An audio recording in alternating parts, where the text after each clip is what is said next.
Let us pray. Almighty God, we willingly acknowledge you as a supreme being, most gracious and most merciful. Look down, we beseech you, on us who are members of this Senate, and deign to assist us in the duties that we have to perform on behalf of our beloved country of Trinidad and Tobago. Open our eyes to see the truth, and help us to accept it with all its implications into our lives. Direct us, O Lord, in our deliberations so that, setting aside private interests, unwholesome prejudices, and personal affections, we may treat all matters set before us with honesty, courage, and conviction. Through all we say and do in this Senate, may we give glory and honor to your holy name, inspire confidence in our fellow citizens, and make a positive contribution to the peace and prosperity of our nation. Amen.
Announcements by the President. Honorable Senators, I have granted leave of absence to Senator the Honorable Dr. Amy Brown, who is ill. And before I continue with this procedure, please permit me to revert to this item on the order paper at a later time in the proceeding. Reports from committees. Attorney General.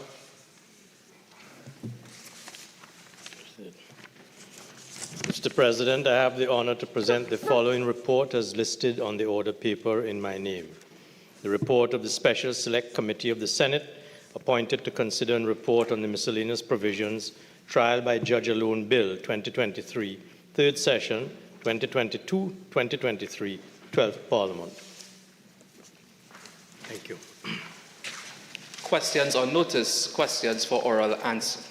Acting Leader of Government Business. Thank you, Mr. President. The government is in a position to answer all questions, all oral questions on the order paper. Senator Mark. Thank you, Mr. President.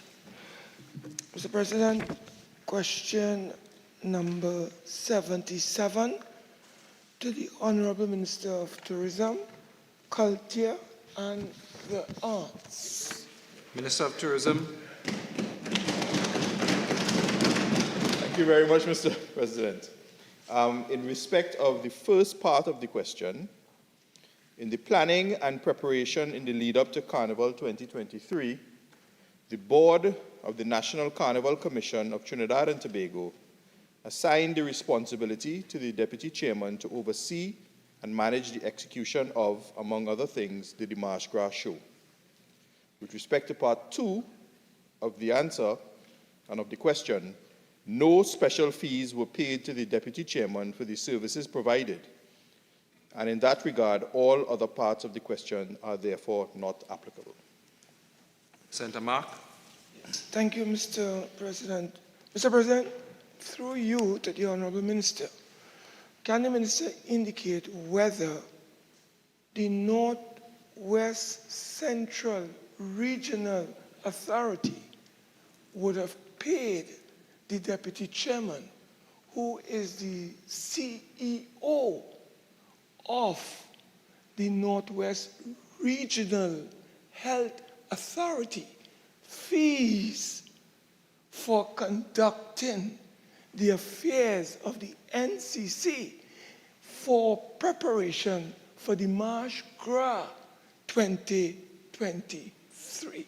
Can I ask the Honourable Minister to help us here? Question does not arise, Senator Mark. Next question. Mr. President, may I ask through you to the Honourable Minister whether there was any conflict of interest arising out of this individual being Deputy Chairman of NCC and being the CEO of the Northwest Central Regional Health Authority in executing this particular project for the NCC for free? Minister. The answer to the question, Mr. President, is no. The NCRHA deals with medical issues. The NCC deals with carnival. Can the Minister categorically confirm or deny whether the Deputy Chairman was not paid any fees by any government agencies for carrying out this project for the NCC for the March Gras 2023? Can the Minister categorically confirm, because he was categorical, no fees were paid? I'm just going to step further. So, Senator Mark, that question was asked and answered already. Next supplemental. Mr. President, can the Minister indicate whether the NCC has any policy as it relates to code of conduct or code of ethics concerning personalities involved with NCC where they perform two functions simultaneously and which conflict could arise? Is there a code of ethics or a code of conduct governing members of the NCC board in carrying out their duties, particularly, Mr. President, when they are employed in other state agencies? I think this is a relevant question. The question doesn't arise, Senator Mark. Next question on the order paper. Okay. Yes, Mr. President. Question number 78 to the Minister of Foreign and CARICOM Affairs. Minister, Acting Leader of Government Business. Thank you very much. Thank you very much, Mr. President. Trinidad and Tobago has complied with all of the requirements of the Financial Action Task Force, which resulted in the organization delisting this country in February 2020. The FATF, or FATF, is the international standard-setting entity on anti-money laundering and countering the financing of terrorism. It is therefore a false premise to state that the closure of the bank account of the Embassy of Trinidad and Tobago in Brussels was part of the EU's measures to mitigate money laundering risk. In reality, as a result of new banking protocols in Belgium, many embassies and or foreign missions have been adversely affected, and many foreign missions in Belgium have been required to close their existing bank accounts and make new banking arrangements. Trinidad and Tobago is therefore not unique in its current challenges, which are expected to be temporary and short-term in duration. In particular, recognizing the banking challenges faced by foreign missions, the Federal Public Service, Foreign Affairs, Foreign Trade and Development Corporation of the Kingdom of Belgium, which is the Belgian Foreign Ministry, in March 2023, informed that the Law on Basic Banking Services, which is Law of November 8, 2020, as revised on September 25, 2022, was amended to allow diplomatic and consular missions to open bank accounts to make payments under specific conditions as provided for in the Royal Decree on Implementation. Because of the new banking protocols, a new legislative framework had to be established in Belgium, which led to the creation of basic of basic banking services of the federal public service economy that will designate a credit institution as a provider of banking services, basic services to embassies. And so therefore, there is no need for a forensic investigation into our embassy's financial operations, and no such investigation has been or will be launched as a result of this issue. With regard to Part 2, the embassy is in a very advanced stage of transitioning to another bank account with BNP Paribas Fortis, which has been designated to open an account with the embassy by the federal authorities in Belgium. The embassy has since fulfilled requests from the bank by completing the client legal entity documentation, provided the specimen signatures of the signatories to the account, completed customer relationship and agreements of each signatory to the account, verification of identification cards, and an online interview with a representative of the bank. In the interim, until all new arrangements are in place with this bank, the alternatives arrangements for payment of salaries and bills have been made. It is expected that the new bank account will be opened in early July 2023. With regard to Part 3, the bank account of the Embassy of Trinidad and Tobago in Caracas was closed by Bank of America in December 2017 due to a general de-risking exercise, removing embassies located in Caracas from their client list, following the levying of additional sanctions and financial regulations related to the Bolivarian Republic of Venezuela by the United States of America, the European Union, Canada, and actions taken by the United Kingdom of Great Britain and Northern Ireland. The mission in Panama was also advised by letter June 6, 2018 from the Bank of Nova Scotia that the agreement for maintaining its savings account would cease. The mission noted that prior to the letter from the Bank of Nova Scotia, the mission was required to make consecutive transfers on behalf of the Embassy of the Republic of Trinidad and Tobago in Caracas, Venezuela, directly to the accounts of staff and service providers. The frequent transfers may have been the reason for the Bank of Nova Scotia's decision to cease the bank account. However, it may be noted further that on the occasions of the transfers, the mission consulted the bank on the permissibility of the transfers, which were ultimately processed. The matter was fully resolved with the opening of another account at another bank in Panama in July 2019. The High Commission for Trinidad and Tobago in Ottawa, Canada, was notified in October 2022 by the Bank of Montreal of the intention to close the mission's bank account, and an account was opened at another bank in February 2023. The High Commission for Trinidad and Tobago in Abuja, Nigeria, is considering changing banks due to the introduction of charges by its current service provider. Minister, time frame for answering the question has ended. Thank you. Senator Mark. Thank you, Mr. President. Mr. President, in respect of the closure of the bank account in Belgium, as you had indicated, the Honourable Minister spoke about specific conditions imposed by the authorities in Belgium. Can the Minister share with this Honourable House, Senate, what were these conditions?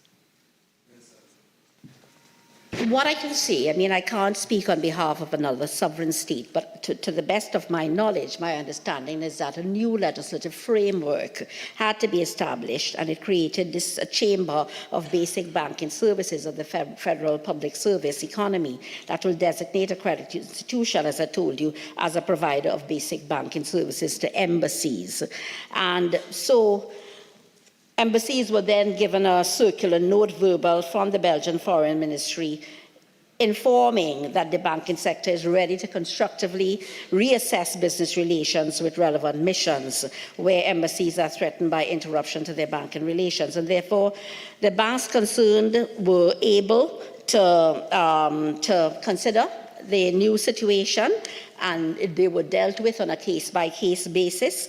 And at that time, I believe that all diplomatic missions were invited to contact the bank with whom they had had a business relationship directly with a view to opening their accounts. What you can see from this is clearly, from this context, is that the challenge in Brussels impacting embassies and so on was a very general one and not one peculiar to Trinidad and Tobago. Senator Mark. Yes, thank you, Mr. President. Mr. President, can I ask the Honourable Minister, having regard to Panama and the closure of its accounts by the Bank of Nova Scotia, or Scotia Bank, whatever it is called, can the Minister indicate, having settled whatever challenges that that account faced at the material time, why was the government forced to open a savings account at another bank and not continue with their savings accounts at the Bank of Nova Scotia, having regard to the settlement of whatever challenges that may have arisen prior to the savings account being closed? I think we need some clarification on that matter. Thank you. I think the member would realize that our embassy in Panama rose to the occasion to solve the situation which occurred in Caracas, and therefore recognizing that they were possibly recognizing that they were being interrogated for the depositing of monies directly to the accounts of persons in Caracas. They moved ahead to open an account elsewhere.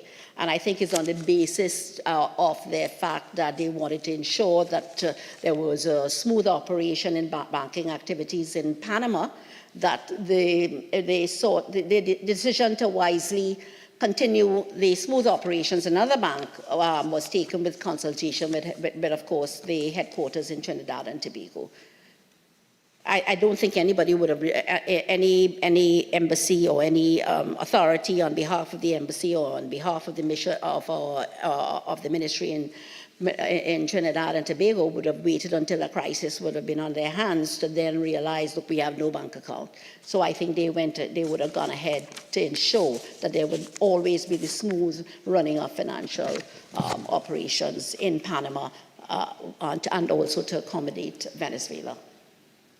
Senator Mark. Honourable President, is the Minister aware that the United States government, according to information reaching us,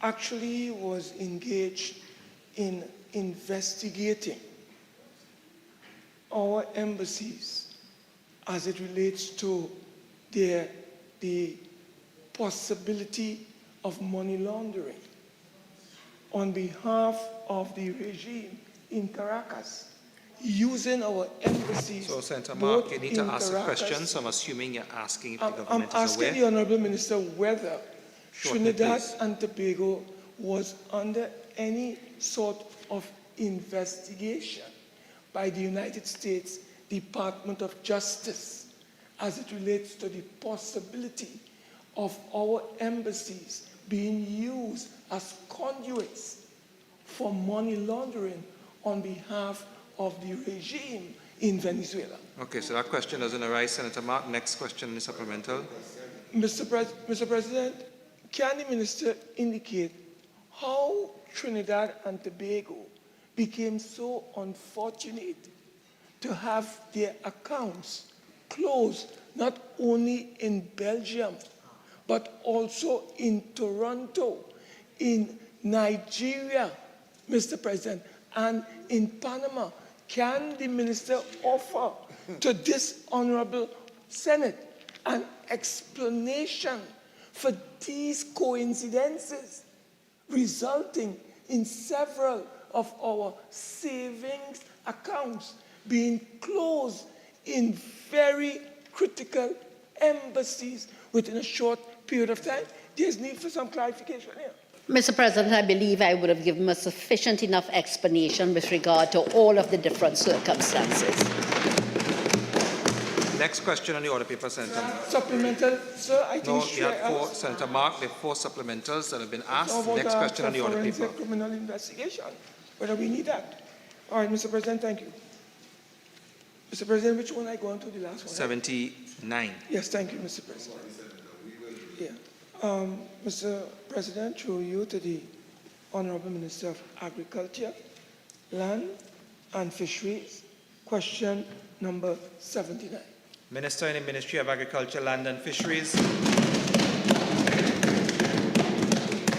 Thank you, Mr. President. Mr. President, an inquiry into the matter revealed that the victim of K Street Frederick Settlement, Caroni, did present himself to the central unit of the predial larceny unit, located at Roosevelt Avenue, Carsonfield, to report the loss of 6 cows from his farm located at Hospital Road, Carsonfield. Unfortunately, the farmer did not stay very long at the predial larceny unit and almost immediately left the location and went directly to the Chaguanas police station to make his report. A senior officer of the predial larceny squad would have subsequently visited the victim at his farm to ascertain some more details of the incident and confirmed that the officers of the CID, Criminal Investigation Department, are currently investigating this particular matter.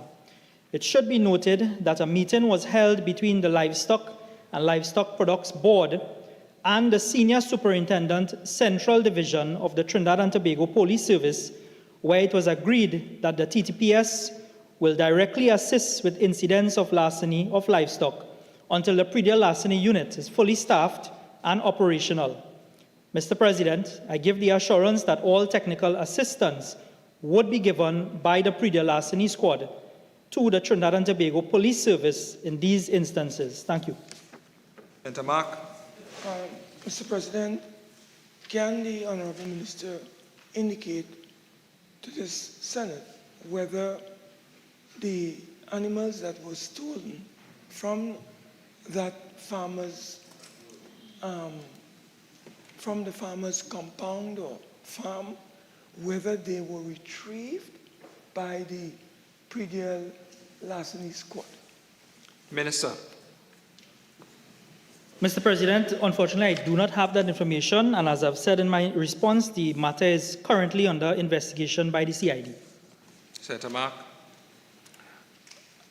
Mr. President, having regard to the frequency and regularity of looting, stealing, raiding of animals by these criminals from hard-working farmers, can the minister indicate, Mr. President, what urgent actions or measures are being taken by the ministry to really equip the predial larceny squad, which is under-resourced and understaffed, overworked, and underpaid? Thank you, Mr. President. Mr. President, I'm also pleased to report that the Ministry of Agriculture, Land and Fisheries is 85% completed in its recruitment process of inspectors, sergeants, and corporal. And, Mr. President, they are expected to be engaged in the coming weeks. Constables, successful candidates will now be entering into training component, which will be conducted for a duration of 6 weeks and is expected to be completed by the end of August. Mr. President, I would also go a step further and indicate that right here in this August chamber, I would have answered questions similar to this nature, and we gave the assurance that the predial larceny squad is currently reviewing its policies and operational practices, and subsequent, the Honourable Minister of Agriculture, Land and Fisheries, Senator the Honourable Kazim Hussain, went to Cabinet and got approval for an additional sum to assist the larceny squad in terms of equipment, machinery, vehicles, and so on, which we are currently procuring at this point in time. Thank you very much, Mr. President. Thank you, Mr. President. Mr. President, can the minister indicate whether the ministry has set a deadline for the completion of the training, recruitment, I should say, and training of the personnel to really strengthen this pre-dual larceny squad? Is there a time frame for the completion of both the recruitment and training Minister. so that these forces could be deployed? Thank you, Mr. President. As I just said, Mr. President, it is expected that the duration of the training should last 6 weeks and is expected to be completed by the end of August 2023.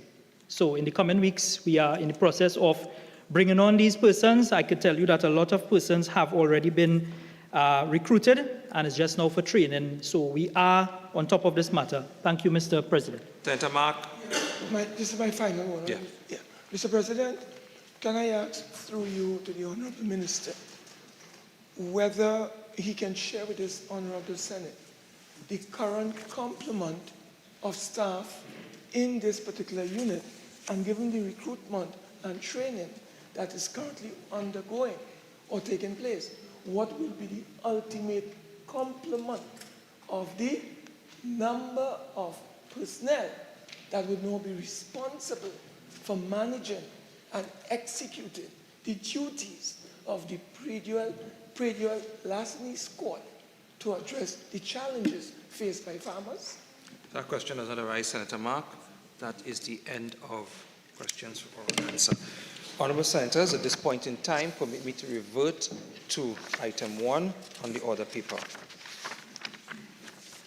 Honourable Senators, I have received the following correspondence from Her Excellency the President, Christine Carla Kangaloo, ORTT. By Her Excellency Christine Carla Kangaloo, ORTT, President of the Republic of Trinidad and Tobago and Commander-in-Chief of the Armed Forces, to Mr. Ndali Young, whereas Senator the Honourable Dr. Amory Brown is incapable of performing his duties as a senator by reason of illness, now therefore I, Christine Carla Kangaloo, President as aforesaid, in exercise of the power vested in me by Section 44(1)(b) and Section 44(4)(a) of the Constitution of the Republic of Trinidad and Tobago, acting in accordance with the advice of the Prime Minister, do hereby appoint you, Ndali Young, to be a member of the Senate temporarily with effect from the 27th of June 2023 and continuing during the absence of Senator the Honourable Dr. Amory Brown by reason of illness, given under my hand and the seal of the President of the Republic of Trinidad and Tobago at the office of the President St. Anne's this 27th day of June 2023. Honourable Senators, a senator is required to take the oath.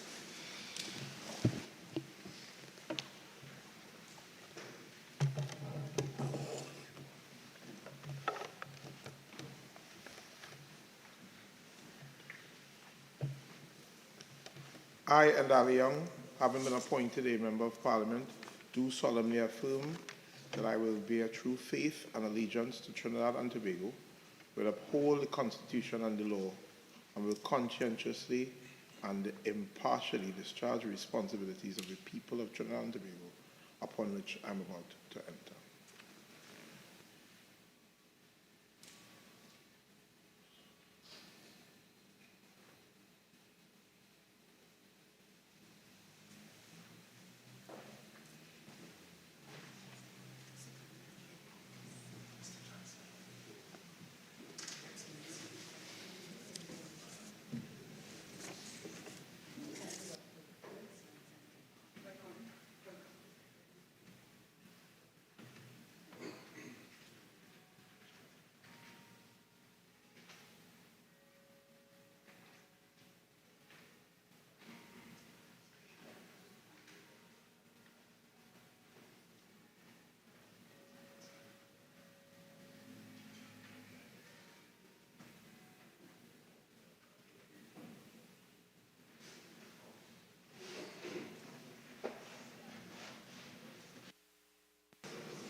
Motions relating to the business or sittings of the Senate and moved by a minister.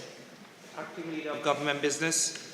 Mr. President, having regard to the report of the Special Select Committee of the Senate appointed to consider and report on the miscellaneous provisions trial by Judge alone Bill 2023, third session 2022-2023 12th Parliament, I beg to move that in the fourth session of the 12th Parliament, a committee be re-established to consider and report on said bill. Honourable Senators, the question is that in the fourth session of the 12th Parliament, a committee be re-established to consider and report on the miscellaneous provisions trial by Judge alone Bill 2023. Those in favour say aye. Aye. Those against say no. I think the ayes have it. Public business, private members' business, motions. Honourable Senators, the debate on the following motion, which was in progress when the Senate adjourned on Tuesday, May the 23rd, 2023, will be resumed. Be it resolved that this Senate calls on the government to reaffirm its commitment to the principles and the practice of democracy in Trinidad and Tobago. The number of speakers on the last occasion were 2, Senator Jayanti Lachmidial, mover of the motion, and Senator Laurel Lizama Leasing. Senator Richards.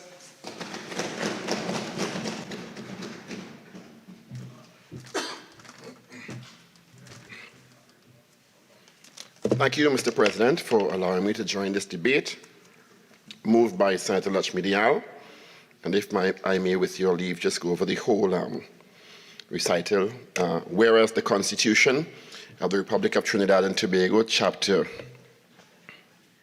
101, entrenched in the principle of the separation of powers between the legislature, the executive, and the judiciary, which ensures the protection of citizens and a system of checks and balances in the exercise of power. And whereas the Constitution provides protection to all constitutionally enshrined offices and institutions, and whereas the actions of the government in the engagement with constitutionally enshrined offices and institutions have caused public unease and concerns. Be it resolved that the Senate call on the government to reaffirm its commitment to the principles and the practice of democracy in Trinidad and Tobago. Mr. President, I must say I contemplated quite a bit before deciding to enter this debate, because the way, and I commend and thank Senator Lachmidial for moving this motion, because I think it's a timely discussion in these times, given what I have noticed in the last 10 or so years. And if one agrees with the motion wholly as presented, one may be assumed to be anti-PNM or anti-government. If one rejects the motion, one may be presumed to be pro-PNM and anti-UNC, when I am neither of the above. I agree with the introductory part, the Constitution of the Republic of Trinidad and Tobago. I agree with the Constitution provides protection to all constitutionally enshrined offices and institutions. Where I'm at some deviance with the way the motion is presented is that it is constrained by the actions of the government in its engagement with constitutionally enshrined offices and institutions, which have caused public unease and concern. And I really appreciate the last part, but I would also seek to widen that in my discourse, which states that be it resolved that the Senate calls on the government to reaffirm its commitment to the principles and the practice of democracy in Trinidad and Tobago. And I would widen that to include all significant players in the governance structure of Trinidad and Tobago, because it presumes that the government, and while the government does have a significant role and a pivotal role in the commitment to the principles and practices of democracy, if we constrain it to that, we are absolving many other significant entities and constitutional players in the commitment and upholding of the principles and practice of democracy in Trinidad and Tobago. And I may go on to be so bold to say that if we do not widen it, we run the risk of leaving out some issues that have arisen in the last couple of years in Trinidad and Tobago. And I think that would be a terrible oversight if we are to discuss openly and wholly the issue of commitment to the principles and practice of democracy, and also protecting enshrined institutions in Trinidad and Tobago. So much so that I may proffer that I have heard comments in the last couple of years that can be construed as attacks on the judiciary by both the PNM and the UNC and other political entities. I have heard comments that can be construed and are attacks in the last 3 iterations of the highest office holders in Trinidad and Tobago, the presidency, on President Carmona, ORTT, President Paul Weeks, ORTT, and present President Christine Kangle, ORTT. And that is a constitutionally enshrined office, the highest in the land.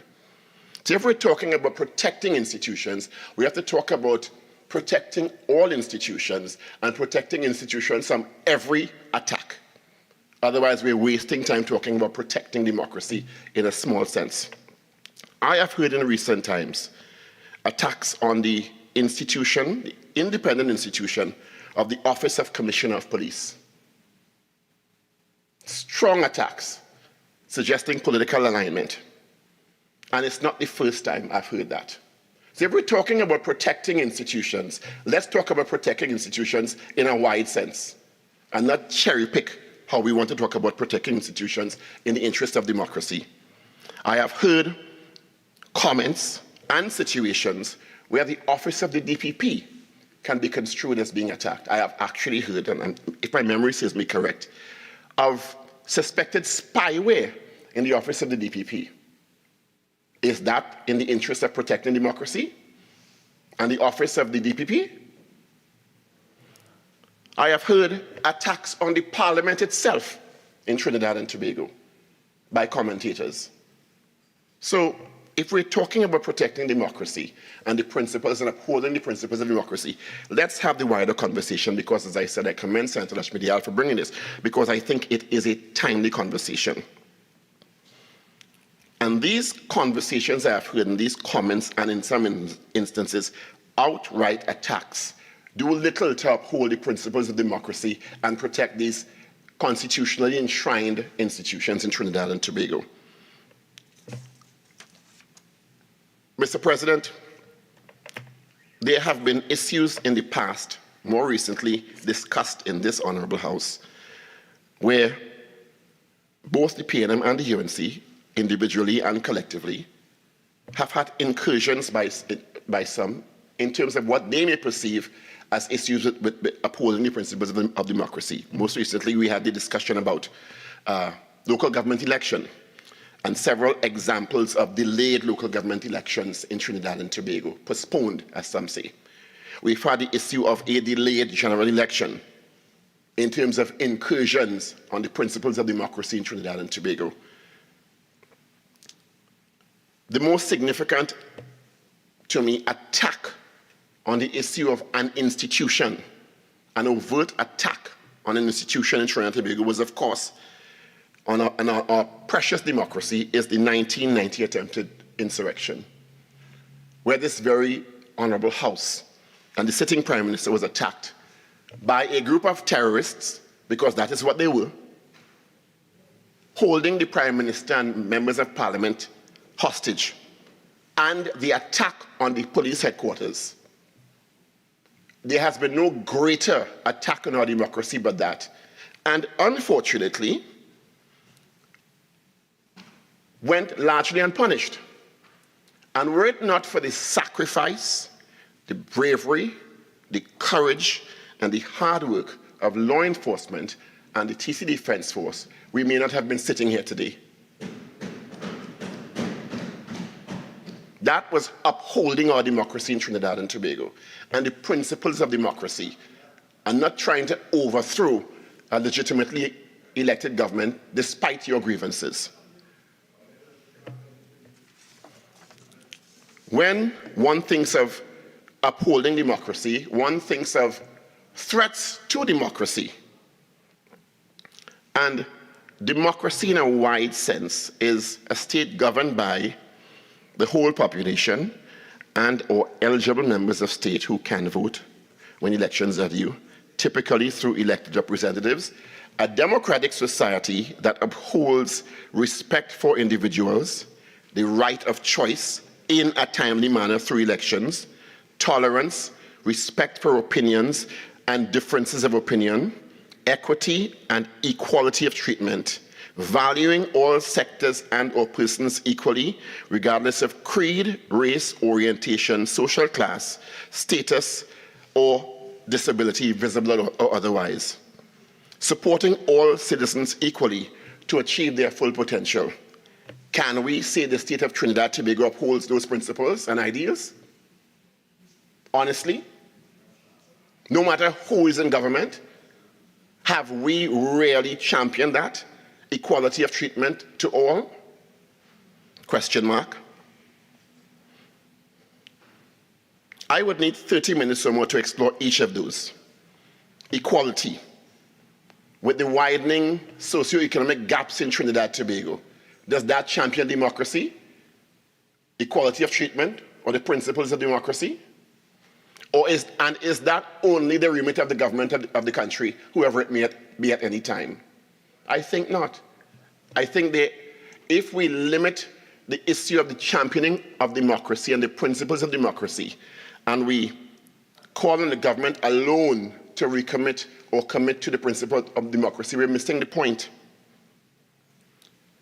The way we treat persons with disability in Trinidad and Tobago alone, the inequity, the growing gaps in wealth status, the divisions in race, class, access to services and opportunities, that is not democracy if we are not really fervently exploring those ideas and putting systems in place and policies in place, no matter who is in power, to make sure that these ideas are championed. So every citizen feels they have an equal chance in Trinidad and Tobago. Every creed or race finds an equal place. That is democracy in Trinidad and Tobago. And we still haven't gotten there. And yes, the ideal of democracy is a journey, but there are many in this society who feel disenfranchised on a daily basis for many different reasons. So if we're talking about recommitting to democracy and democratic principles, we have to include all these discussions and not limit it to the government involvement. Also, in terms of democracy, one of the more profound expressions of the democratic process is the issue of the ability to vote in what should be considered or what is considered free and fair elections. Mr. President, there are many who would like to dismiss the issues related to the voting process in past elections, the issues of Cambridge Analytica scenario on TNT elections. But I had the honor of attending a cybercrime seminar in Cambridge, London in 2018, I do believe it is. And the main discussion at that time was the issue of protecting the democratic process around the world from different influences, disinformation and misinformation, etc. And at that time, a large part of the conversation was the impact of Russian bots on the American election. And if we are naive enough to dismiss the suggestion about cyber influence in our own elections, we are living under a rock, because it wasn't a documentary on Netflix.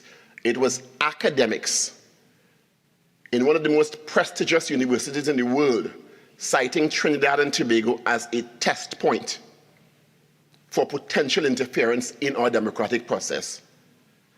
And to date, since that, we don't have cybercrime law. Falls on all of us, not just the government, to protect our citizens' precious right to vote and the potential impact of that sort of disinformation or digital influence. And unfortunately, we are still vulnerable to that, given its specter around the world, particularly with evolving artificial intelligence as we move toward local government election and the general election in 2025. So if we are talking about upholding the principles of democracy and the democratic process and reaffirming, all of us reaffirming our commitment to that, we cannot be absent of the discussion on cybercrime legislation and protecting the democratic process from that sort of illegal influence. Because we have seen citations and references to it happening in Trinidad and Tobago already. Whether we want to think it's a documentary or it had no effect or it didn't actually happen, academics of the highest order in Cambridge cited us several times in that conference I had the honor to attend as a flashpoint. So if we're talking about democracy and upholding democracy, we have to talk about that and protecting future elections from interference. Mr. President, one of the discussions I have seen recently in academia is the issue of how we contextualize free and fair elections in the context of the education of the citizenry. Because as we know, the more informed one is, or the more educated one is, I should say, the more of a critical thinker one becomes. And I'm not talking only academic education, I'm talking education on the whole. And the fact that if there are large swaths of our population that are being left behind by the education system, how are they to look at what's being presented to them with a critical mind and actually make the choices that are in their best interest? I think that's important for the conversation on democracy and the processes, because democracy is not a single, isolated ideal. It is intertwined with every aspect of our society in Trinidad and Tobago or anywhere around the world. And we have to understand that in the context of talking about free and fair elections and an electorate that is able to make choices based on critical thinking and sifting through. I was going to say something quite unparliamentary, but I had to pull it back. Sifting through fluff, fact from fiction, I think is the way to go. Because that is part of democracy. The population being able to look at what's presented and see what is coming at them on their phones, on their television screens, and making decisions that are informed decisions. So when we're talking about the issue of upholding democracy and recommitting ourselves, it's not only the government, it's all of us. It's every part of the governance structure, it's civil society. It's young children who cannot yet vote, but we have to start them thinking along those lines so they understand the importance of they being a critical part of the process when they come of age.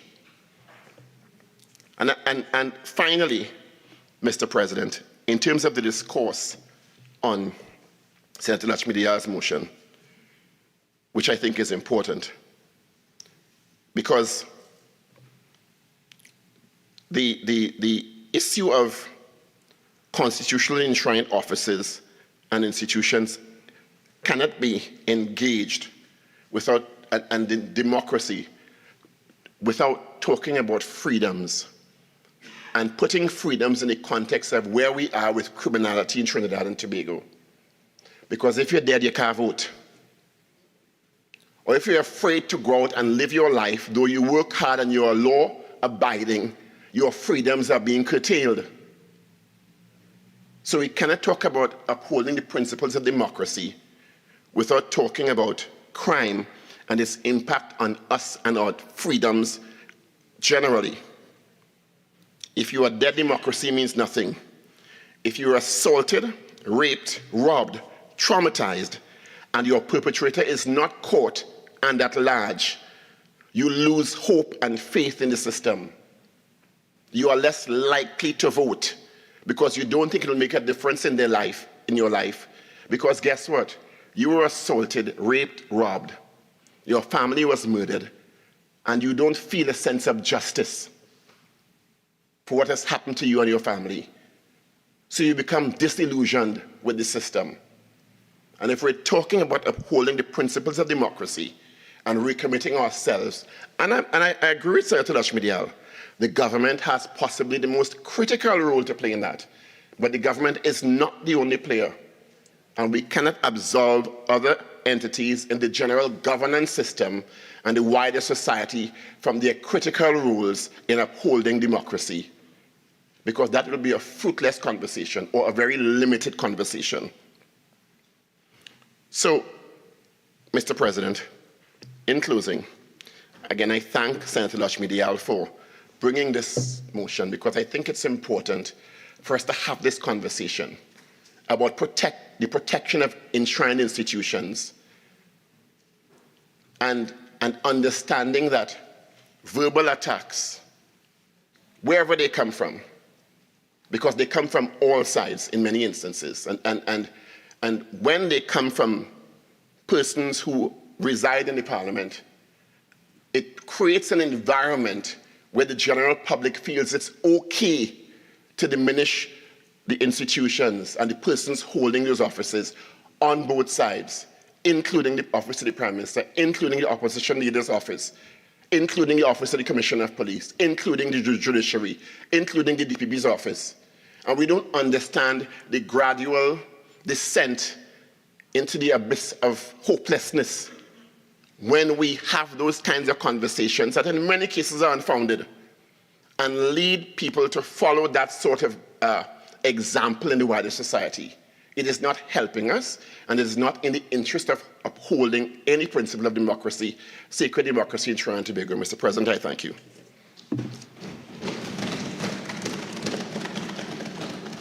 Senator Roberts.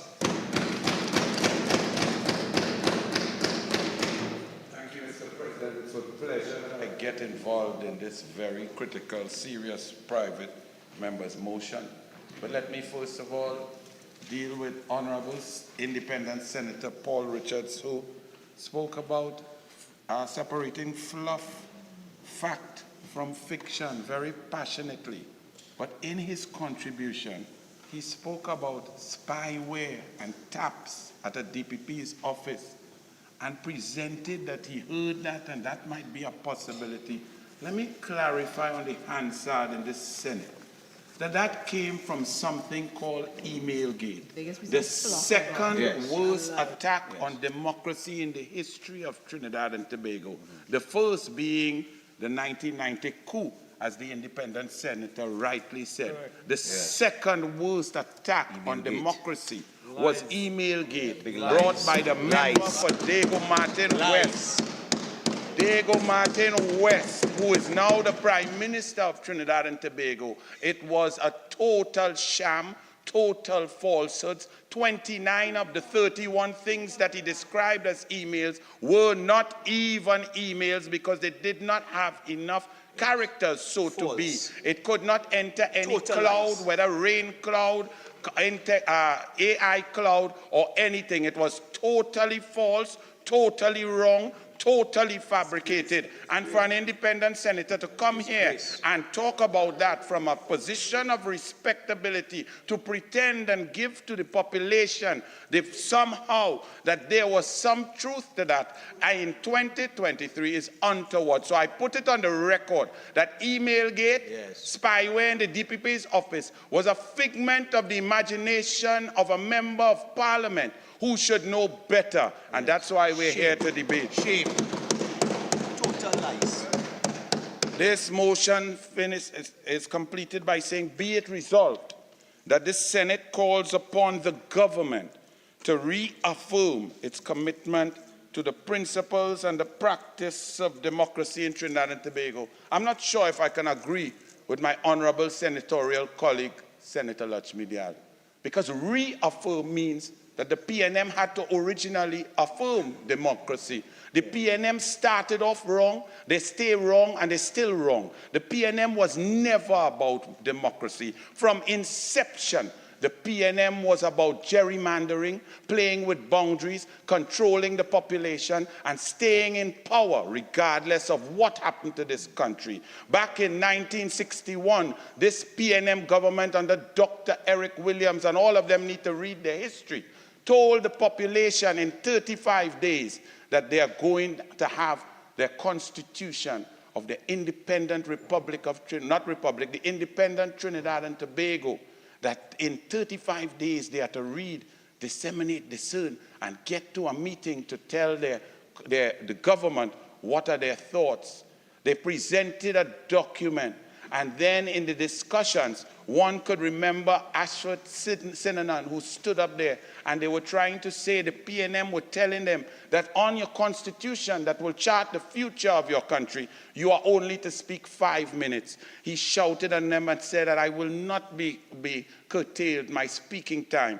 Ellis Clark, the Honorable Ellis Clark, said that he presented the original constitution because we were so trained to follow it.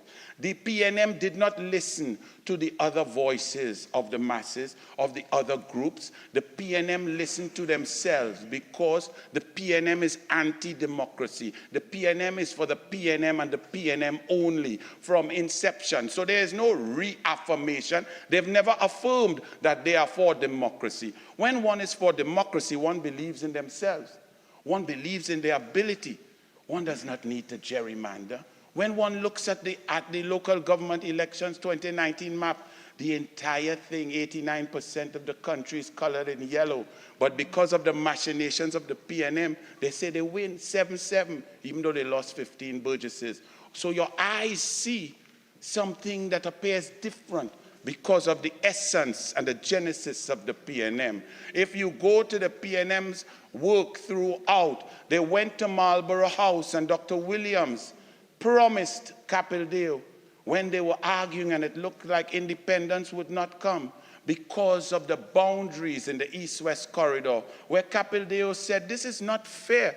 Well, let's get an independent international organization to go through the country scientifically with population and create constituencies and so on, so that an election will be fair.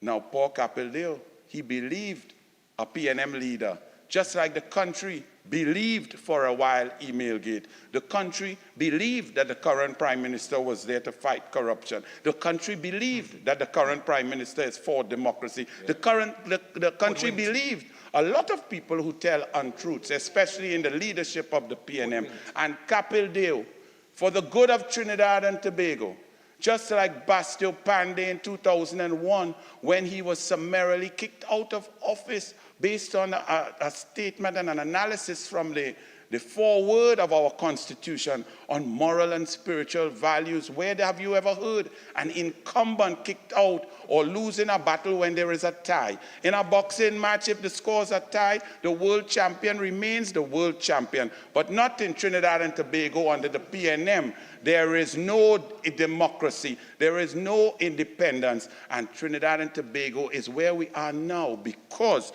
of the lack of democratic principles of the People's National Movement. Yeah. So they cannot reaffirm anything. They reaffirm that they want to win election by any means necessary. Yeah. And this is the problem. Yeah. You can talk about the voter machines that came in, and A.N.R. Robinson won his seat by more votes than were allowed to vote. Imagine that. That's PNM. Read your history. Don't come here and tell me about PNM is for democracy. PNM is win and hold power by any means necessary. Do what you have to do, and that's why we are in a mess. Furthermore, you would see in 2010, for example, when the PNM control coming through, they always wanted to control the EBC because that's the referee. That's the way the competition is. Now, would someone who's skillful, who's well-versed, trained, disciplined, want to control the referee? No, because you believe in yourself. But the PNM does not even believe in themselves, because you can go at a competition in two ways.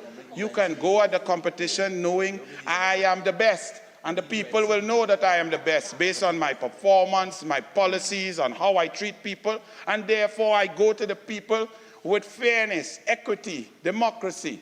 Not the PNM. Them had to control everything. They had to know that their person is in charge, that in any little seat, in any margin, they will get a little advantage. Let me tell you from a real example, Mr. President. 2010, Dabadi O'Meara, I didn't even know where W. O'Meara was. It was one of them seats they cut out in the east.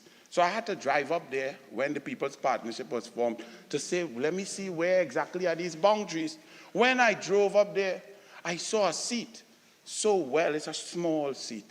But on one side of the highway, P&M stronghold. Oh, Lord, they build a house and so on, and you know how P&M do it. Yeah. And on the other side, a stronghold for the UNC and the COP and so on. Lo and behold, election call, and there are 18 polling divisions, and you say that you had an independent EBC, right? Never mind all the seats in the East-West corridor. You can go so and you see a little bit of red and them win. Everybody else lost, right? But let's just go with that. And you came there and I said, listen, 18 polling divisions, I'm going to leave at 6 o'clock on the dot, stop in one in Malabar, then go across to Carapo. Now remember, Carapo is the stronghold of the UNC in that seat. Of course, it's a safe P&M seat, and it's a Minister of Finance sitting, Karen Nunes Teixeira was there, and none of them thought that they could lose, of course, because it had been set up so that no one could beat them. Until the dog lock up.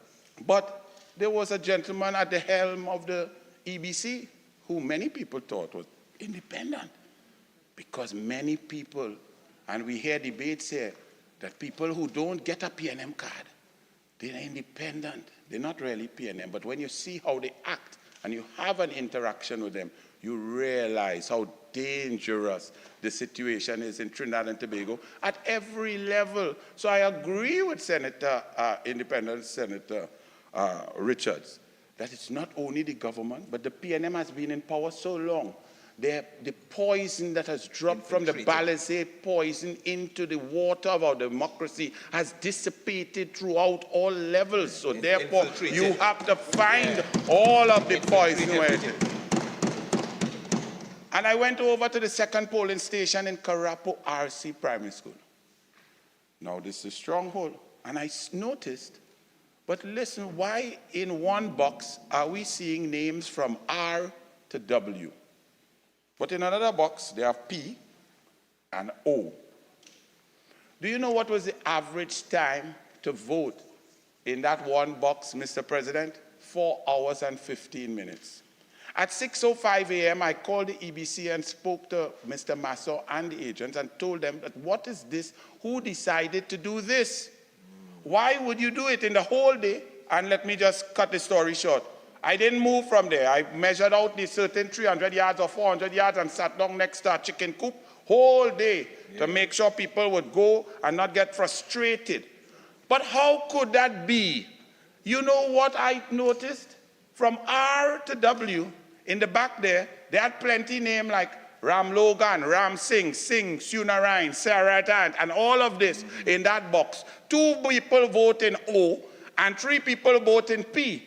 But that was a design. Who, in what science, what fairness would put that situation in a box? The last vote in W. O'Meara, the last person in 2010 voted at 7:47 p.m. That is P&M science for you. The election was called at 9:20 p.m. and not one result from W. O'Meara had flashed through TV6 screen yet, because the voting was now starting. That's the essence of P&M's machinations to win elections without performance, without policy, without care. They just want to win by any means necessary. Another example was 2015. One thing P&M have good, I must tell all you. I, in politics, and I try to mimic the P&M political machinery. It's amazing. The P&M not scientific with COVID, we go dead.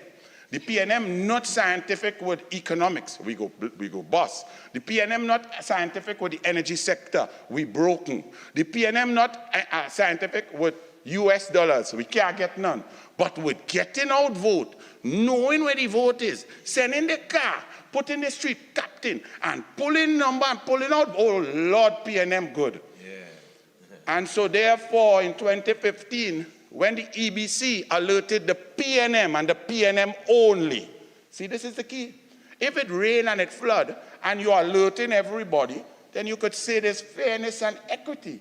But the P&M, who knows exactly how the vote's going down to the last vote, realize it's curtail coming, the EBC suddenly calls them and say, hey, we go give all your next hour, and don't tell the UNC nothing, and then the PNM celebrate like they win. That is not a victory. That is like cheating and taking steroids to win a race. What all you go celebrate? That is called cheating. So that was 2015. 2020, they make it worse now. Instead of just a general undercover PNM, they appoint the niece of a former sitting minister and the best friend of the Minister of Education. Senator, I'm talking point of order. On a point of order, 46.6, but also, this is not a substantive motion against the EBC. What the member is doing, he is using his time and his presentation to attack an independent institution. Okay, have a members. Senator Mark.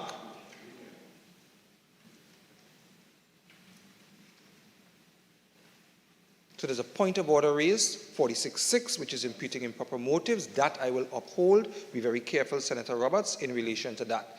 In relation to the other comments that is attached to that particular standing order, just be mindful as to how far out you go. Yes. The motion speaks to the independent institutions and the Correct. democracy of such, so just be careful of the boundary lines. Continue. Have no fear, right? Do you have a Senator point Mark, of order? it's all right. Have a seat, everyone. Mark, it's okay, I can leave. That it was not a substantive motion. Mr. President, I'm putting it to you. This is a substantive motion, and you have approved it. No, Mr. President, this is a substantive motion. Okay. Right? It's a substantive. Have a seat. So I have spoken to the point of order raised and the comments attached, therefore, to it. Senator Roberts, continue. Thank you, thank you. Thank you, Mr. President. And I have a lot to go. It's not on the EBC, it's on the PNM. That's what I'm dealing with. The PNM's appointment. Let me put it this way. If Kamala Prasad Visasa's Prime Minister had appointed Anil Roberts' niece as the head of the EBC, it would have a riot. If Right, Kamala Prasad... so again, Senator Roberts, that is the line that you're going down that speaks to the imputation of improper motive. So that particular line, in relation to dealing with that institution, the appointments thereof, just be extremely careful. Senator Mark, I've spoken and I have ruled. Senator Roberts, continue. Mr. Vice President, I move on. Point made. That's why they jumpy, because they need that. The point is, they need that to win. They can't have it independent. They can't have it normal, because they're not good. They're just not good.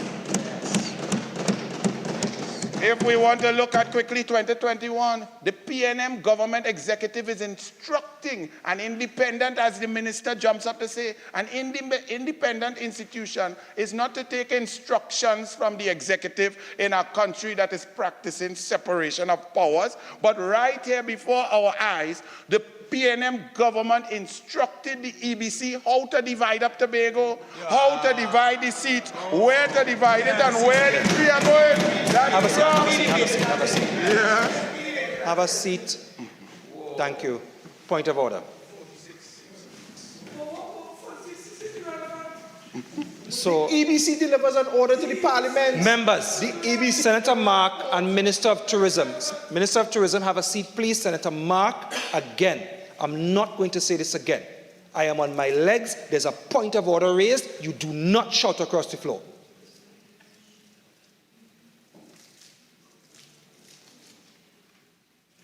Again, Senator Roberts, be careful about the statements that you're making. Continue. Thank you, Mr. President. The Hansard will show.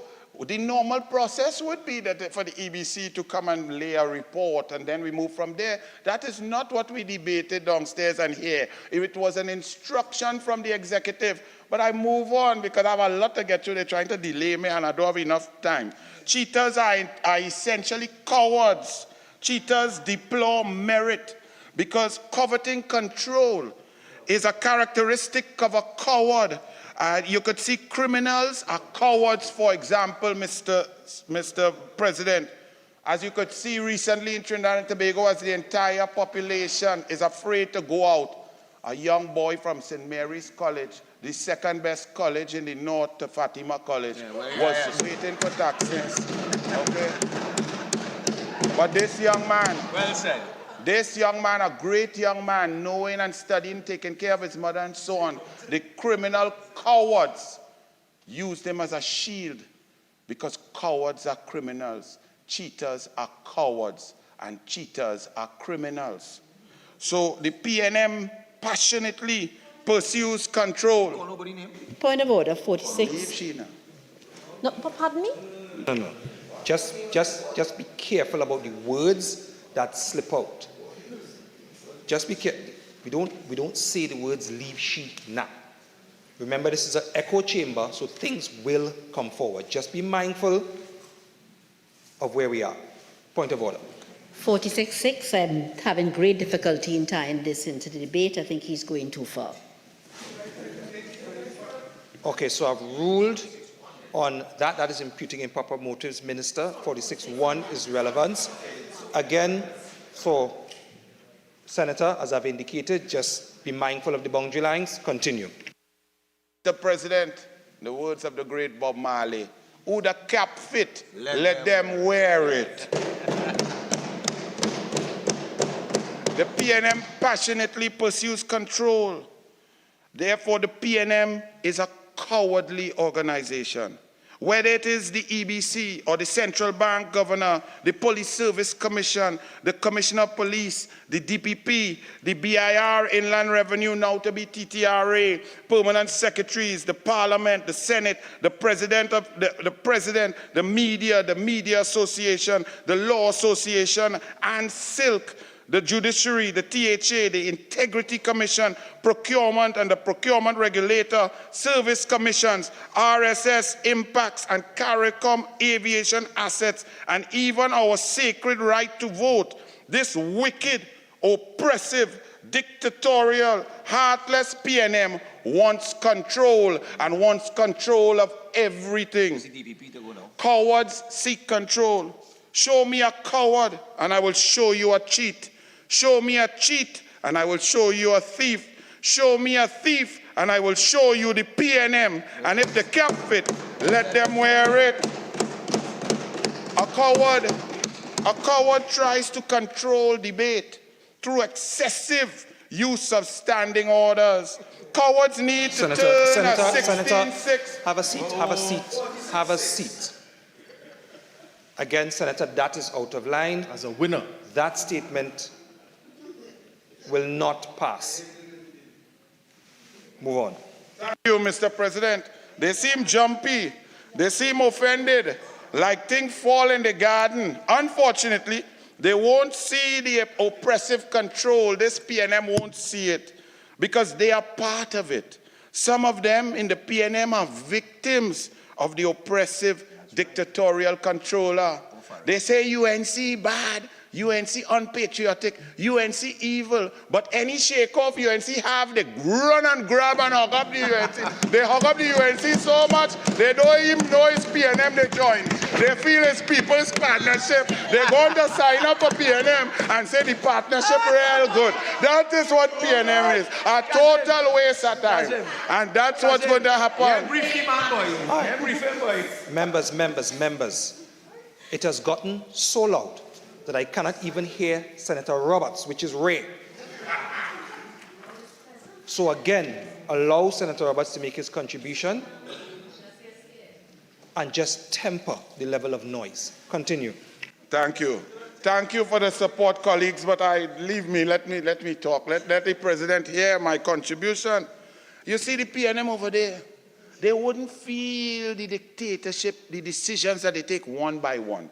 Because like a mother who takes care of a child every day, whole day, they don't know the child get taller. Is when you see the child for 3 weeks and uncle say, oh good, you're growing, girl. Then the mother will realize that the child has grown. These PNM members here, one decision at a time, one attack on one independent institution. It is drip by drip and our democracy is fading away. They don't even know.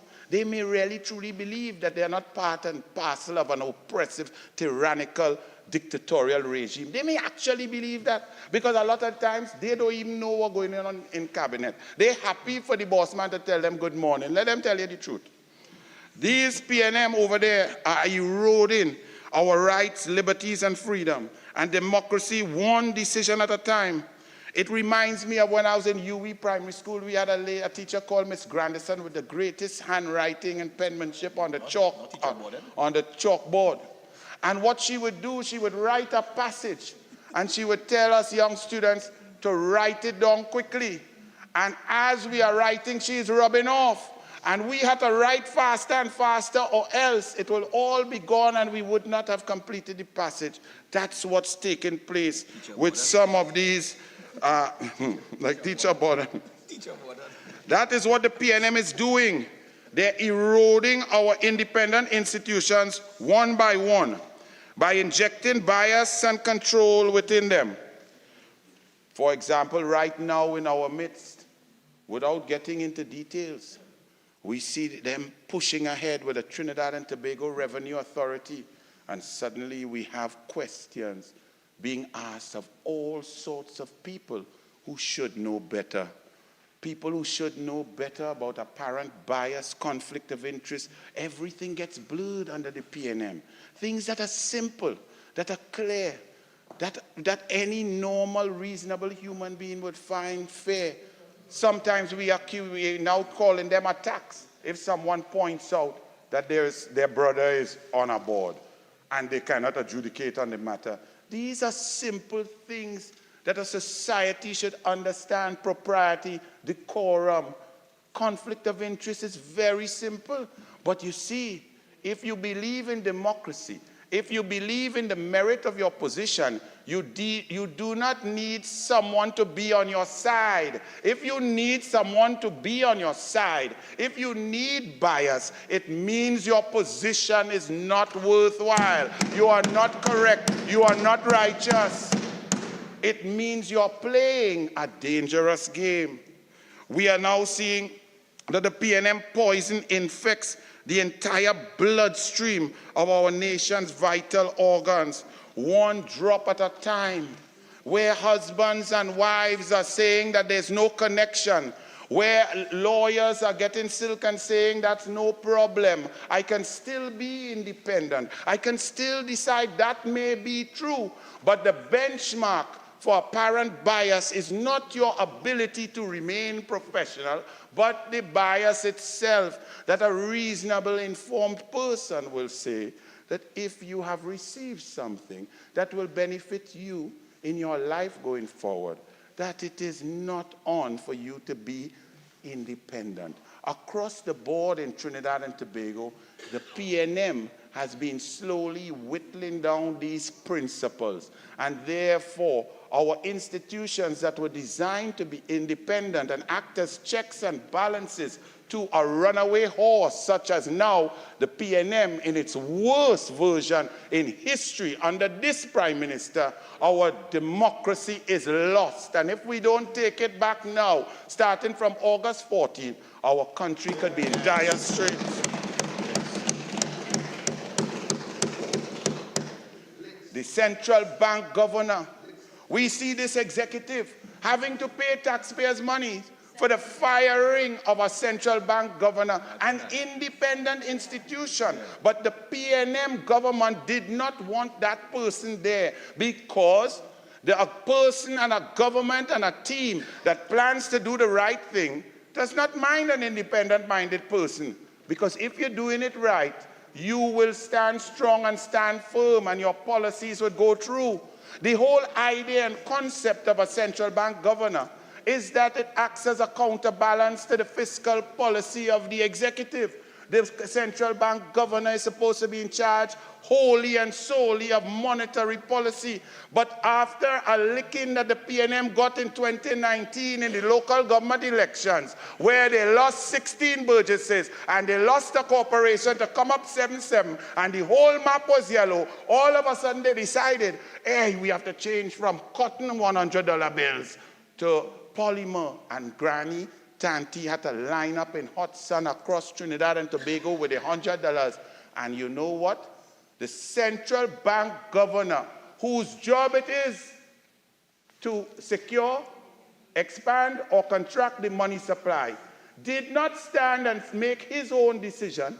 The central bank governor who was put there by the PNM, replacing another one who they now have to pay off, he said, and I quote, the national security issues brought about by the government mean that we must do this. That's not his place, was not his place, was not his job. He was espousing the policy of the executive, fiscal policy, national security policy, when his job and his job alone is to deal with the money supply. That's when Balize poison gets into independent institutions. So while citizens were suffering and having to rush to go to put themselves at risk of bandits robbing them with the cotton notes, the central bank governor just did what the people who appointed him told him to do. And that's not good for the country. That's another independent institution interfered with. Recently, we saw the PNM attacking the DPP's office. We saw this PNM sit down, and we came to the I believe 47. I believe the matter is sub judice. I'm not sure whether he's still on it, but I'm speaking of the matter of the central bank governor, which I believe is under appeal. You believe? Okay, so again, you stand by your words in relation to, well, you're moving on from the point to the central. Okay, continue.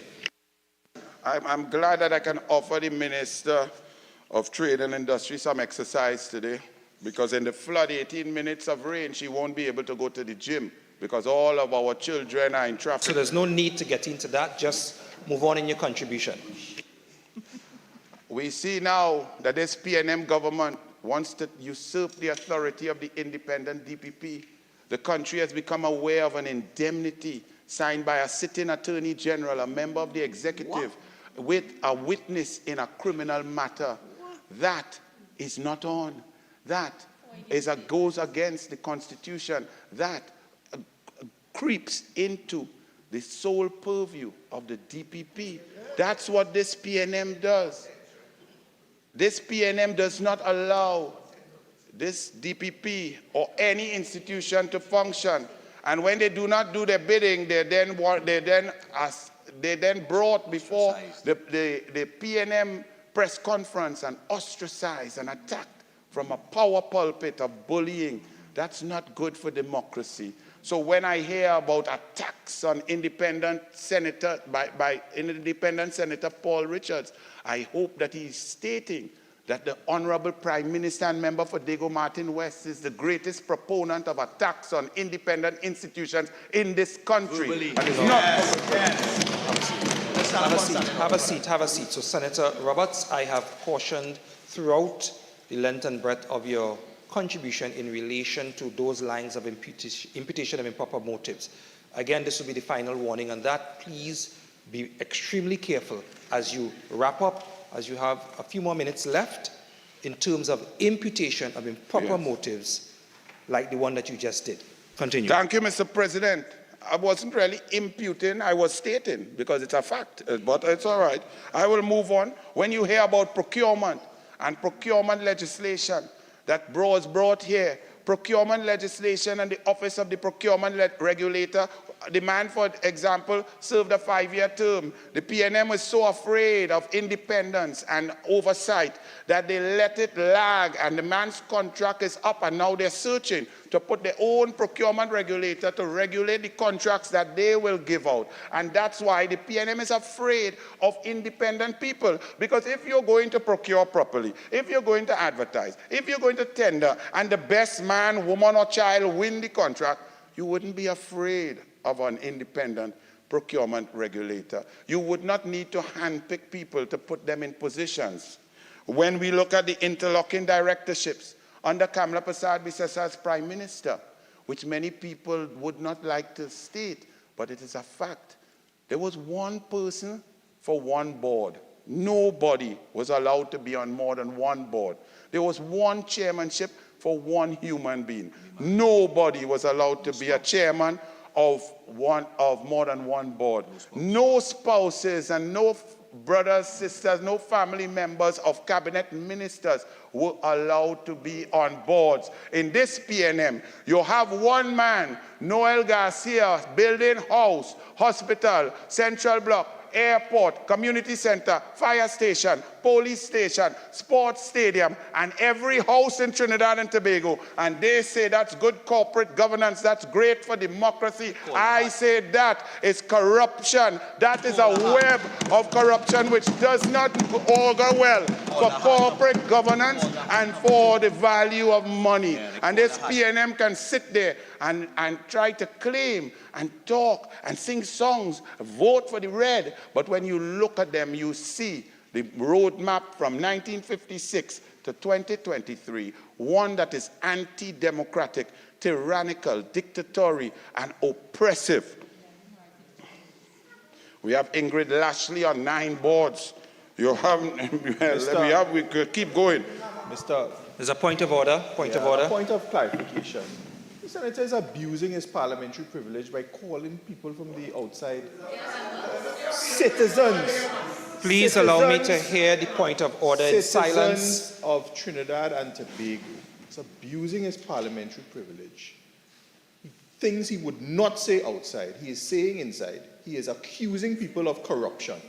Mr. President, I would invoke 53(1). So, Senator Mark, Senator Leiter. The precedents, Senator Roberts, when it comes to calling the names of citizens in the chamber and making what the average person would deem to be accusations thereof, the precedence is that we try to stay away from that as much as possible. Given the right of reply, they're not here to reply, and as such, ethically, it's not the greatest thing to do. So I would ask you to please, as you wrap up, refrain from that. You have 5 more minutes. Thank you, Mr. President. Let me just correct the record of the Honorable Minister of Tourism. Anything I say here, I say on Douglas Politics open out there, because it's the truth, the whole truth, and nothing but the truth.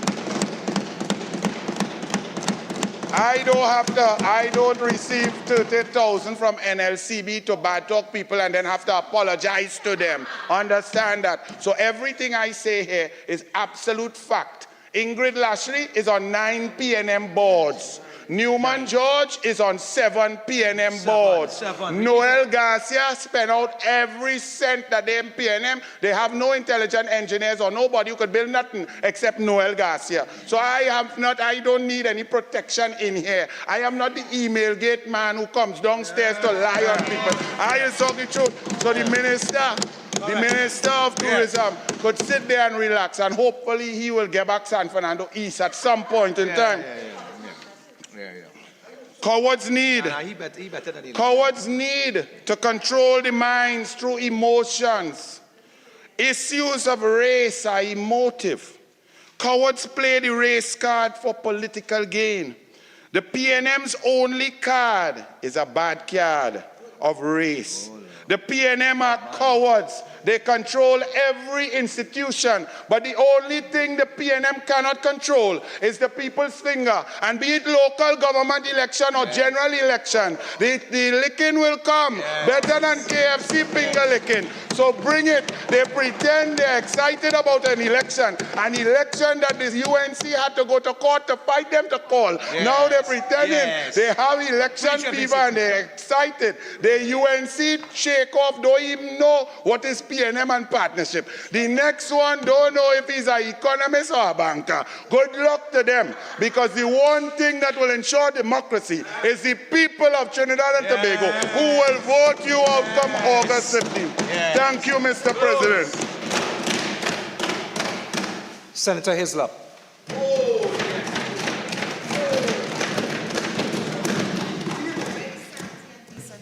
Thank you, Mr. President, for the opportunity to contribute on this motion.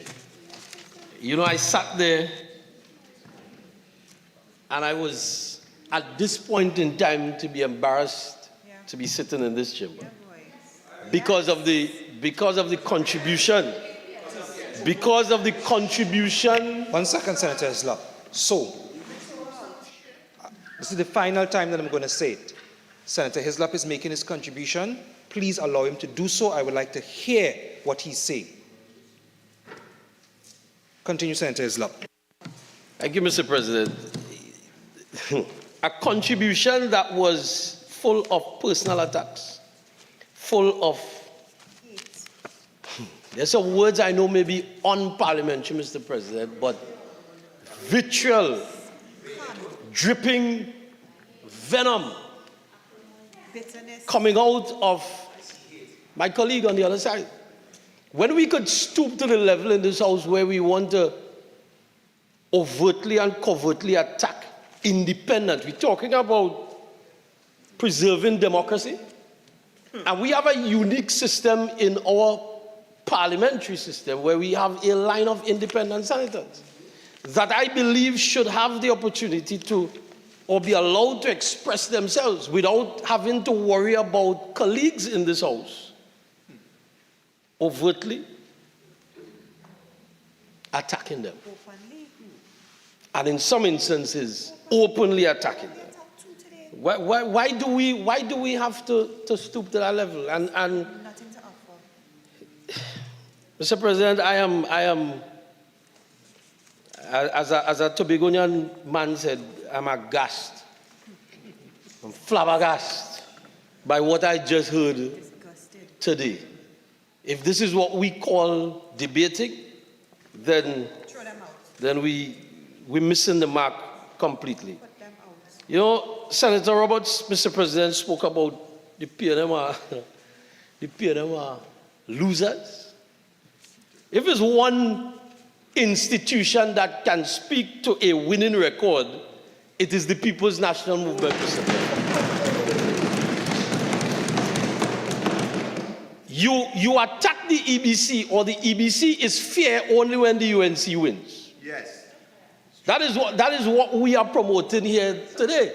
That the only time the EBC seems to be fair is when the UNC wins an election.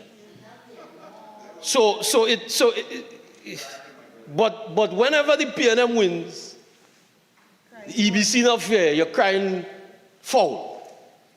Mr. President, Senator Roberts, who is a coach, should understand that when you lose, accept your loss, dust your bottom, go back and train, and come back. Don't say that the umpire and the referee cheat and they move the finishing line. Don't say that. Just accept your loss. Just accept your loss. Because 2013, you get beat. 2015, licks you again. 2020, more licks. And then August 14, licks again. You see, that's the difference between the People's National Movement and the United National Congress. When we lose, which is what elections have results.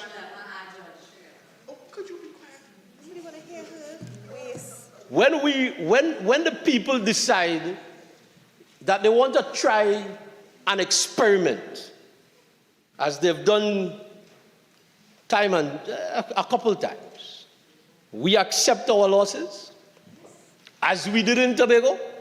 We accept our losses, we dust our bottom, and we come back.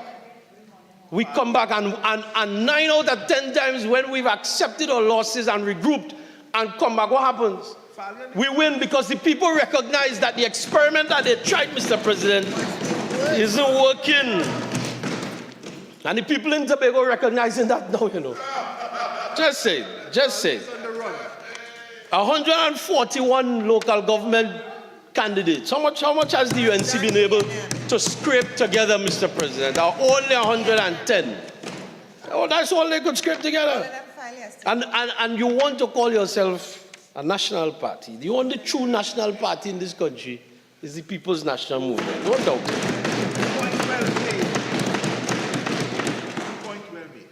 You know, we attack the EBC. And Senator Roberts said that the PNM appointed the niece of a former minister as the chairman of the EBC. And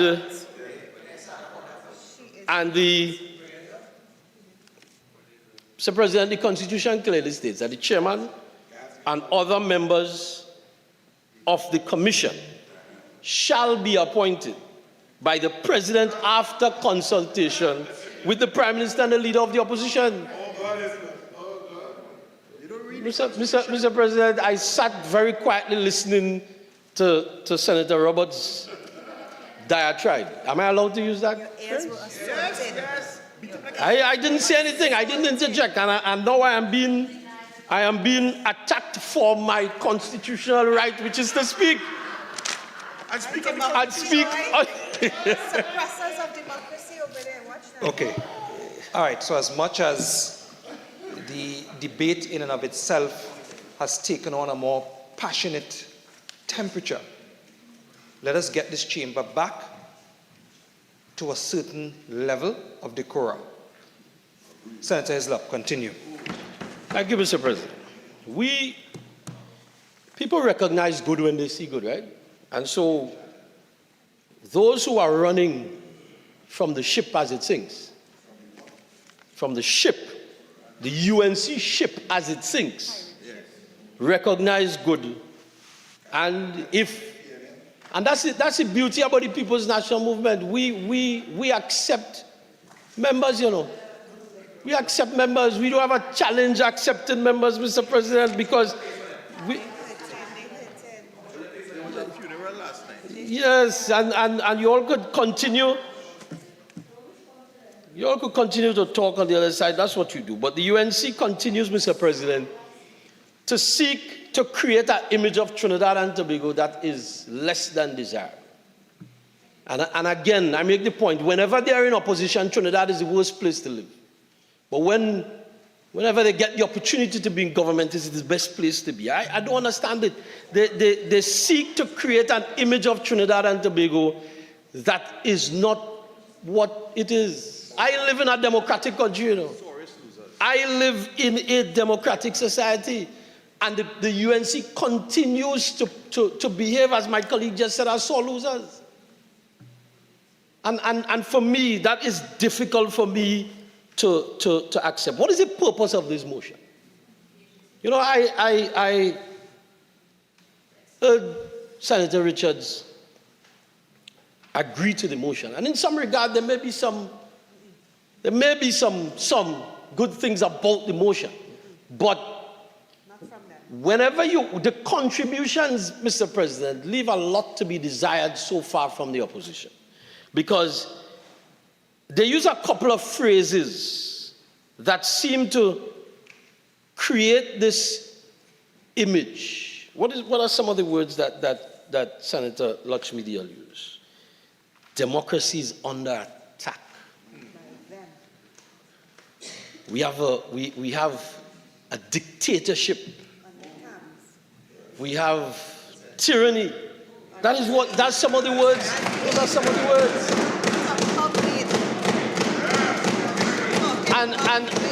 And truth be told, Mr. President, I live in a place where I can still freely speak, freely vote. Well, Mr. President, if that's the case, if it's because I'm a PNM I could vote, then why are we having an election on August 14th? Why? You see, it feels as if this motion was debated sometime before. Because when we debated parliamentary autonomy, the same phrases kept coming over and over again, Mr. President. Separation of powers, attack on democracy. And the narrative coming from the opposition is getting weak, is getting old, it's redundant, it's vexing, it's vacuous, it's just irresponsible. That is what is coming from the opposition, these words, and it's all about seeking to bust a mute mark, no pun intended, and seeking to create some level of hysteria in the country.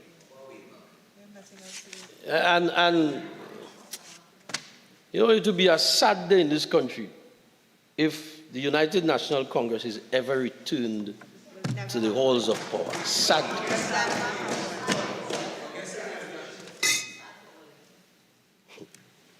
I look at some of the lines used, Mr. President, from the move of the motion. And I just want to state a couple of things. That when I was doing just a quick research for this debate, because there isn't much to deal with. There are 14 points that was brought out about what is democracy, because the last whereas says, or be it resolved, that this Senate calls on the government to reaffirm its commitment to the principles and practice of democracy in Trinidad and Tobago. And if I to go through the 14 areas of what is considered a democratic society, I believe I still live in a democratic nation. I believe that we stand on the shoulders of our former leaders, and we sat here today and Senator Roberts berated the work of Dr. Williams, the founding father of this nation. A man, and on top of that, he even went as far, Mr. President, as to insinuate that a president that was installed by the United National Congress had an issue with democracy.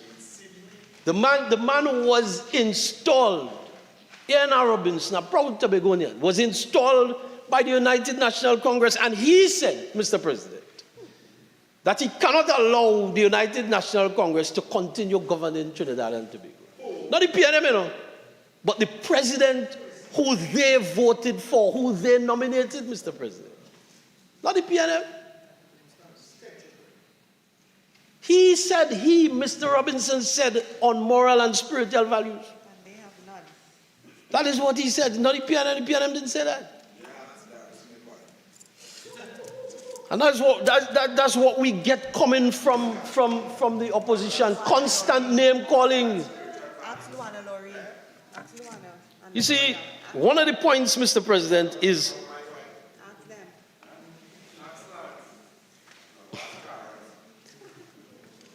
one of the points, Mr. President, the first one I want to touch on is participation of citizens. And when we speak to democracy, democracy allows a voice in charting the course, or allows the people a voice in charting the course of their government and their future. Every year, or every 5 years, or whenever the Prime Minister at the time allows it, or calls it, we have our general elections.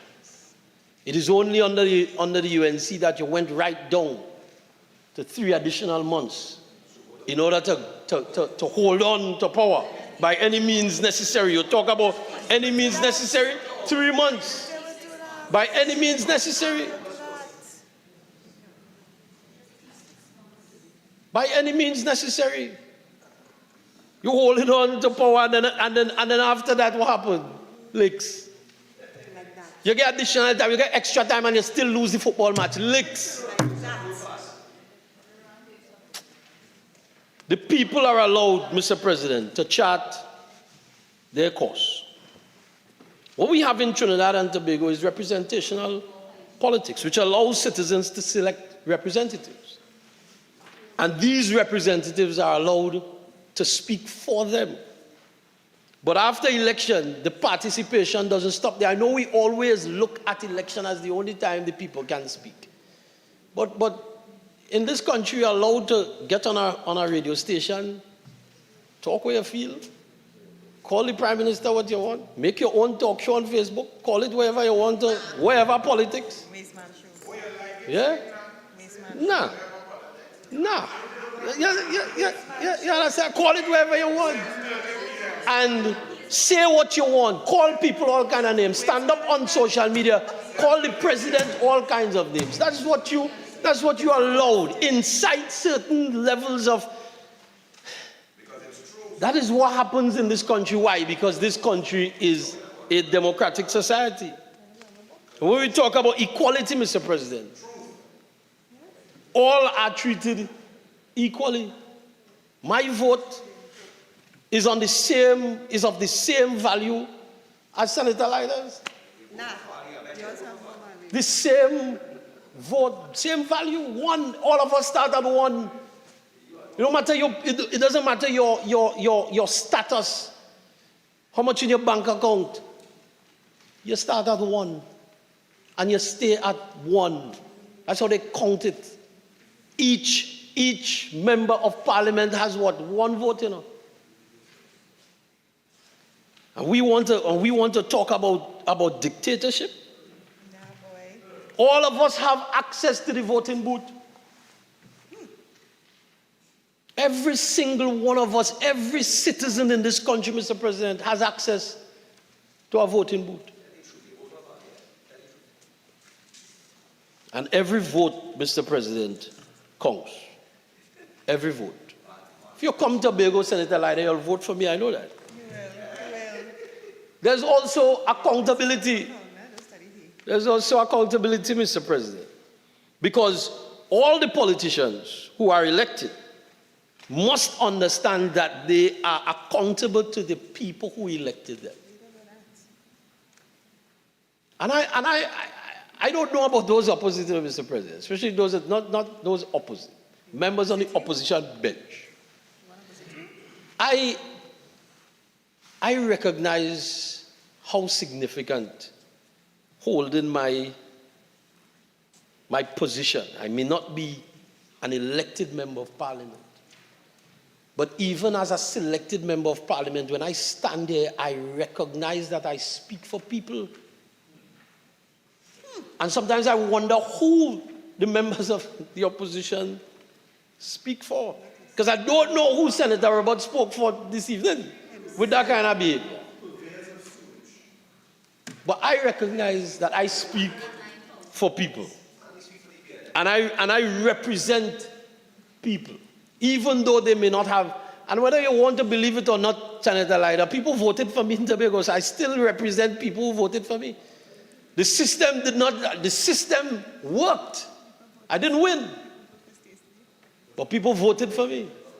They vote for Stacey, though. And I could tell you, based on the system that we are in, I may have been one of the first persons to reach out to the now assemblyman who I lost against.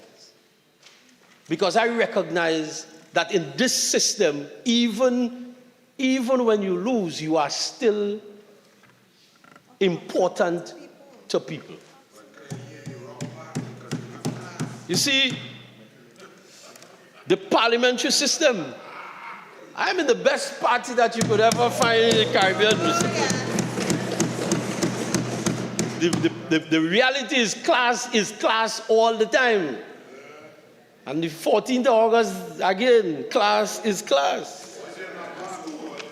I don't know what will happen to the UNC after that loss on August the 14th.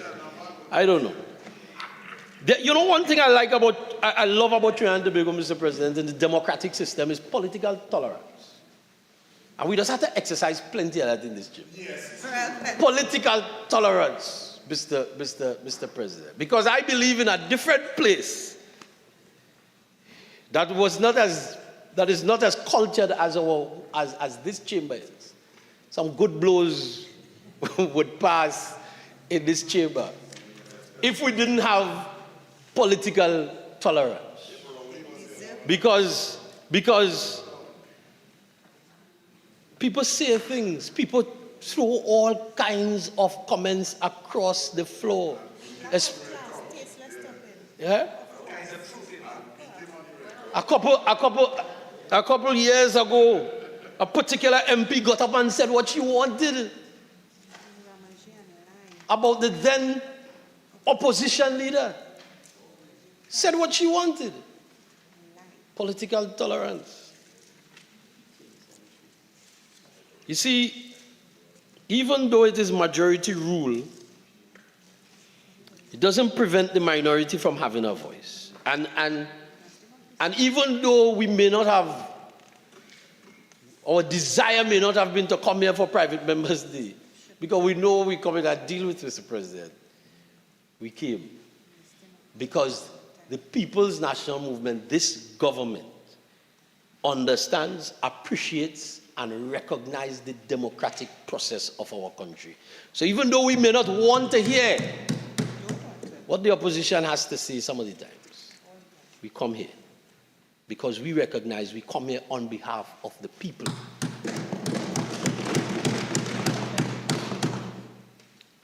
Another beauty about Trinidad and Tobago is the multi-party system, Mr. President.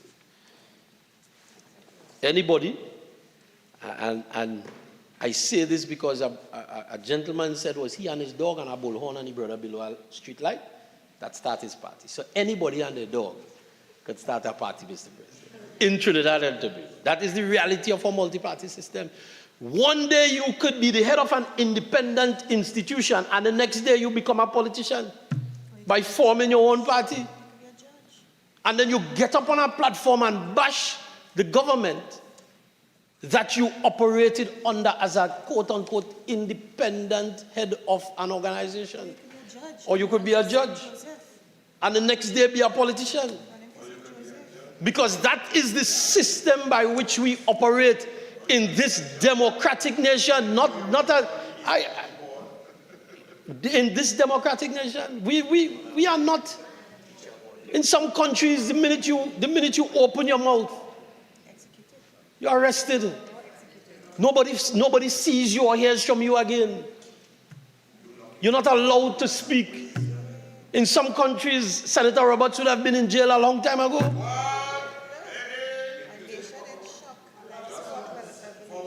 Simply because of his mouth, Mr. President. But where do we reside? We reside in Trinidad and Tobago, where we stand on the tenets of our constitution that allows us the right to speak.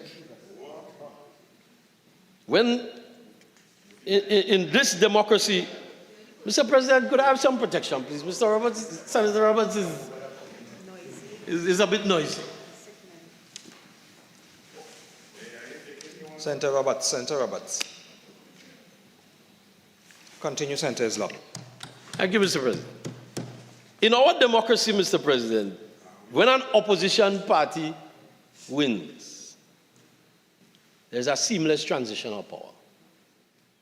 We don't fight. Well, some people, when the results come down or they don't like it, the first place they go is to the High Court. But this government, this People's National Movement, takes its losses in stride because that's what the governance system of our country allows.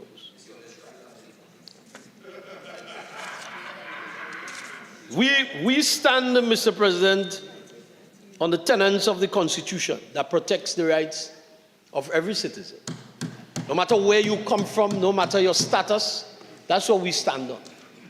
What some may call a Bill of Rights, and that feeds into human rights, the right to associate, the right freedom of speech, the right to join a political party. That's what this country, that's what this government has accepted, has worked within since Trinidad and Tobago became an independent nation. And I know why people have a problem with the PNM. It's because the PNM has proven time and time again, no matter how much they hate, no matter how much they try to get rid of it.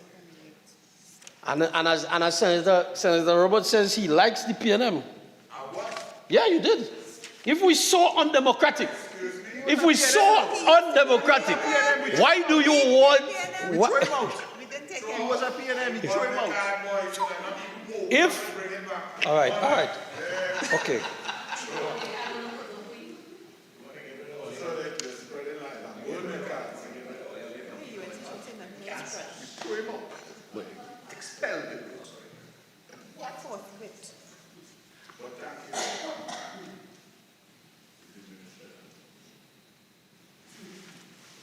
Thank you, Mr. President. If we are so undemocratic, why do you admire our machinery?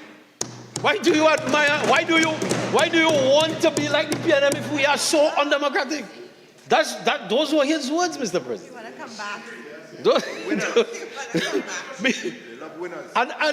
And if you choose to come back, Mr. President, if Senator Roberts chooses to come back,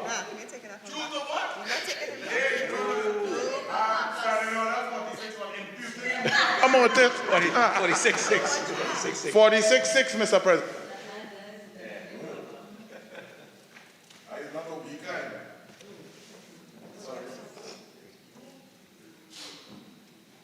All right, so like I said, this particular debate is engendering some passion.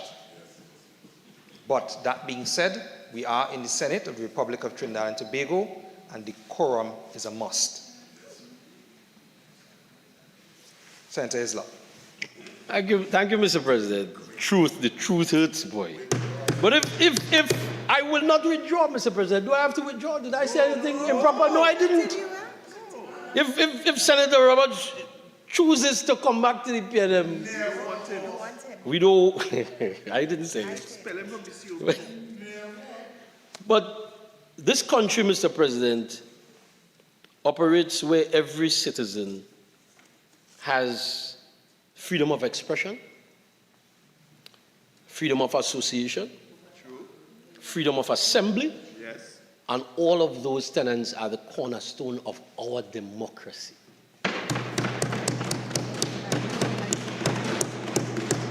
And so, when you ask for the government to reaffirm, that's it, to reaffirm its commitment to the principles and practice of democracy in Trinidad and Tobago, we have always stood by the principles and practice of democracy in Trinidad and Tobago. We have always done so.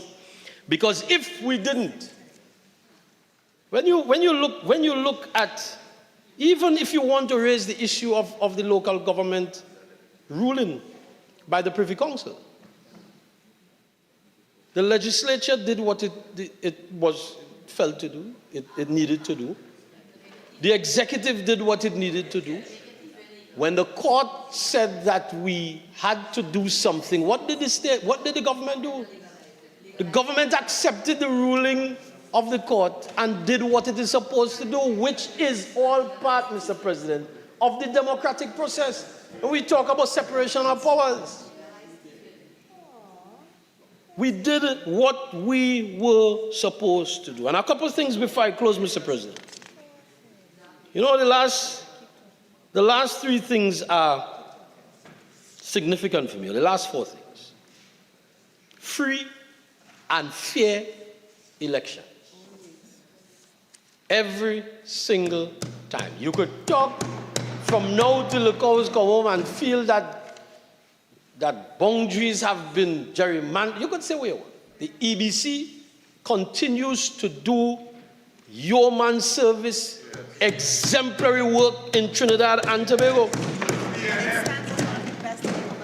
And whether you see, and my colleague just said to me, it stands as a shining light, one of the best in the Commonwealth.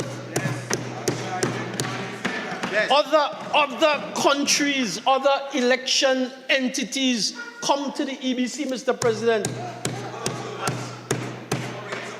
But what your call for observers, we have run elections in this country to a standard. And the EBC, the country of Trinidad and Tobago, Mr. President. The country of Trinidad and Tobago has been able to manage its own elections effectively, transfer of power, no violence, no fighting. You know the people who just fight when they lose is the UNC.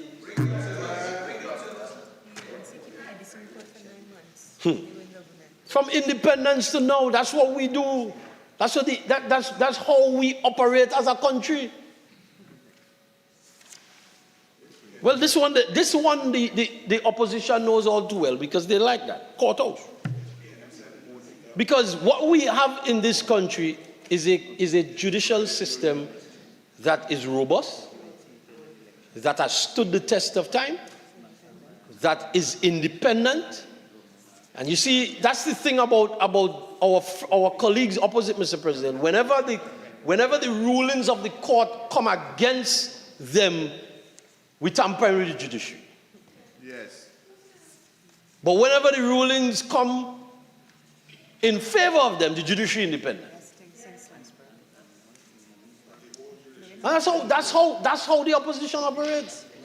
And for the opposition, the best thing since sliced bread in Trinidad and Tobago is the Privy Council. Yes. Yes. If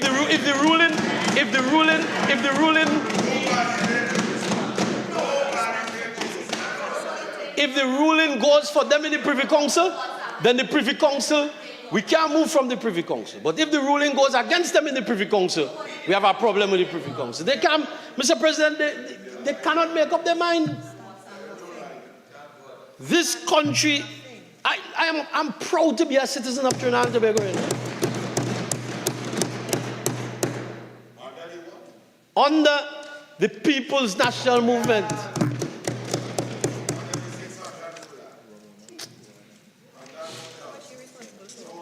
And if it's one thing that this party, Mr. President, and this... Mr. President, how much time do I have? 9. Mr. President, if it's one thing that, as I've said before, is that the People's National Movement, and I'm dealing with the 4 last points, is that one of the tenets that make up a good democratic system is the acceptance of election results. And we've seen it. How many elections has the PNM won? All. We've gotten rid of 71 parties in this country. Gotten rid of them. They're still on the EBC list, you know, but you don't even see them for elections anymore. 71. And who has remained consistent as a bastion of democracy in this country? The People's National Movement. 141 candidates. Mr. President, I am so proud every time we have an election that if it's one thing the PNM could do, is that we want to put up 2 winning candidates in Tobago. Ask the United National Congress, Mr. President, when last they put a candidate in Tobago. Their own chairman, Mr. President, says, we don't need to contest Tobago because we have Duke and the PDP. That's insulting to the people of Tobago. That's what they do. They can't put up all the candidates in Digo Martin. They find a proxy. So when I was supposed to run. They had to find proxies, Mr. President. Those 2 were supposed to run. None in Port of Spain, because they have a proxy in the PDP in Port of Spain. Because they have no supporters. And you want to talk about democracy and representing all the people? When you want to talk about democracy and representing all the people, talk about the PNM. Talk about the PNM. 41 constituencies. Even if there may be opposition strongholds, we still find a candidate and still get significant votes. 141 candidates for local government under the red, under the Balizé, under the People's National Movement. Even if the corporation is considered a stronghold of the opposition, because we recognize that our representation in this democratic system is for all the people, Mr. President.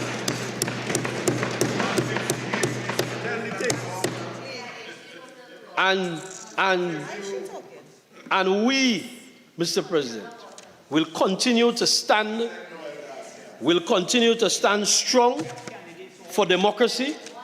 We will continue. We will not. Mr.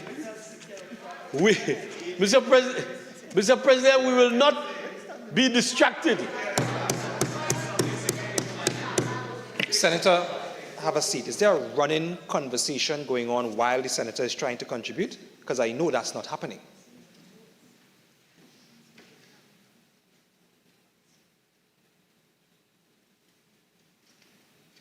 Senator Hislop. Thank you, Mr. President. I know how my friends are feeling it. But we will not be distracted. We will continue to stand up for every single citizen of Trinidad and Tobago. Because why? Because we know how this country was formed. We were at the start of this country. And we will be here until God says there is no longer a Trinidad and Tobago. But we will continue to stand strong as the People's National Movement. We will continue to defend democracy. We will continue to do the work of the people because we are the government of the Republic of Trinidad and Tobago. Mr. President, I thank you.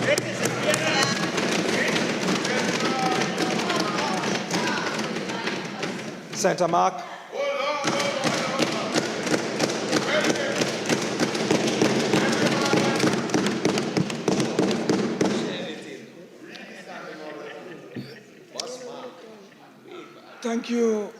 Thank you, Mr. President. Mr. President, I'm very happy to speak on this private member's motion, piloted by my colleague, Senator Jayanti Lakshmidia. Mr. President, I think it was Winston Churchill who once remarked that it has been said that democracy is the worst form of government, except for all those other forms that have been tried from time to time. Mankind so far has not been able to get another model that have been accepted by the vast majority of humanity. But democracy as a form of government has to be safeguarded. It has to be defended. It has to be promoted and preserved for it to sustain itself and for it to grow, flourish, and expand. And that is why, Mr. President, the great philosophers of the 18th, 17th centuries came up with concepts, precepts, and terms to try to preserve this form of government known as democracy. And therefore, the concept, as the recital states very early in this motion, that concept of the separation of powers, which is enshrined and entrenched in our Republican Constitution. It is noteworthy that when our Republican Constitution was promulgated in this Parliament back then, we didn't have an opposition seated in the Parliament. The PNM won this 1971 elections in a no-vote campaign at that time. And two persons crossed the floor, Horace Charles and a fellow called Roy Richardson. They came from the PNM, but they crossed the floor. to form, Mr. President, the opposition. And we came with a Republican constitution. And that constitution was fashioned and shaped, harnessed and honed in order to perpetuate PNMism. That is why the country is in such a mess today. And that is why people have been calling for meaningful constitutional reforms, because the constitution that we have inherited from the PNM in '76 was never a constitution approved by the masses. The Wooden Commission report was rejected by Eric Williams. He said it was a dagger aimed at the heart of PNM. So they rejected the Wooden Commission report. And Eric Williams formulated his own report. And we have a constitution that we abide by today that, as I said, is not reflecting the dreams and hopes and aspirations of our people in Trinidad and Tobago, Mr. President. So yes, we have a democratic and sovereign state. And this sovereign state, Mr. President, is ruled or is founded on the rule of law.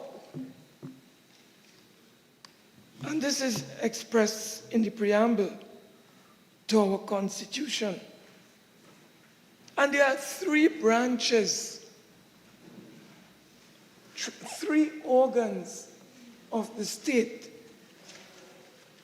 But, Mr. President, there's a fine line governing these three branches of state. And the drafters and framers of our Constitution would have expected that anyone who becomes Prime Minister would seek to promote, expand, observe the very letter and spirit of our Constitution. It is the first time in living memory that our Constitution and all its independent institutions seem to be under some degree of assault, some degree of compromise, Mr. President. And there is an attempt, whether we want to recognize it or not, Mr. President, the reality is staring us nakedly in the face. It is said that democracy does not and will not disappear in one fell swoop, but small degrees,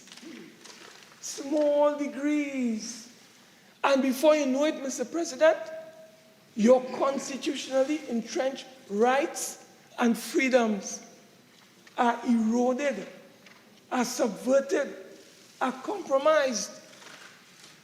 And this is what we in Trinidad and Tobago have been witnessing gradually, incrementally over the last few years in Trinidad and Tobago. Mr. President, it has become so naked and brazen that we could have our Prime Minister go into a PNM sports day in Toko and telling the world, Mr. President, that by 2024, his government will abolish all the service commissions in Trinidad and Tobago. No, this is here in black and white. Do you want me to quote it? I'll quote it for the record. Mr. President, I am being told by my honorable friend that is not so. Mr. President, I have a copy of the Newsday, Monday, May the 1st, 2023, on page 7, the headline, and no disrespect. The headline, Mr. President, Rowley proposes end to service commissions. That is the headline. And if I may just be permitted to quote the first paragraph or sentence in this Newsday article, it says, and I quote, next year, the Prime Minister will bring to Parliament legislation that will end the lives of service commissions and replace them with a single tribunal that will hear the complaints of public servants. End quote. Headed by Noel Garcia. This is a serious matter. If we are not careful, Mr. President, before we know it, we will end up in chains and handcuffs in this country. It happened in Grenada under Forbes Burnham. It happened under Gary Grenada. Mr. President, and Mr. President, I want to say that even Dr. Eric Williams, who they worship on that side, the reality is he promoted this concept and retained the service commissions, both in the 56, 61 Constitution, before we became an independent country. He introduced it in 62, in the Constitution of 62. He retained the Privy Council in the 62 Constitution. And even when we did not have an official opposition, Eric Williams retained the Privy Council. He retained all the service commissions because he understood the importance of keeping the politicians away from public officers, be they teachers, be they police officers, be they firefighters, be they prison officers, be they civil servants. There is a buffer, Mr. President, between those public servants and the politicians. But both the former Prime Minister, Patrick Augustus Manning, and the current Prime Minister, they have almost a partial, I don't know if it's a hatred for service commission. And you know why, Mr. President? My colleague, Senator Anil Roberts, made the point. The PNM is a party machinery whose leadership is only concerned with domination and control. Correct. They're about domination and control. So they don't mind, Mr. President, if our institutions are destroyed. They don't care if they are undermined. Once they can control those institutions, they are happy. They are happy. Yep. So, Mr. President, here it is. We have 4 independent institutions, that is service commissions I'm talking about, and let me identify them.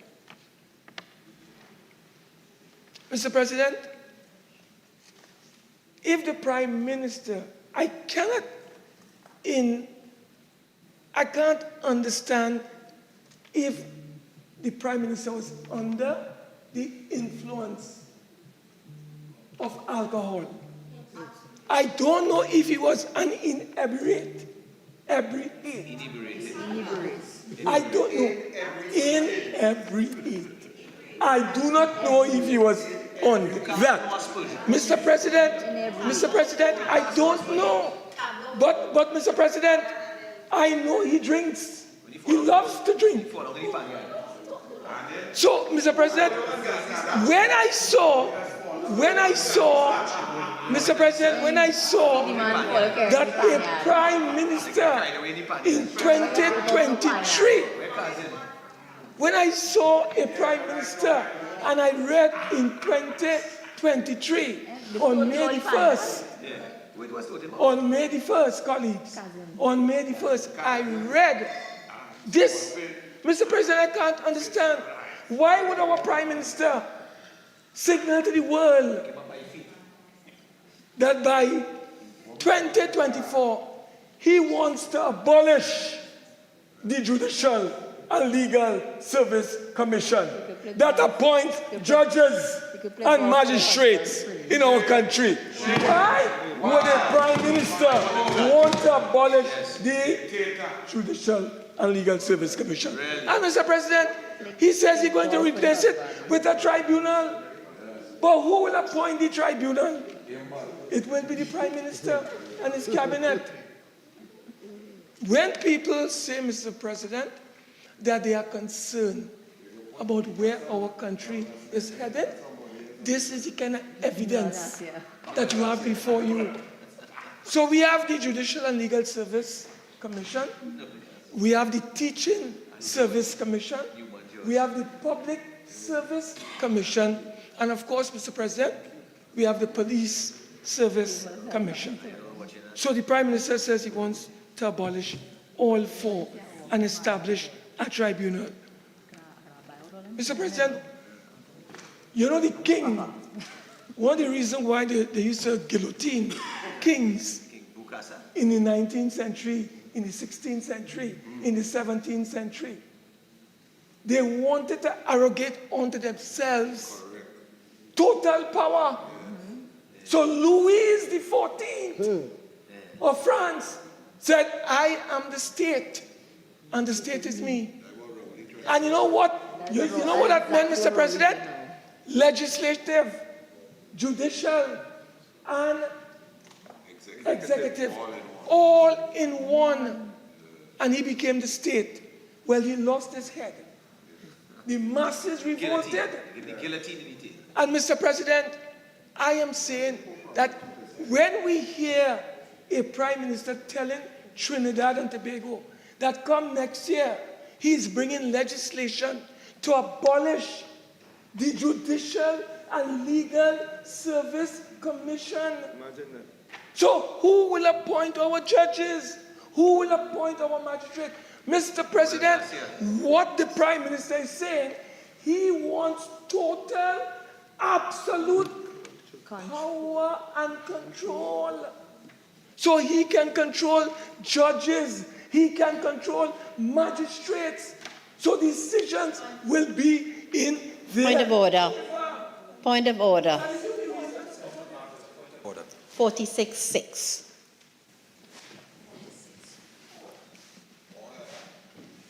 Which is the point of order, 46-6 or 46-4? Both, Mr. President. Senator Mark, again, just be careful about the inferences that you're making. Continue. Okay. Thank you, Mr. President. So, Mr. President, when we talk about in this particular private member's motion, if you go to the recital that states, and whereas the actions of government, and we are talking about the executive organ of the state, Mr. President, provides, whereas the actions of the government, Mr. President, in its engagement with constitutionally enshrined offices and institutions have caused public unease and concerns. Mr. President, it's along the lines that I have just outlined.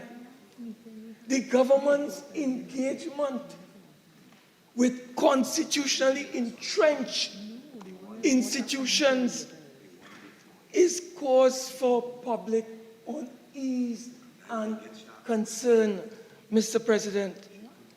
Mr. President, I, like my friend from Tobago,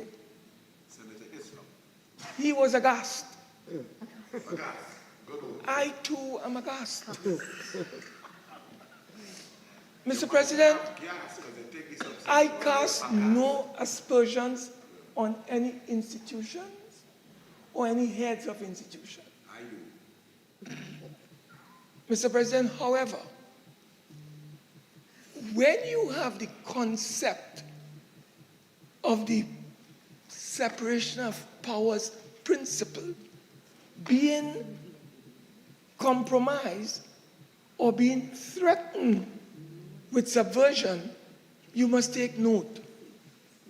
And therefore, Trinidad and Tobago was aghast when we read in the newspaper, I think it was about 2 Thursdays ago,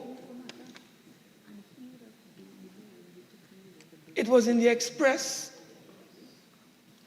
and it read, well, this is what I'm missing here, but the date is the 18th Avenue.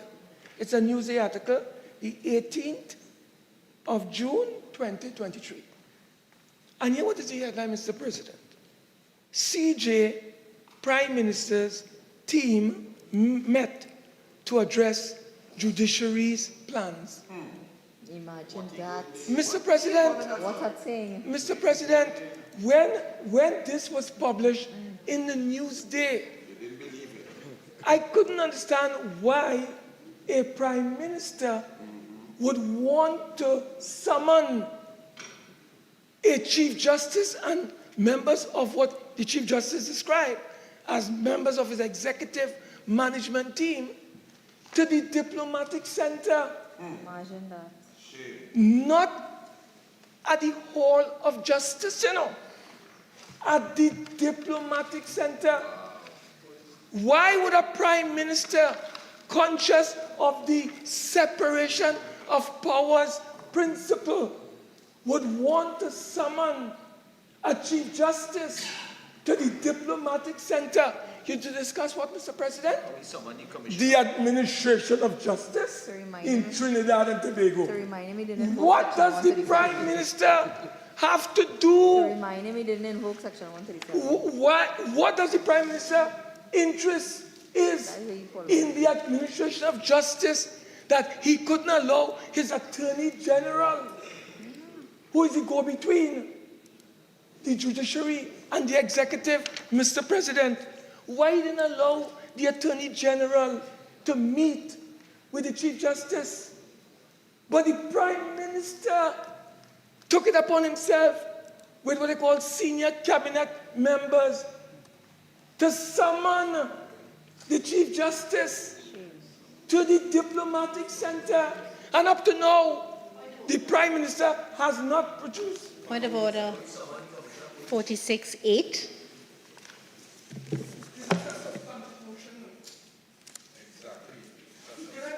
Senator Mark, please allow the point of order.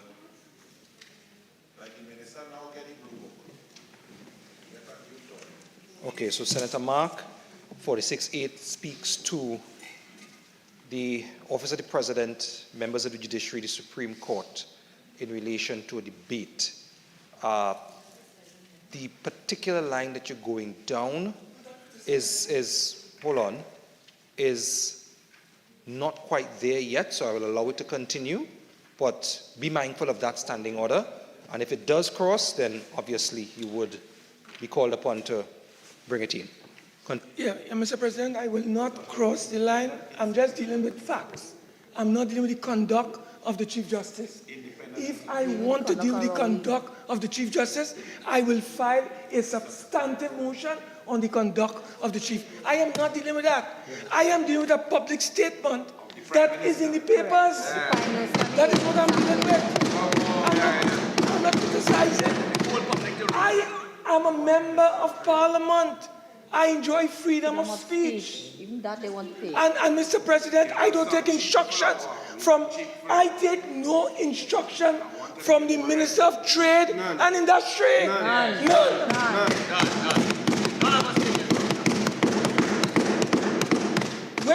fighting Good for behavior, democracy. nothing. Where was this lady?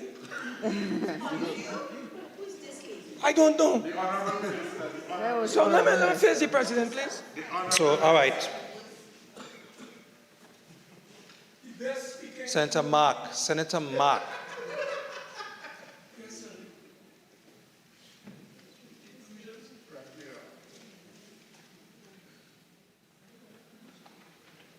Continue. So, Mr. President, as I said, all I'm saying is that, Mr. President, there are red flags. There are red flags that are being erected. There are signals that are being given in Trinidad and Tobago. Mr. President, the Chinese have a saying, those who can see before others are brilliant, and those who can know before others are geniuses. We don't have to wait for dictatorship to arise and we end up in jail. We lose our rights. We lose our freedoms. Mr. President, we must stop a dictatorship from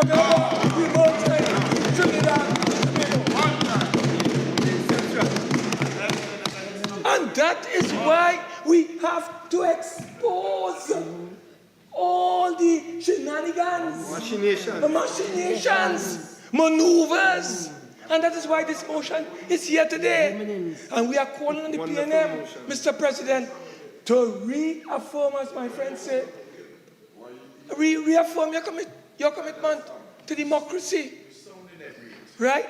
Right. Reaffirm. So, Mr. President, these are very difficult times that we are living in. And we have to be very careful. We have to be very careful. Mr. President,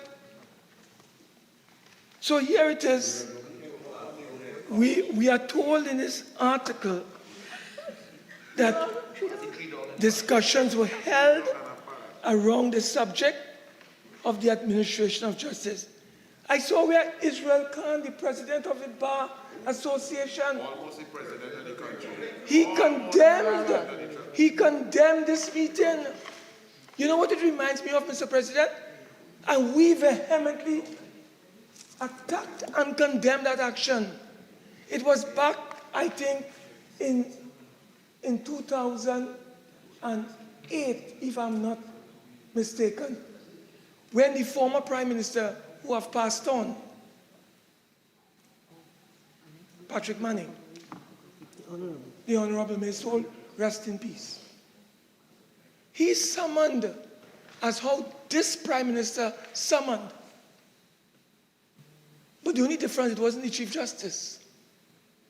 It was the Commissioner of Police, a fellow called Everett Snacks. And that is a function when you're appointed as a Commissioner of Police by the Police Service Commission. It is the chairman or the permanent secretary in the Ministry of National Security that's supposed to give you your envelope of appointment. This time, for the first time, the Prime Minister of Trinidad and Tobago, at the time, called Mr. Snacks to Whitehall to give him his letter of appointment. Those were signs of a creeping dictatorship where they wanted the police to believe that I, the Prime Minister, appointed you, and therefore you have to be loyal to me and not the Constitution. That is what was the perception that was given to the public in this country. Mr. President, our institutions are being weakened. They are the guardrails of our democracy, and they are being weakened daily by the constant bombardment unleashed on those institutions by a government that is committed to an and almost like an accumulation, I should say, and a concentration of power. That is what this is about. It's about power. It's about control. Mr. President, the last bastion, the last bulwark of our democracy is our independent judiciary. And when you begin to see signs of disturbance emerging in our judiciary, Mr. President, we have to be concerned. I remember, my honorable friend is here, Senator Anthony Rivera. I remember when we were debating a matter in this chamber on what Senator Rivera considered to be our misconduct at the selection, the impeachment motion, you recall. And we were all shocked when Senator Vieira put on the Hansard record that people were so disgusted with our behavior that judges in the Supreme Court and Court of Appeal called him and castigated the Honorable Jayanti and the opposition. And I say, I wonder if Senator Vieira knows what he's doing, what he's saying. So, Mr. President, what message was that sending to you? It is telling us that I cast no aspersions. No aspersions. All I'm saying, Mr. President, let us think. If two judges were to call me from the Court of Appeal or Supreme Court and say, listen, we are very concerned about the behavior of the independent senators. How, and I come in this house and I tell you, Mr. President, two senior or two high court judges called me and said they were very disgusted with the PNM conduct or the, Mr. President, you will be aghast. You'll want to know what is going on here. At these, in other words, I do not even want to go where I want to go, Mr. President. Because you're aghast. I don't want to go there. But it is worrying, it is troubling, it is disturbing when you have judges who have to sit in matters that come before them from members who are defending UNC matters, and they are telling a fellow... Senator Mark, at this point in time, I would have to invoke Standing Order 46.8 and ask that you do not go down that line and move on to another point. So, Mr. President, these are very dangerous times. These are very dangerous times that we are living in. And that is why, Mr. President,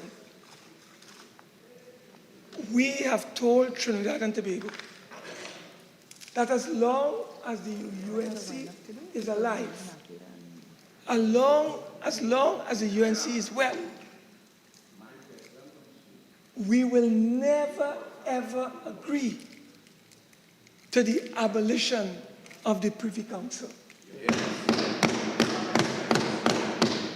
We will never, ever agree to the abolition and the removal of the Privy Council and have it replaced with a CCJ. We'll never do that. So we send that to the Attorney General, we send it to the Prime Minister. Don't bring no legislation ever to this Parliament to abolish the Privy Council. You will not get the support of the United Nations. Don't bring it. Don't bring it. We will not support any legislation to abolish the Privy Council. Mr. President,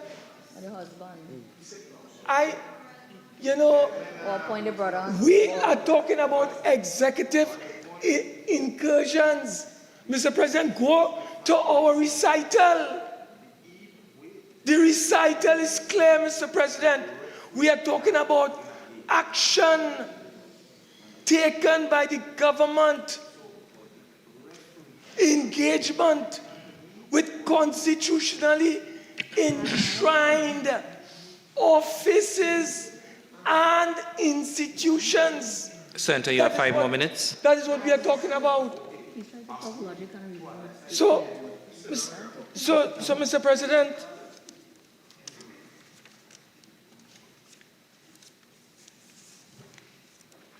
Trinidad and Tobago must wake up.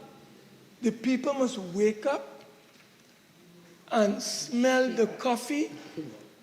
They must wake up and understand, Mr. President, that there is an attempt, there is a gradual policy movement on the part of this government to transform Trinidad and Tobago into an authoritarian, totalitarian, autocratic state. That's right. That is what the people must wake up to. And that is why, Mr. President, it is so important for the people to come out in their numbers on August the 14th. This election that is about to take place has nothing to do with local government reform. It has nothing to do. It has to do with this motion that we are debating here. It has to deal, Mr. President, with the attempt by the PNM to destroy, undermine, poison, subvert, abridge all our independent institutions. That is what it is about. And that is why, Mr. President, we have brought this motion to the Parliament. And we want to get the government's commitment. We want the government to support its commitment to democracy. If the government votes against this motion, if this government votes against this motion to reaffirm our commitment as a Senate and as a government to our democracy, they will show their true colors. Mr. President, if they do that, the country would bless them because they will go to their graves after that.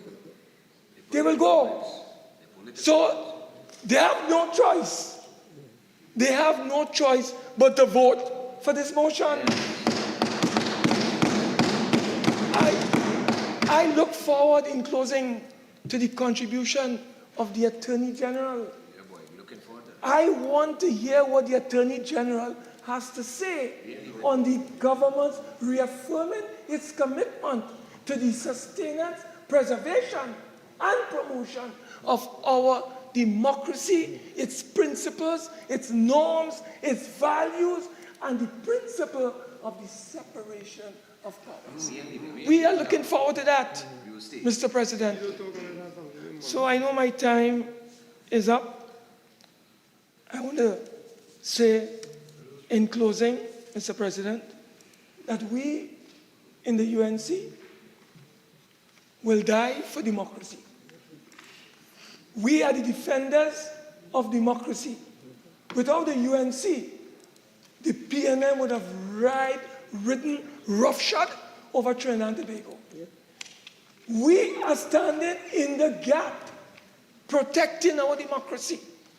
And that is why my friend Hislop, Senator Hislop, that is, talked about we always go into court. But we will use the court every moment, every opportunity to defend democracy and defend the rights of the people in this country, Mr. President. We will use every means at our disposal, legally, Mr. President, lawfully, to defend our democracy. We will fight the PNM in the Parliament. We will fight them outside the parliament. We will fight them in the court. We will fight them everywhere. Everywhere. We will fight the PNM. Mr. President, justice will prevail. It was Martin Luther King, in closing, who said, the arc of the moral universe is long, but it bends towards justice. It bends towards justice. Mr. President, I want to thank you. We are freedom fighters. We are liberators. We are emancipators. And we stand for our people, democracy, and progress. I thank you, Mr. President. Minister of Public Administration. Thank you, Mr. President. Before I start with the substance of my contribution, I'd just like to respond to one of the issues raised by Senator Mark, and I will deal with his other non-issues during the course of my discourse. Senator Mark said to this House and to the Republic of Trinidad and Tobago that they are fighting for meaningful constitutional reform, but they're not able to get it. I want to ask Senator Mark why they didn't seek this or bring about this meaningful constitutional reform when they had a substantial majority in the House during the not 60 months, but the 63 months that they were in office during the period 2012, 2010 to 2015. Why didn't we have the constitutional reform then? Is it that you were too busy emptying the coffers of FCB, of FGC?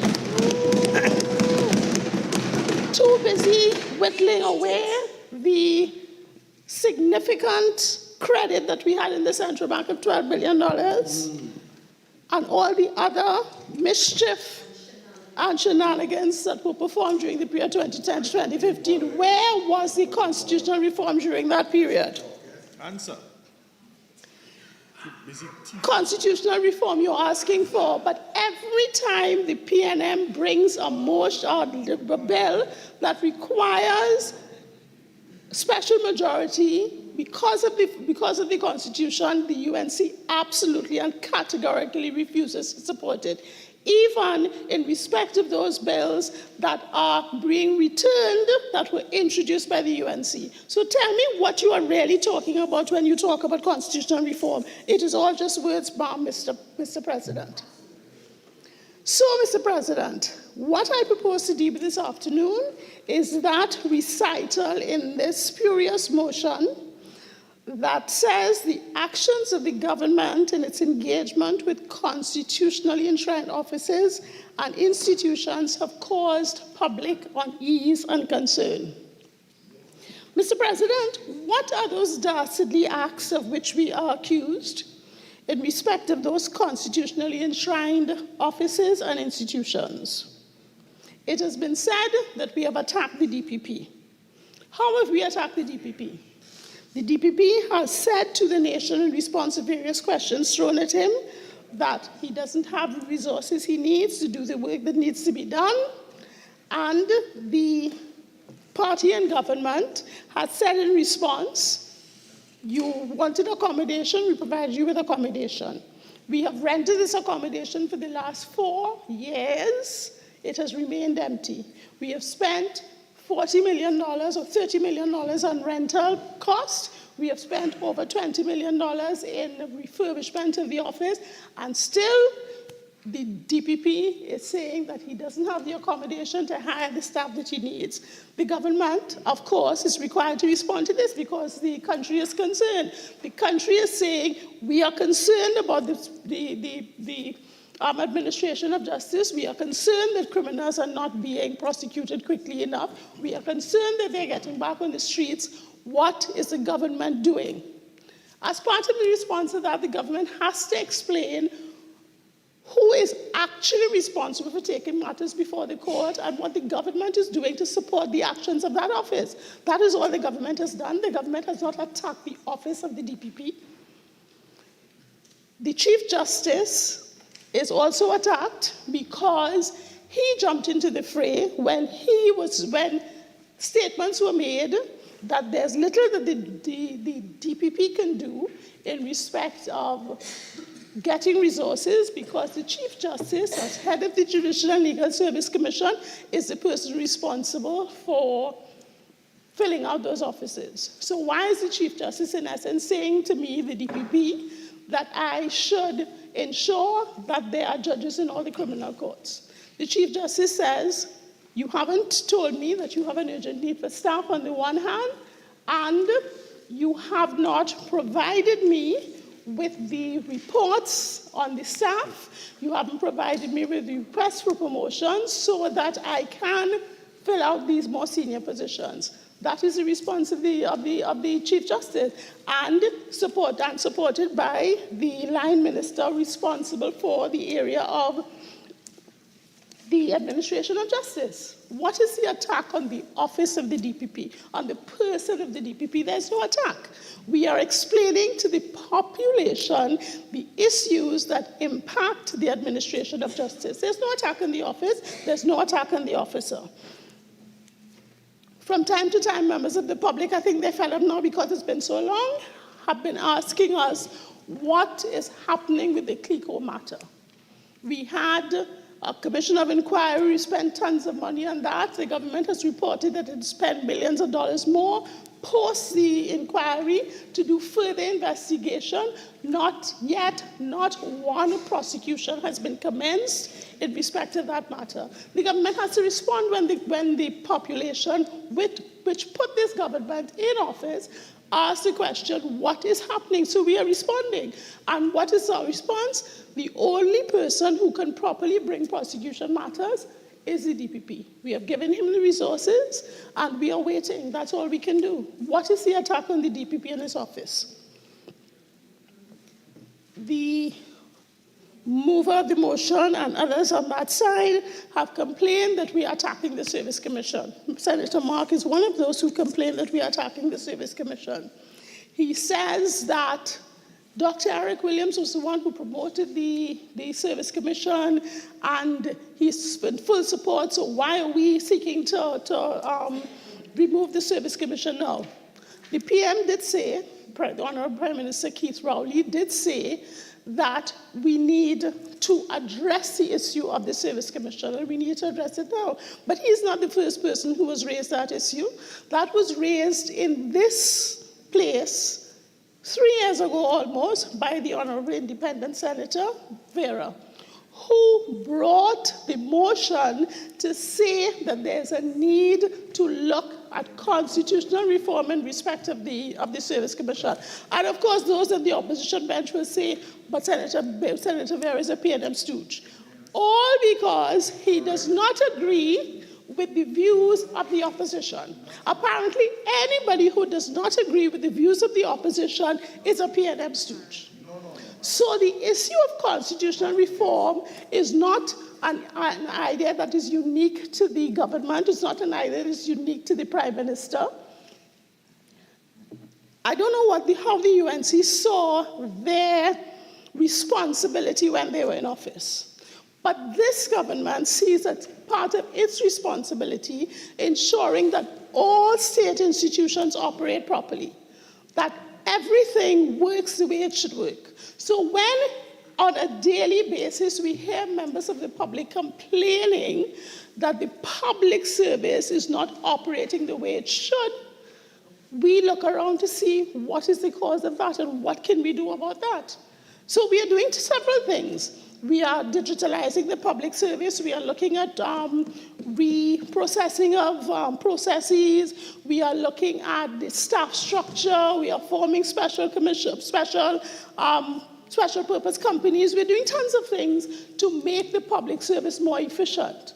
But we cannot ignore the fact that responsibility for the public service, this giant organization, is spread among 3 entities. And an important element of the control of the public service falls under the Service Commission. So if the public service is not working, we have to see what impact the existence and operation of the Service Commission has on that. And so in doing that, we may decide, yes, that it is time to do away with that form of control and put something else in place. That is the debate that we had across the floor in this place. It is a very valid issue. It is a matter that, as Prime Minister, the Honorable Keith Rowley had every entitlement and the responsibility to talk about and address. So don't say we are attacking the Service Commission because we say maybe it was fine in 2062 when we became an independent nation. Maybe it was still fine in 1962 rather, and in 1976 when we became a republic. But perhaps in 2023, it is not the right configuration for us as we seek to become an advanced, modern, efficient, effective society. What is wrong with the Prime Minister saying that we need to revisit that? That is not an attack on the institution. It is an attempt to get us into the 21st century in the way that the Trinidad and Tobago citizens deserve.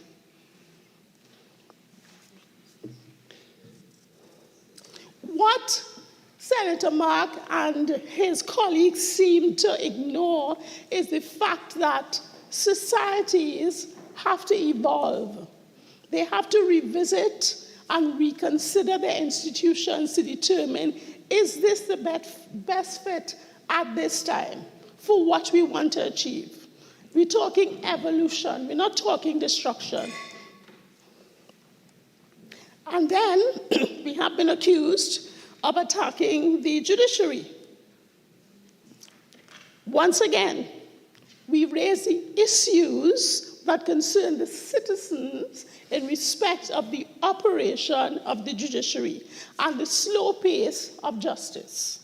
So we talked about the slow pace of justice. We talked about the apparent revolving doors for criminals who commit a crime, get arrested, get bail, go back out and commit another crime. We talk about the ease of getting bail. How is that an attack on the judiciary? We are dealing with issues in society that need to be fixed. We haven't attacked the institution, we haven't attacked the members of the judiciary. We are looking at issues. So these attacks, Mr. President, are not in institutions. They are comments shared with the public regarding the government concerns about various matters of public interest. Where persons express growing concern over the speed of justice in Trinidad and Tobago, the rising rate of crime, and why we seem to be making no headway in the fight against crime, should the government not express its concerns about the part that various arms of the state and various office holders play and indicate what we are doing and what we want those institutions and office holders to do to improve the state of affairs? That is the nature of the government's contribution to this conversation.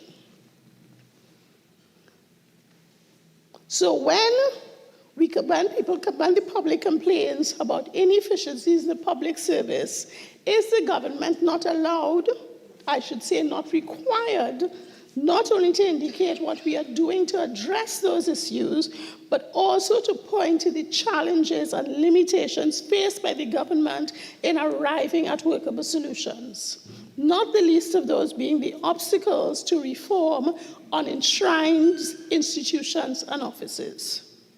That is not an attack on those offices and institutions. Saying that there's a need to address the structure and function of the Service Commission is not an attack on the Commission, but an acknowledgement that a problem exists and there's a need to resolve that problem.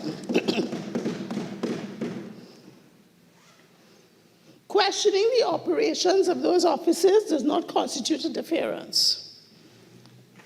The UNC apparently thinks that the government's role is to provide funding and necessary resources to the institution and then step back and let them do their work. Anything else they view as interference. I am not in agreement with that. We would be failing in our responsibility to the people we represent, and that means all the people of Trinidad and Tobago. While the Constitution, which embodies and enshrines the separation of powers, requires that we do not interfere in the execution of the powers of those offices and institutions, we must be expected and have the authority to cast an eye over their operations to ensure that they are performing optimally and in accordance with the spirit of the law by which they were created. So this is the approach of the PNM. Senator Mark went to town on the fact that the Prime Minister summoned the Chief Justice to the diplomatic center, and that is an attack on democracy. Well, to start with, Senator Mark is misrepresenting the facts as usual. Serial misleader. Because there was no meeting at the diplomatic center. The Chief Justice has been requesting a meeting with the Prime Minister for quite some time. Because as responsible heads of the various arms of the state, they recognize that it is necessary for them to cooperate for us to get where we want to get to. So a meeting was held 2 weeks ago. It was held on neutral ground at a location arranged by the judiciary. It was not a summons. And we spent the day discussing a slew of issues that impact the judiciary, the government's concerns, and vice versa, and came up with solutions and several ways forward for us to improve on the delivery of justice and other matters that were raised. That is an approach that I would encourage. That, to me, shows that my Prime Minister respects the fact that a head of one of the arms of the state performing an important function that needs collaboration for us to get where we need to get to. He is not seeking to control the judiciary. He's not seeking to belittle the power in the judiciary.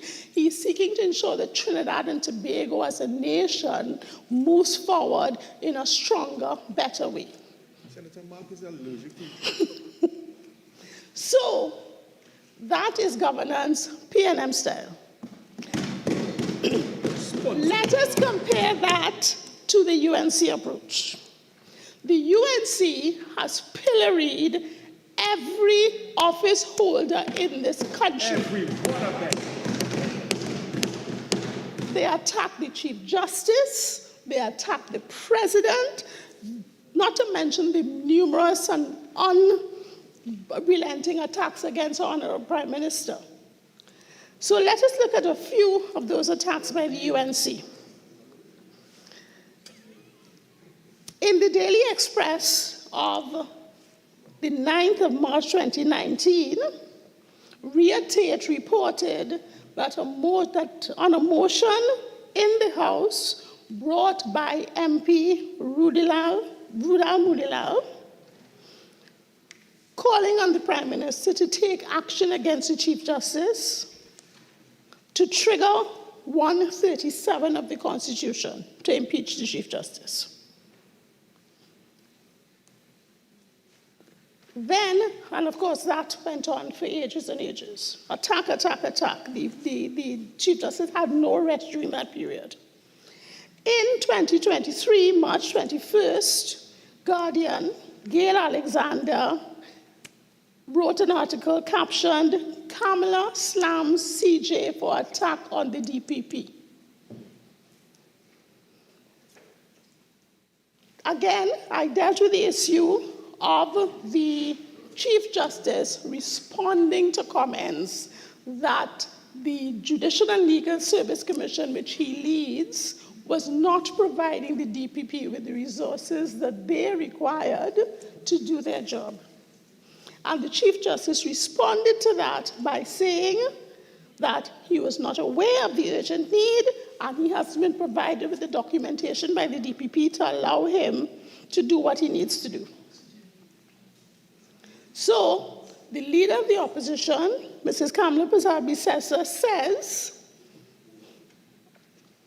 The Chief Justice's recent statements against DPP Roger Gostard was presumptuous and totally out of place. Correct. She accused the Chief Justice of ganging up with the Prime Minister and the Attorney General against Gaspard. I condemn in the strongest possible terms the thuggish, gangster-like attack on DPP Gaspard, the highest office in the land. They are operating like thugs and gangsters. Shame. I am so distressed to see the high office of the CJ jumping into the guile. This is what was said by the leader of the opposition. Shame.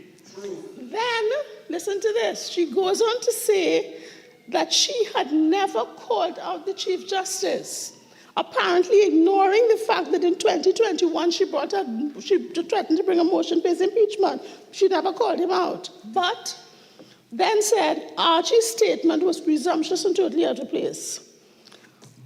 Rowley, she goes on to say, has sworn in his puppet president today, which is when the honorable, well-respected Senator Roberts. Senator Roberts, 51(1)F. Your volume of your crosstalk is disturbing. Thank you, Mr. Vice President. So on the day when the Honorable, well-respected President Christine Carla Kangaloo was sworn in, the leader of the opposition said, Rowley has sworn in his puppet president today. The very institution he wants to control. When Gaspard talked of staff shortages, Rowley got his next puppet to talk. This is what she said in a forum. So, that, Mr. President, is an attack, in my view, on an institution and on office holders. Not what the PNM has done.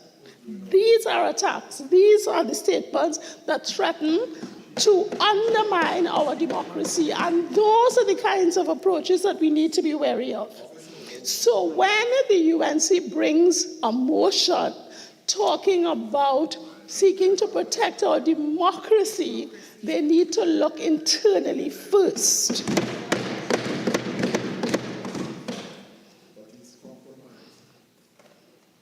And they didn't stop there. They went after the EBC. Yes. On a news item on TV6 on the 2nd of December 2021, the opposition said that they're calling on the EBC to withdraw its plans to execute a pilot project at polling stations in Tobago for Monday's THA election.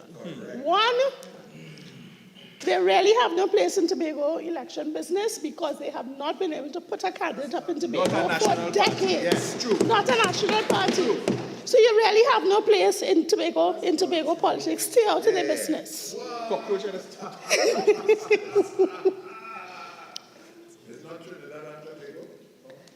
Then they threatened in 2017 to sue the EBC for the appointment of the chief election officer, claiming incorrectly, years after not having withdrawn from that incorrect position, that the chief election officer was related to a then PNM government officer. Not true, denied by both parties, but still they persist.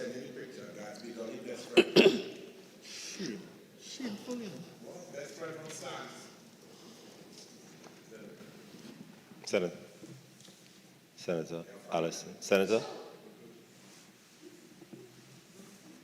As much as you would like to contribute, your time has passed for that. Keep your volume to a certain level, please. And allow her to complete in silence. Deal with it.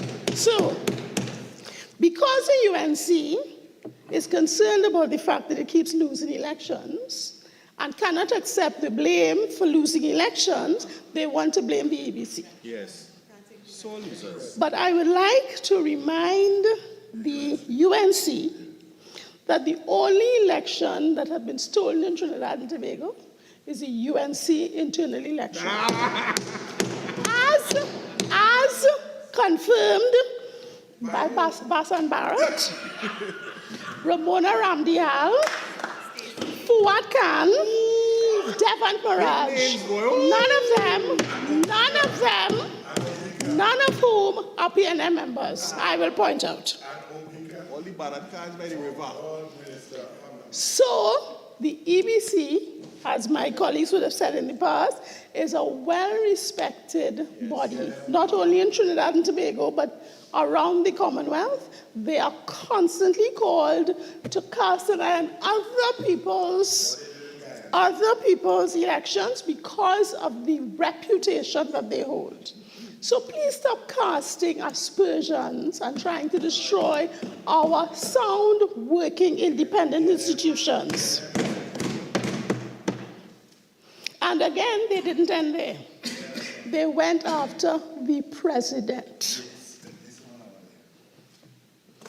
On the 15th of October 2022, leader of the opposition in a media conference threatened to take what she called historical steps to file a motion in Parliament to have the House of Representatives investigate and potentially remove the president, Paul-Eme Weeks.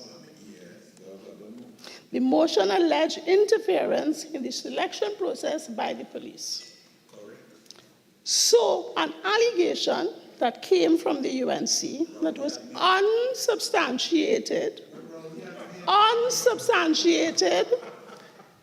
and not proven, they pilloried the respected president to no end. She was called names on social media, she was attacked personally, and all our honorable president was doing her job. That is all she was doing her job. They brought a motion in effect to the Electoral College to achieve their objective. And they got a sound licking. Yes. Because nobody in the country, other than the small group of UNC defectors, were of the view that the president had done anything wrong. Wow. So then what did they do? They threatened to sue the Speaker of the House because she had brought what they called illegal guidelines in respect of the impeachment motion. The leader of the opposition again said, we will be taking action. I served notice of the unilateral illegal guidelines used by the Speaker. What did the Speaker do? The Speaker read the rules, determined how the process should go, and operated the process in that manner. What was wrong with the approach of the Speaker that she had to be pilloried in public? It's unfair. Just so losers. So, the President, the EBC, the Speaker, the Judiciary, the Chief Justice, all of them under constant attack from the opposition. Not from the government of Trinidad and Tobago, from the opposition. Opposition, yes. Because there is And probably one of the most dastardly attacks in the history of Trinidad and Tobago was the attack by the UNC on the members of the independent bench of the Senate. Yes. It was shameful. Completely disgusting and shameful. And why is that? Merely because the independent bench, operating independently like they're required to do, yes, did not support the spurious motion brought by the opposition. That's the reason for the attack. And petulance. And one needs to be reminded of what was said. Reminder, put it on the record. Gail Alexander article. Speaking at last night's UNC forum, Prasad Bisasa said the tradition was not to criticize independent senators, but added that those days were over. You stepped out of your crease to do battle for the PNM in the political aisle. So check yourselves. We are on your case and we shall expose who you are. She added, one of the most disgraceful things about the vote was watching how the so-called independent senators capitulated to the PNM's will, as opposed to standing up for the people. These senators are handpicked by the president, so how can they be expected to vote to investigate her? And finally, she asserted this notion of independent senators has, over the last 50 years, bred the nasty idea that a portion of the population is somehow superior and they look down on others, calling them tribal, base, disrespectful, and disgraceful. It is an attractive concept for some who will always mimic their views in order to be seen as part of the elite class. This article is titled, Kamala Attacks Independent Senators. No. Completely reprehensible.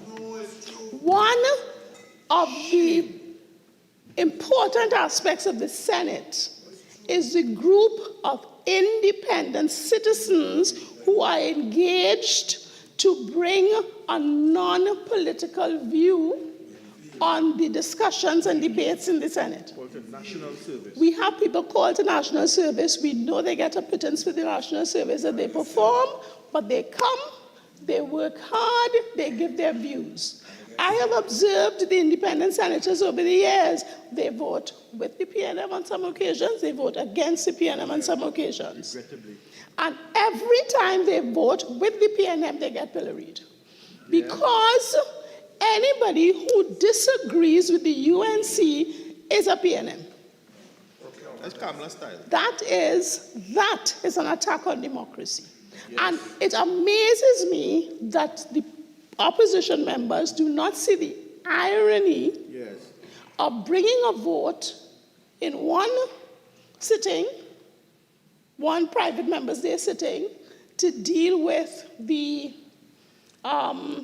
autonomy of the parliament, and on the next day bringing a vote that deals with issues that demonstrate how they attack the very independence of the institution that they are purporting to seek to protect. That is irony at its height. Confused, you know. Irony at its height. They're confused. So that the UNC members, Mr. President, need to understand and appreciate and accept that the fact that people disagree with them does not mean they're PNM. It just means they're thinking.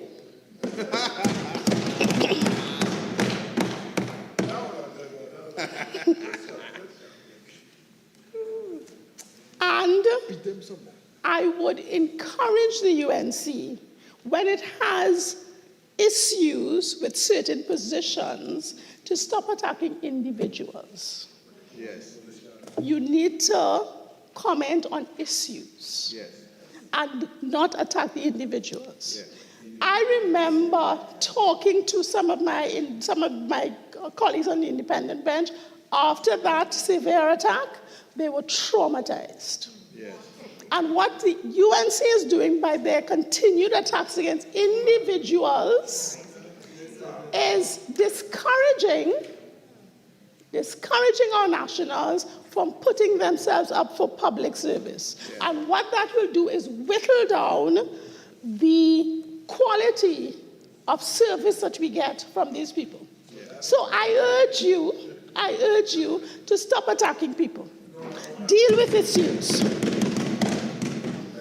It was Eleanor Roosevelt who said, great minds discuss ideas.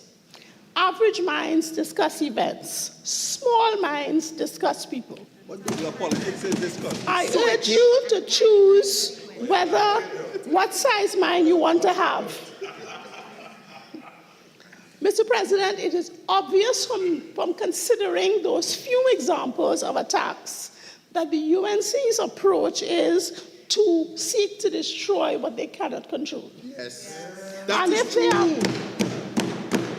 And if they are not in government, they are happy to destroy the entire country. Yes. And rule the ashes. Yes, burn it down and rule the ashes. I don't know what they are purporting. I don't know what they're purporting to come back into government to govern, because they're seeking to destroy Trinidad and Tobago. They went to the Australians, he says to the Australians, we are involved in some collusion over the acquisition of the boats. They went to the US to say we are in collusion over what is happening in Venezuela. We keep attacking our country and our institutions in an effort to say that if it's not mine, it's not good. It's not worthy of saving. It's not worthy of promoting. We have to change that approach. So, Mr. Vice President, what I will say to the UNC is Senator, that... you have 5 more minutes. Thank you, Mr. Vice President. What I will say to the UNC is that this motion is a valid motion, but they need to find a mirror and look in the mirror. Ooh. And seek to determine who, in fact, is seeking to destroy the democracy of Trinidad and Tobago. Only the UNC. The reflection, they will be aghast. Mr. Vice President, the government on this side honors Trinidad and Tobago. We honor our institutions. We respect its office holders.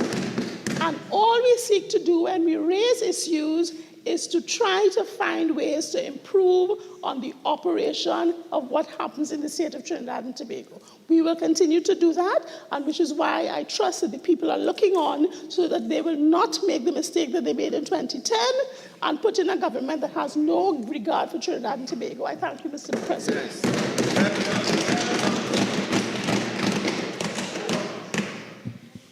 Senator Nakid.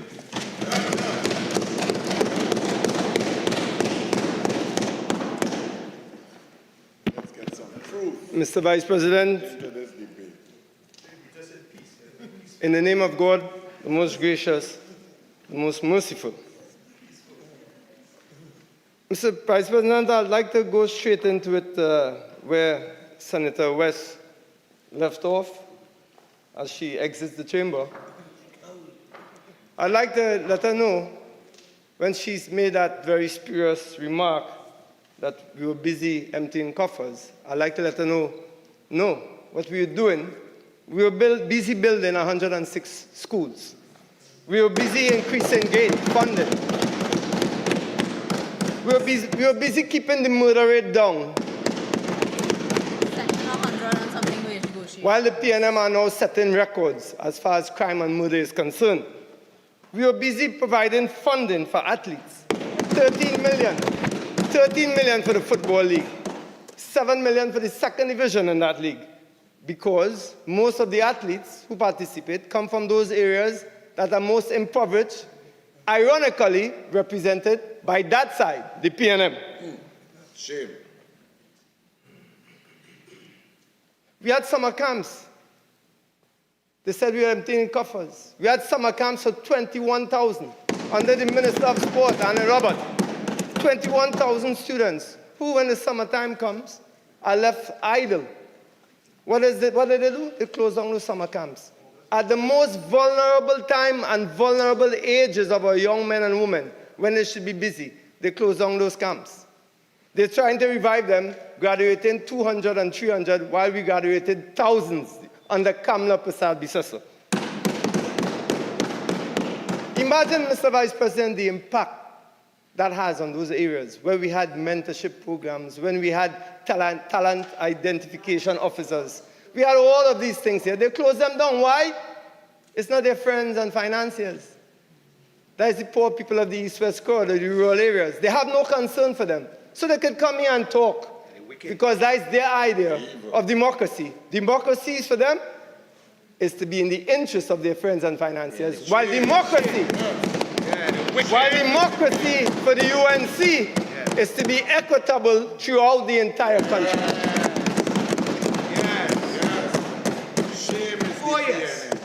We were building aquatic centers, improving recreation grounds, putting up lights all over the country.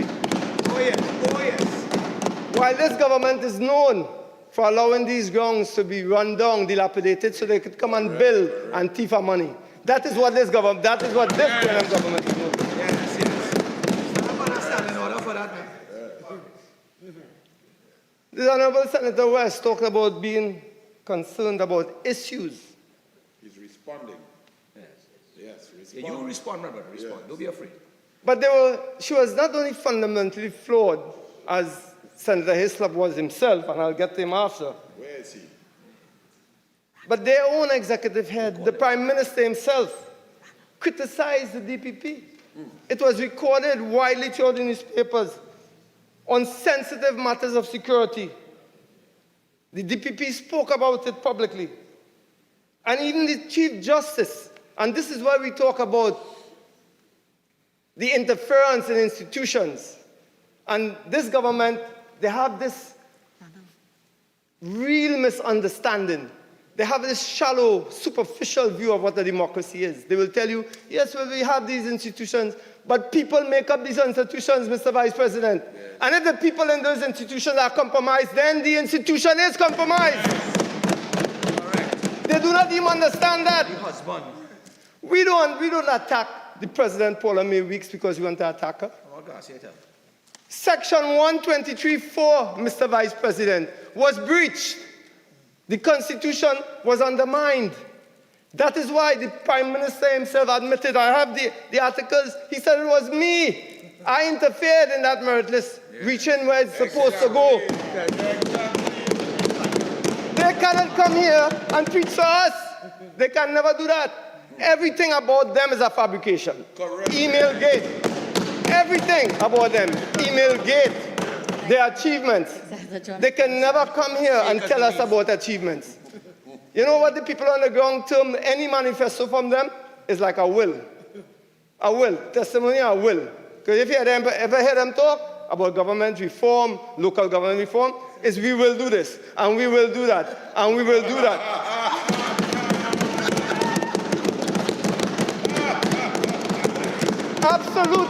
Absolutely no deliverables. Nothing they can tell us they have done in 8 years. And they come to tell us that we don't know about democracy. They haven't the faintest idea of what democracy means. It's not the vagaries and the cosmetics of a democracy.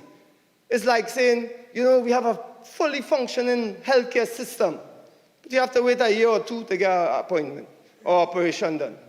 People in beds and floors, you can't tell me about healthcare. My mother was a nurse for 50 years. I've seen this healthcare, so-called healthcare under the PNM government. It's horrendous. But they'll tell you, no, we have free healthcare system. They have nothing. They have given us nothing.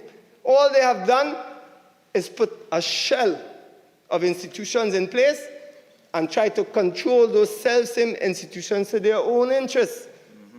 They have to stop it. At least be real with us in this motion. Admit that you have done nothing to help the democracy of this country. Admit that you have interfered and crossed the lines of our independent institutions, and you have actually taken us back years. These 8 years of Keith Christopher Rowley has taken us back, Mr. Vice President, into an era, into a place that we do not want to be.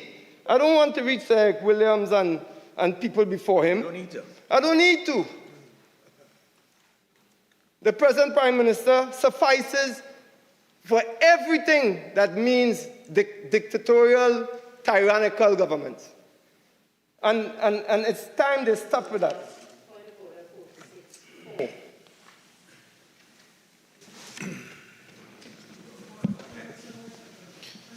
Senator Naked. Yes, it is. Senator Naked, as you proceed through your contribution, we just ask you to tone your commentary down and take the passion down a little bit because it is getting a little too extraneous. Continue. I'm sorry, but at the risk of possibly being thrown out of this chamber, my passion is for the people of Trinidad and Tobago. My passion is to advocate for democracy, and if the goodly senator believes that I cannot speak about someone that they reference, that they praise so highly, I'm given incontrovertible evidence that that same person that heads their executive, that is the leader of that party, is probably the most dictatorial prime minister we have seen in the history of Trinidad and Tobago. So that is where my question is. As I am passionate for the standing orders, 46-6, please. What do you mean? What do you mean? Senators, your point of order has been raised. Senator Naked, during your contribution, kindly keep your language as it is supposed to be in the chamber. That's all I say. Continue. Begging your guidance, Mr. Vice President, which language exactly was inappropriate? The dictatorial or the tyrannical part? Senator, continue. So, the goodly Senator West, and I don't like to speak about somebody who's not in the room, but I have to say, she expressed her deep anxiety at the trauma suffered by the independent senators.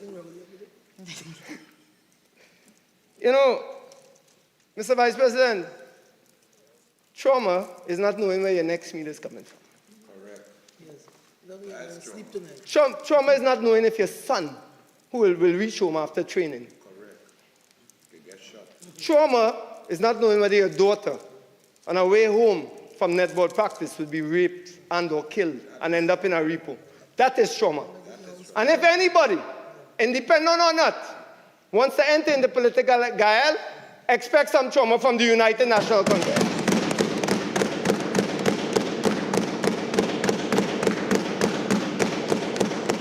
And I echo the words of our opposition leader and soon-to-be Prime Minister. If they cannot stay out of the political guile, expect trauma from us. Expect trauma.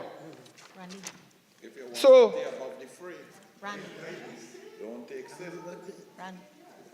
Mr. Vice President, I go now to what was I felt was a sad contribution from Senator Hislop. And I still it sad because obviously the senator from Tobago has some potential, which will never be realized on that side.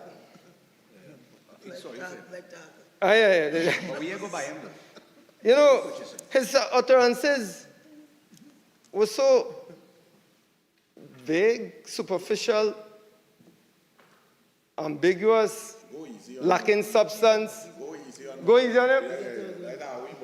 To say that democracy, having free speech on the radio, is a sign of democracy. Having a free social media is a sign of democracy. It really betrays a fundamental understanding of what democracy entails. And I'm getting, Go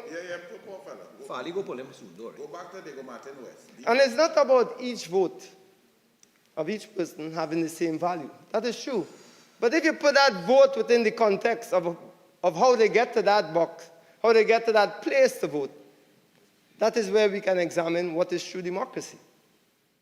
Because if you gerrymander things, if you influence institutions, then that vote loses its value significantly. Because you have gerrymandered things in order for you to have an advantage. And that is what our senators, that is what this side, that's what we are saying. So it's not about each person going and have a vote and every vote has the same value. It's not about that.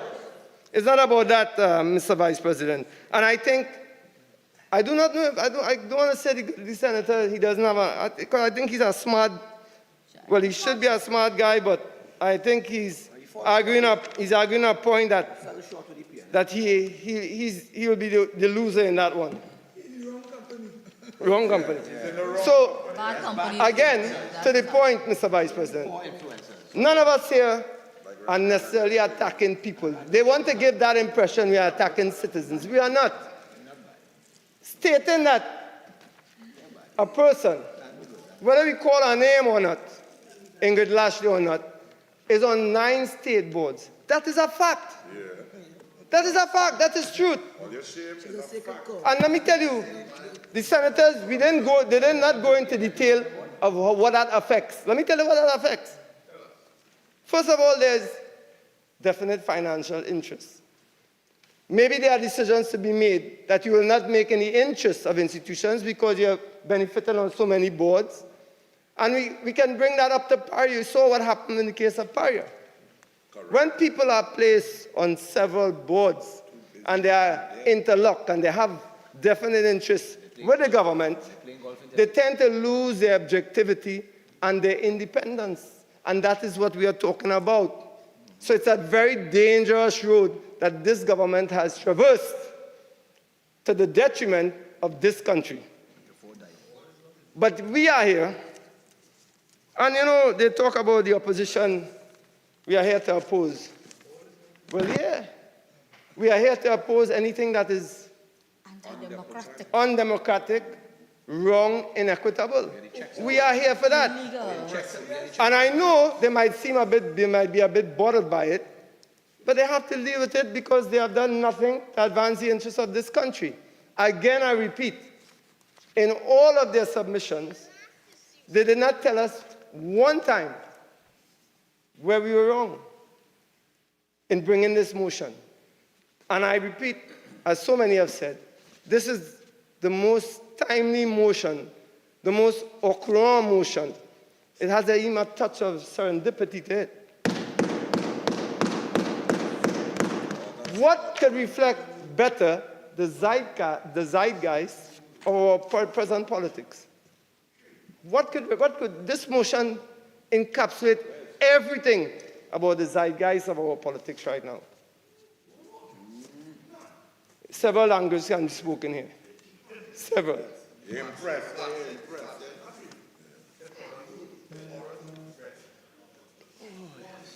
And speaking about, and it's very important that I make this point, Mr. Vice President, that too often this government, this PNM government, they distract and deflect from what is the stark reality, what is the truth.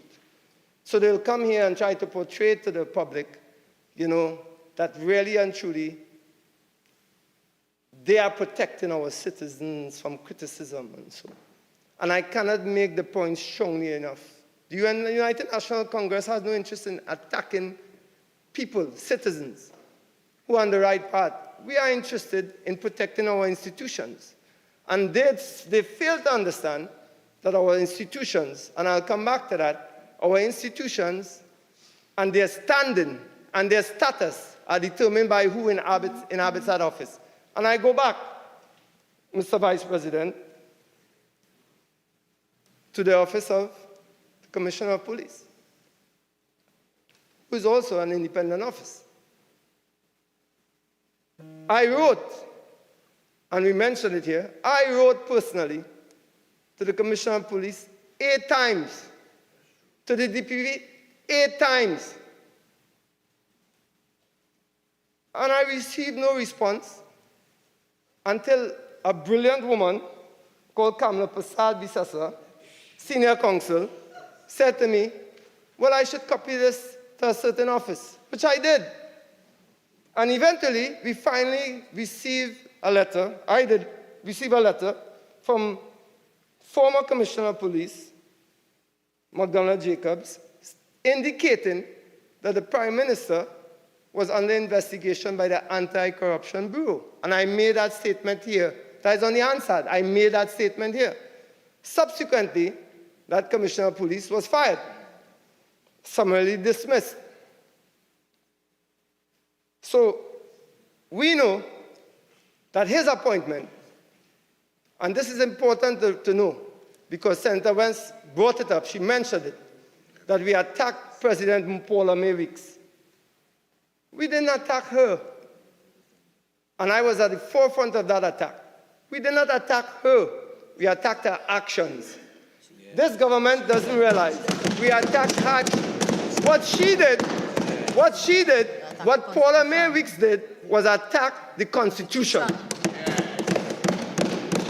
What Prime Minister Keith Rowley, by his own admission, admitted, he attacked the Constitution. He said it was me. I intercepted that merit list. You all talk about aghast and amazed. We are aghast and amazed. Whole country aghast. That keep Christopher Hawley not turning over a bucket somewhere in remand yard or something. You cannot tell me.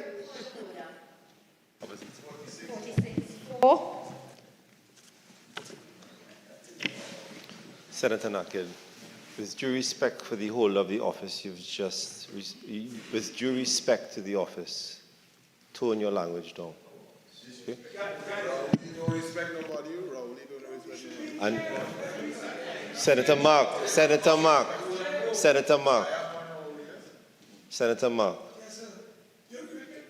No, I do not. Senator Mark, Senator Nakid, for the office of the Prime Minister, we have to be more respectful, and we have to have a level of decorum in the House. If it is that you wish to make a point, there are many other ways to make that point. Continue. Guided, Mr. Vice President. But the point of that is exactly, you made my point for me. I was not attacking the office of the Prime Minister. I was attacking the person who inhabits that office. Yes. He himself admitted. Point of order. That 46-4. Senator Nakid, the standing order was raised. I cautioned you against it. And I ask you that whilst you continue your contribution, regardless of the office holder or the office, it begs better language than what you're saying. Continue. No, I will not use any bucket language anymore. All I said is that the Prime Minister himself... Nakid, you've made your point. Kindly proceed with your contribution and stay away from that, please. Thank you, Mr. Vice President. So, Mr. Vice President, it's no secret that the public, citizens, are unease, extreme unease, the discomfort with the manner in which this government and all their leaders of this government, I will not single out anyone, has interacted with these independent offices. I'll forget the semantics. I'll give you a concrete example. A couple of senators alluded to it, but I'll give you concrete examples. The EBC presided over a general election in August 2020, spanned the length and breadth of Trinidad and Tobago. Several months later, in their own post-mortem of those 2020 elections, the EBC announced... Order. 53-1B.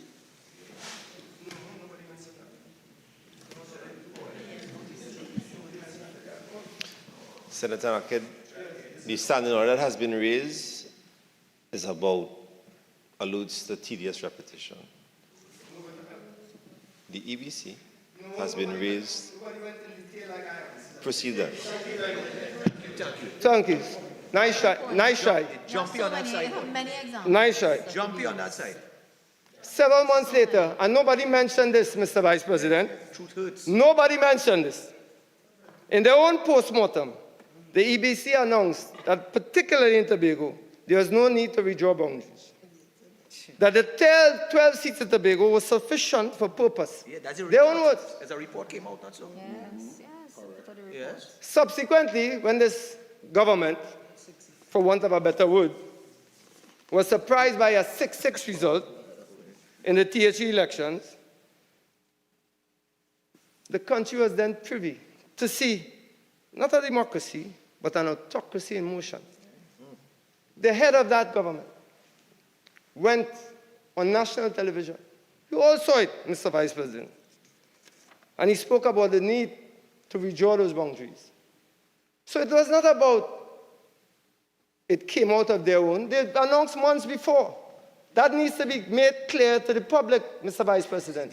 We are here debating that substantive motion. Why we believe that this government does not affirm our democracy in Trinidad and Tobago. They have to accept it. It's there in black and white. The EBC said they were satisfied with what they have seen. It's a report. Yeah. The Prime Minister expressed his dissatisfaction with the boundaries. And then, lo and behold, new boundaries drawn up. Seats went from 12 to 15. Well, the best laid plans of mice and men And it's still there. sometimes go awry. Just licks, you know. Real dread licks. And I don't need to remind anybody here about Walter Scott and his famous quote, what a tangled web. When first we practice, To deceive. all right. See me? Yes, man. A unified chorus. Amen. You can't buy this 6. You cannot buy this 6. This 6 not for sale. We don't only sing Lotela, you know. And let me tell you what, You're taking $1 million on HEC house. this PNM government, Mr. Vice President, there's precedent for their actions. Anti-democratic as we see it, as is our right as our position to see it. And we spoke about it, how in 1995 with the Speaker Okasipol, a state of emergency called, when they couldn't have their way. No one can tell us that that was anything but anti-democratic. Cousin, bring that boy for you. Mr. Pre- Cousin sweet, you know. Hey.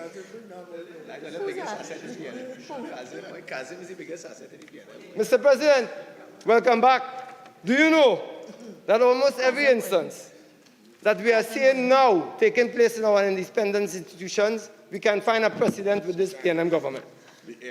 I'll give you another parallel. Somebody mentioned it about the Chief Justice previously, Sir Charmer, and his dealings with this government, where 137 was triggered to hound him out of office. Shame. Shame. Shameful. Yeah, them again. There we go. Oh, Lord. And unlike what... Mr. President. Senator Nakid. Yeah, please, 46.1. The motion refers to this government, but they keep going back in time to previous ones. Does not refer. So there's absolutely no need to shout at the member raising the point of order.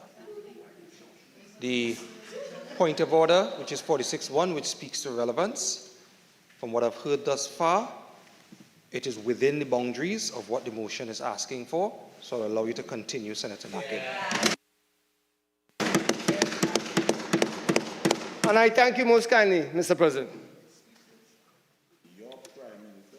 There was quite a bit of a mistake made by Senator West when she talked about how the Honorable Kamala Prasad Bissessar was the one who called them out as far as Chief Justice Charmer was concerned in triggering Section 137.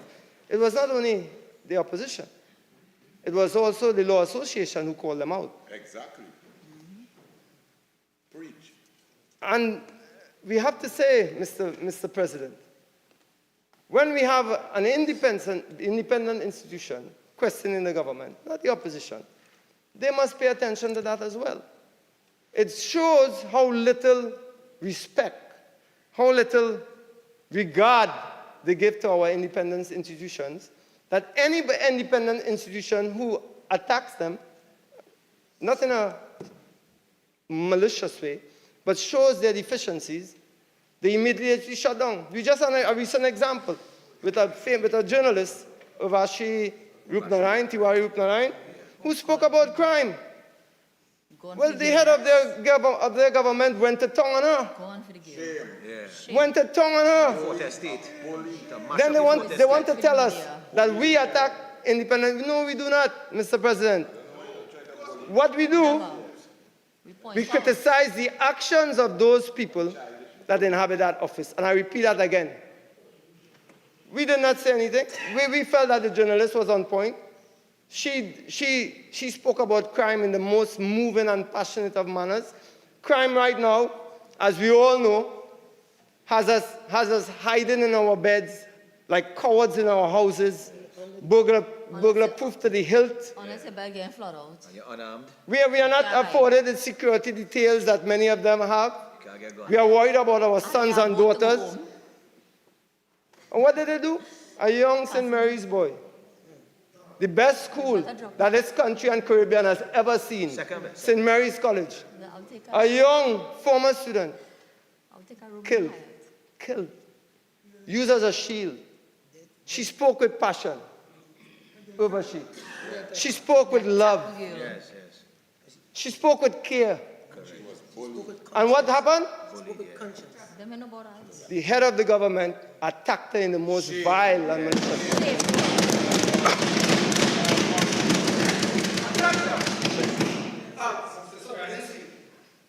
So, again, you've been cautioned before. Just be careful about the language that you're using going forward. We'll just say attacked her. Is that good? Okay. It's essentially, to the average person, they can misconstrue what is being said. So rephrase. Verbally criticize her in the most unparliamentary manner, a manner unbefitting of a prime minister.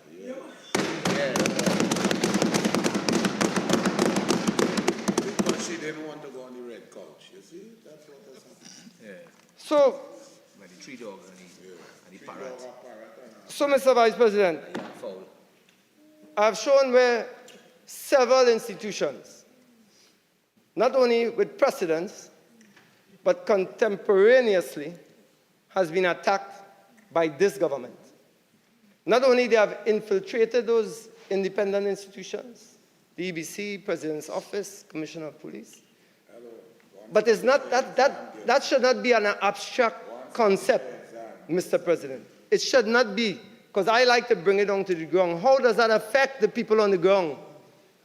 When we have that lack of checks and balances, it gives them unfettered access to exactly what we see now from this government, which is basically no governance. This government is always on the reactionary footing. Always. Never they come with anything proactive. Never they come and say, not that we will, but we have done this. Carnival cruise line walk. Always is a reactionary footing, defensive. And you know when you put people on the defensive, you get exactly that.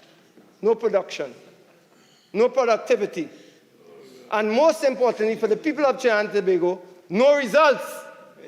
This is a government with the least results of any government in the history of Trinidad and Tobago. And that is a direct result of how they have infiltrated our independent institutions. Even the Fourth Estate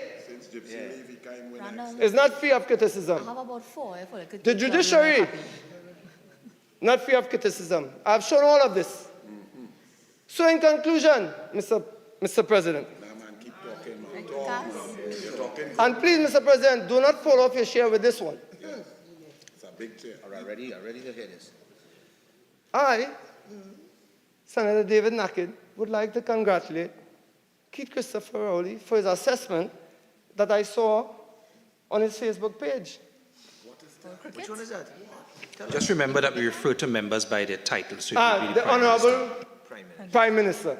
Is he Prime Minister? Yeah. Something like a prime minister. Let me pull this up. Yeah. Something like a prime minister. It was an assessment, Mr. President, that went viral. It's on his Facebook page? On his Facebook page. Okay. It went viral, Senator Roberts. So it's not a fake email then? As a matter of fact, Mr. President, most people actually thought that the assessment was of his tenure in the last 8 years.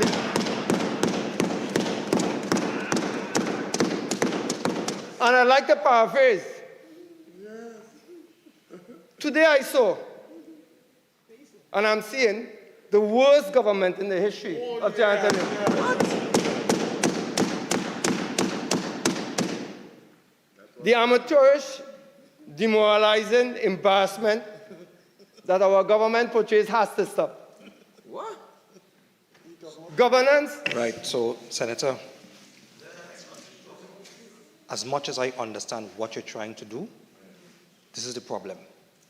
So, you began by ascribing words to a member of a particular chamber, and indicating that you're paraphrasing? Is it that those words were actually stated as you are paraphrasing now by the individual or not? Because if it's not what the person has said, well, then you can't do that. Well, then, got it. So the Honorable Prime Minister, was talking about our West Indies cricket team, which because of the poor governance that they have seen lately, not to mention the lack of talent, have reached the depths of West Indies cricket. Of course, maybe if they had a famous midfielder like Randall Mitchell, they might do better. Minister. I'm surprised you know that. And listen, I quote.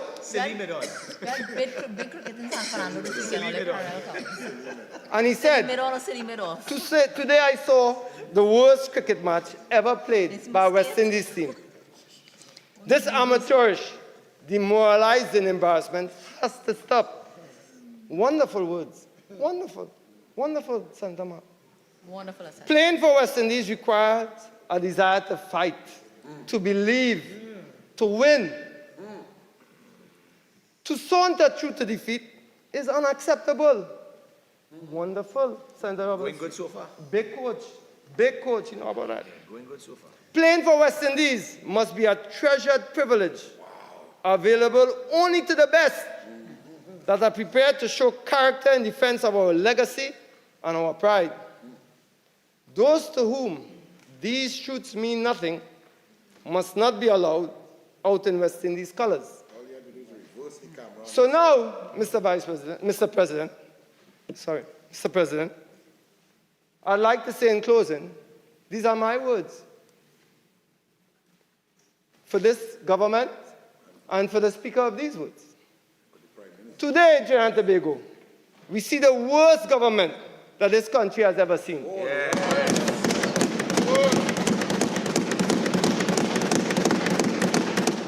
This amateurish, demoralizing embarrassment of a government who works against our democracy has to stop.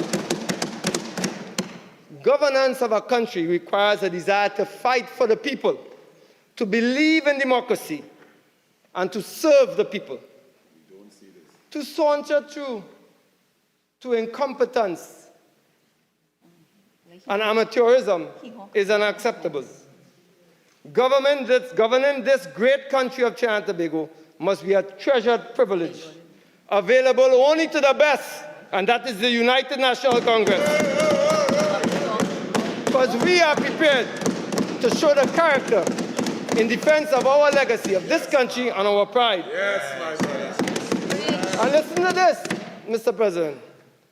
To those whom the truth means nothing, I repeat, to those whom the truth means nothing, must not be allowed to have any chance to govern this country. August 14, we will change the government of this country. Yes. Thank you, Mr. President. Yes.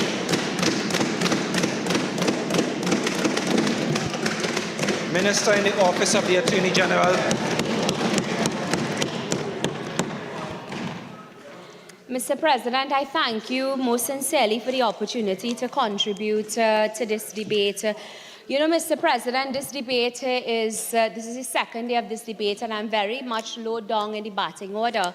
A lot has been said, Mr. President, but I want to begin with a statement made by the Honourable Senator Roberts.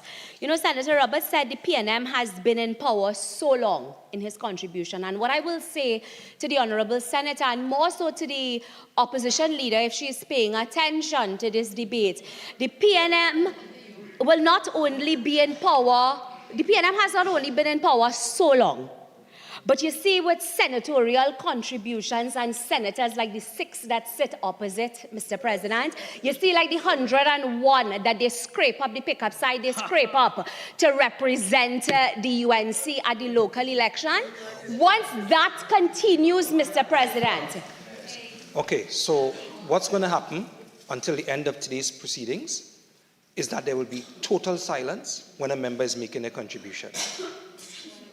I have spoken to this from the time we've started. Now I'm just going to act. Continue, Senator.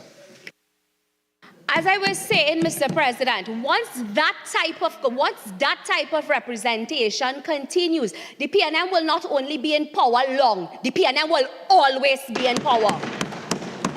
And I will tell you why I say that, Mr. President. You know, just 2 days ago, a day ago, my father sent me a TikTok, and in that TikTok, he sent it about 7 o'clock in the morning. I think it's Trini Bacchanal or something like that. And in the TikTok, they refer to me as the female Anil Roberts, Senator Roberts. And it was, of course, probably because of how loudly I speak. But, you know, and I said to myself as a young senator, because 40 is relatively young, as a young and a new senator, with the hope of representing the people of this country, I said to myself, I'm unapologetically loud. But you know, when I'm loud, I don't want it to be all noise I'm making. When I'm loud, I want it to be something of substance, something that could build a nation, something that could build institutions. Not just come here and rant and rave, like, for example, Senator Naked's flip-flop and failed contribution. No, when I raise my voice in this Senate, as a matter of fact, when I was compared to Senator Roberts, I took that, I said, what? And I take that as a compliment, because the senator speaks loudly, and I'll tell you why I took it as a compliment. Senator Leader, please exit this chamber now.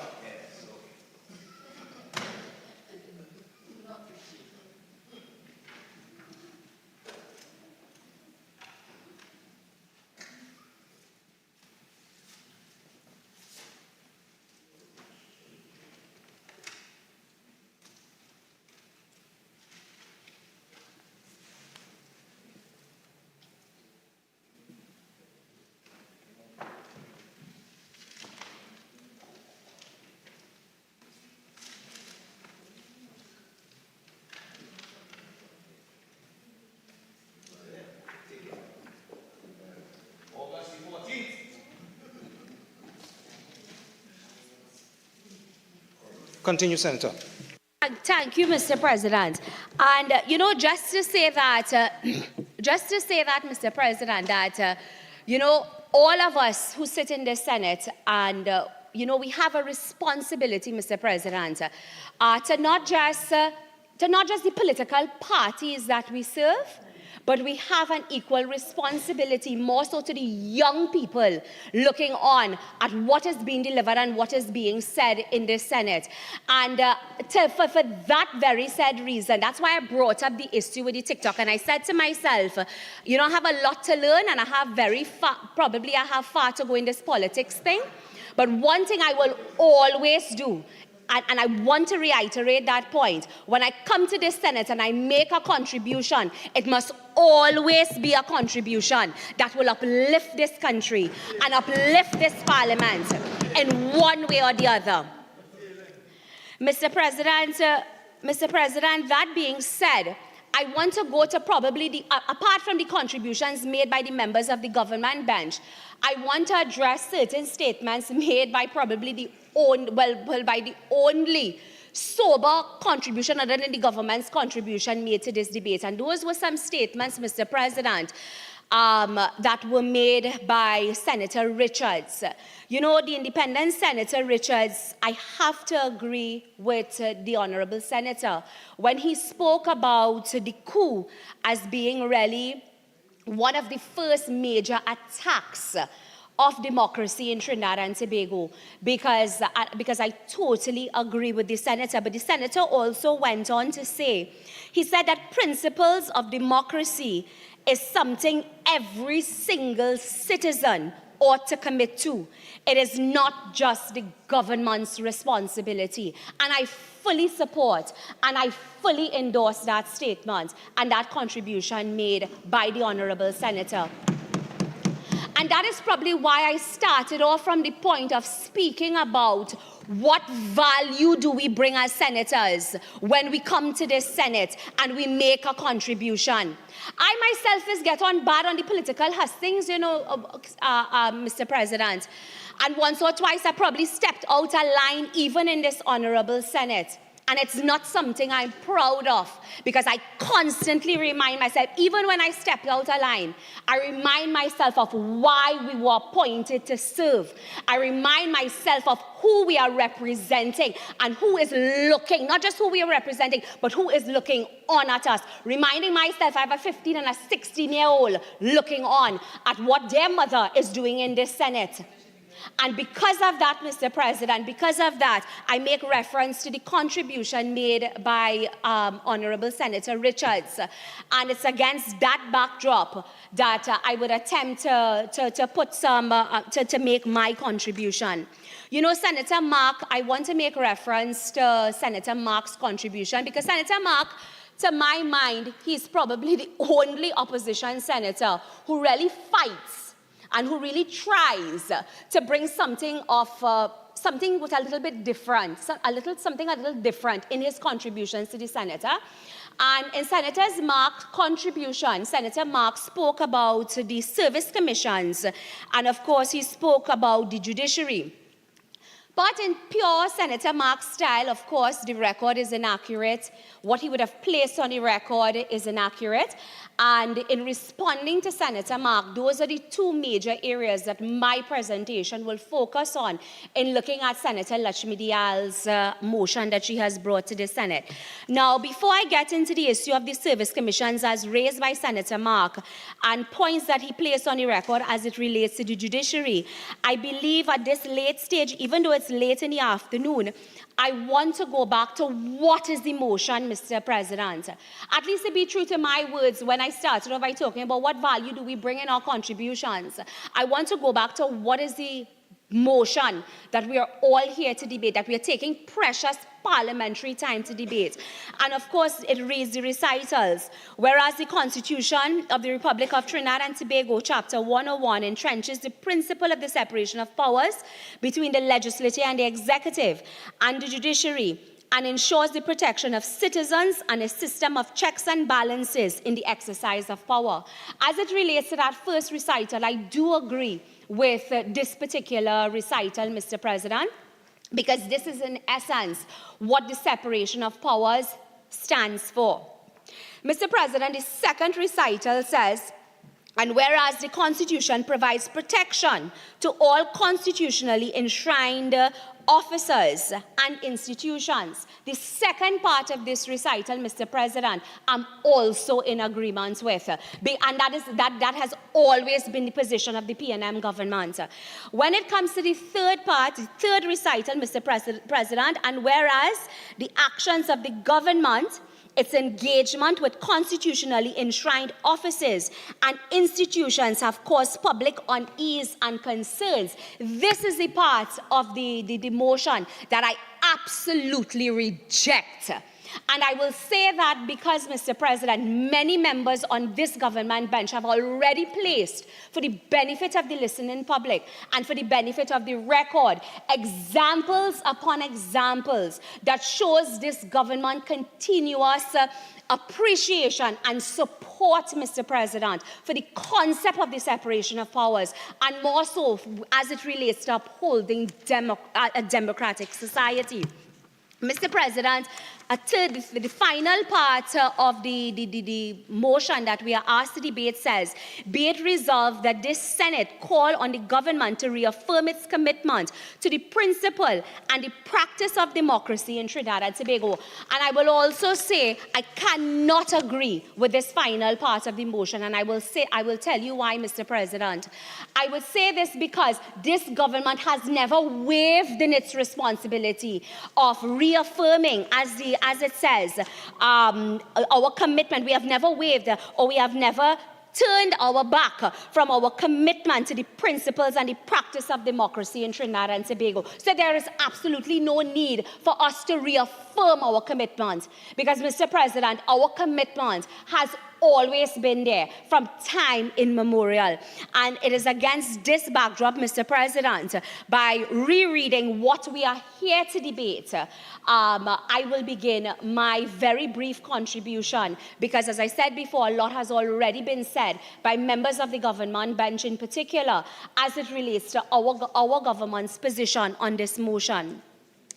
I will immediately jump into, Mr. President, the point made by Senator Mark on Service Commission, and I want to springboard off of submissions made by the Honourable Minister, Senator Alison West. Of course, the Minister would have gone into, clearing the record about the Prime Minister's position as it relates to service commissions. And of course, would have already placed on the record, Mr. President, that the intention of our government is to review the workings of service commissions. And it is against this backdrop, I want to use some examples for the benefit of the sober, thinking, prudent Trinbagonian who is listening to this debate to understand why, if our government, even through our Prime Minister, makes a statement that we want to review the operationalization or the working processes of service commissions, it is not because we want to trample or we want to step over our lines or we want to usurp the separation of power theory. It's certainly not that. It's certainly because we have recognized as responsible government, Mr. President, that there may be need and there is a need for us to review the way in which service commissions operate. And this is the first area that I want to focus on. Mr. President, leading up prior to this debate, I know probably for an hour and a half, in a press conference that the opposition usually holds, they went to tongue and, of course, commented on the comments that the Prime Minister made about the public service commissions. And, this motion is a motion that was brought by an attorney at law who's supposed to be the opposition's bright lawyer.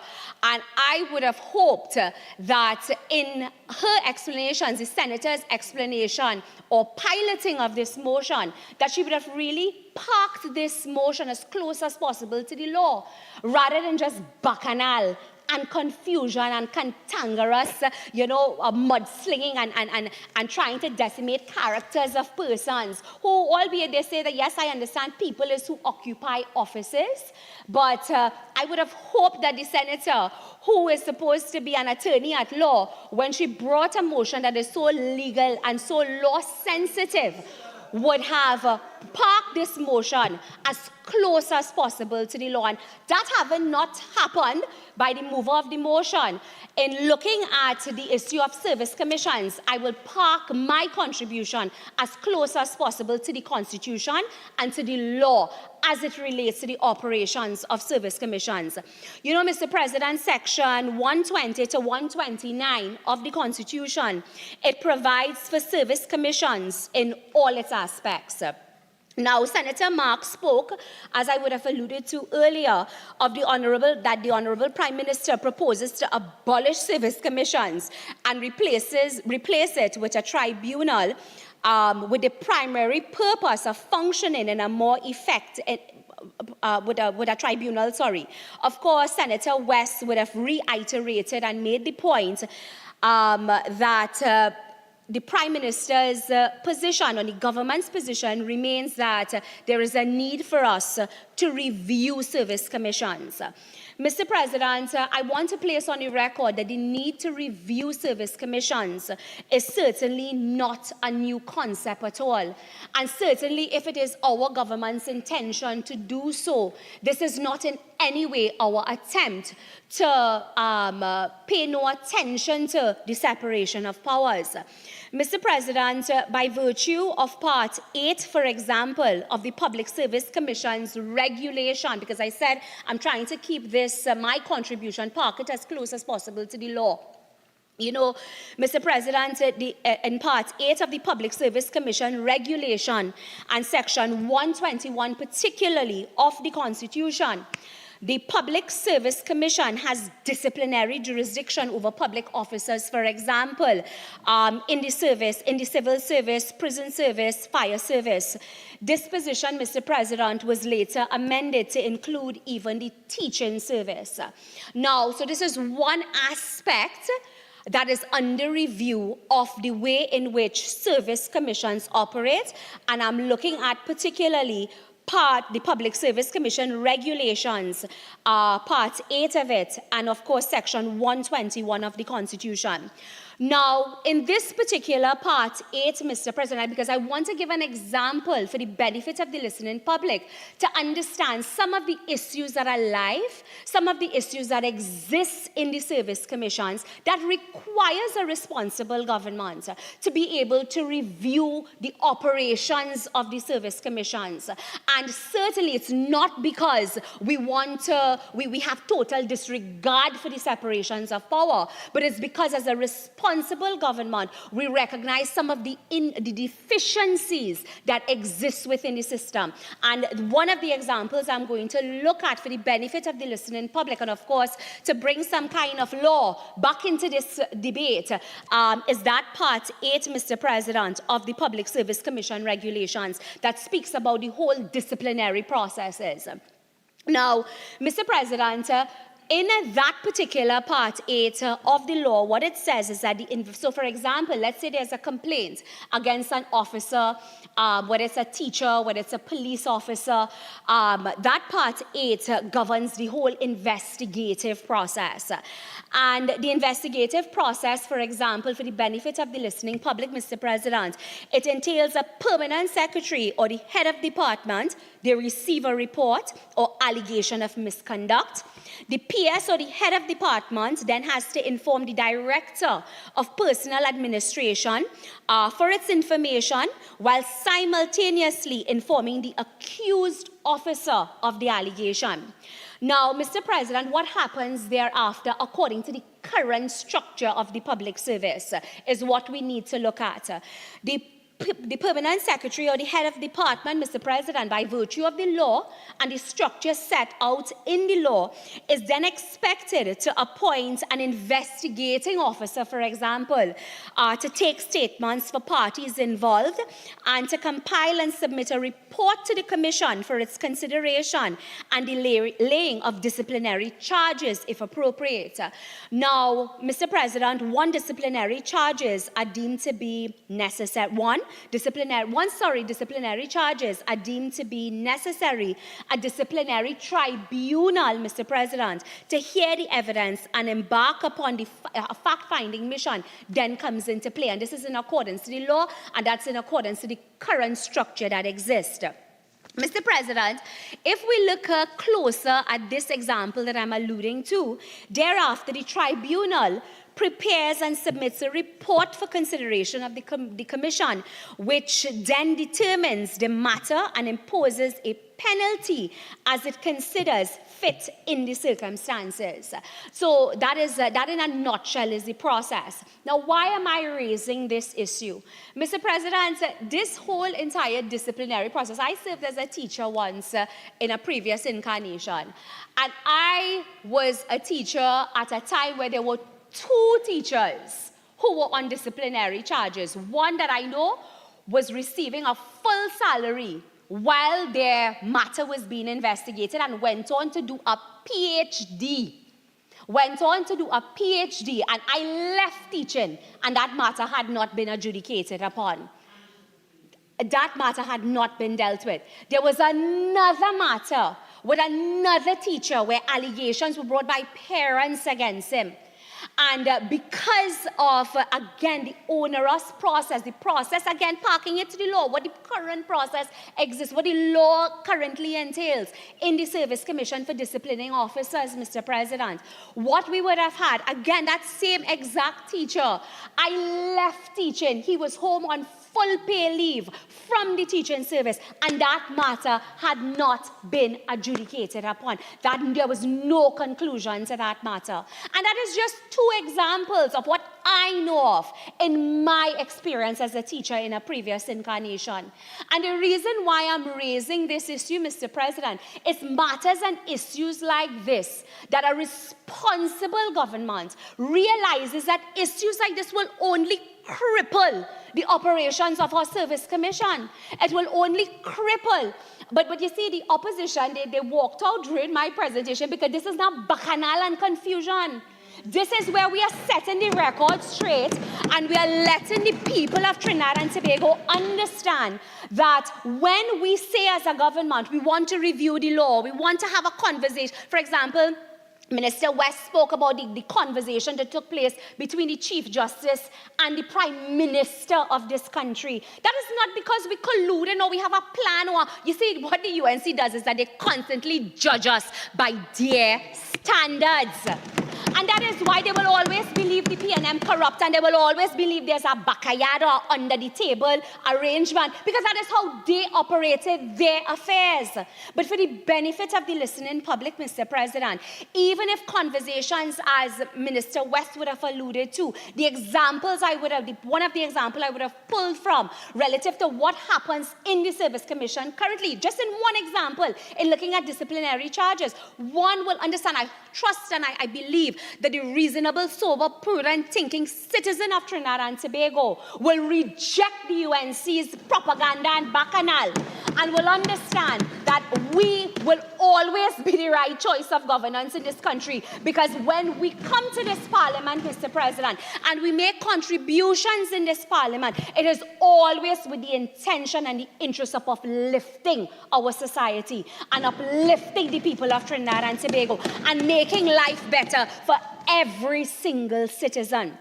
Now, coming back again to this example, Mr. President, and again, it's for the record, because Senator Mark, of course, would have gone to tongue about the Service Commission and Service Commission. I need the people of Trinidad and Tobago to understand what are some of the deficiencies that exist. Coming back to this whole investigative process, Mr. President, the investigative process, as I would have alluded to, it's a lengthy process. While appropriate for more serious type offences, it proved not to be efficiently appropriate for less serious offences. So even within the disciplinary process in the service commissions, Mr. President, you may have a not so serious offence still being stuck in the system for months on end, sometimes years. As a result, Mr. President, what we would have had, again, parking my presentation as close as possible to the law, there was a legal notice 6th day of 1999, dated the 16th day of April 1999, where the Public Service Commission delegated duties to the PS and heads of departments to hear and determine allegations of misconduct, which are relatively minor in nature. Mr. President, this is where we saw, by this particular order, the creation in the public service of what is known as a one-man tribunal. Now, later on, Mr. President, the legal notice identifies, now this particular legal notice, which I alluded to, that created this one-man tribunal in the service commissions for, of course, investigating allegations and so on made against officers. That same legal notice that I alluded to, it identifies various offences and identifies the related regulations for transparency purposes.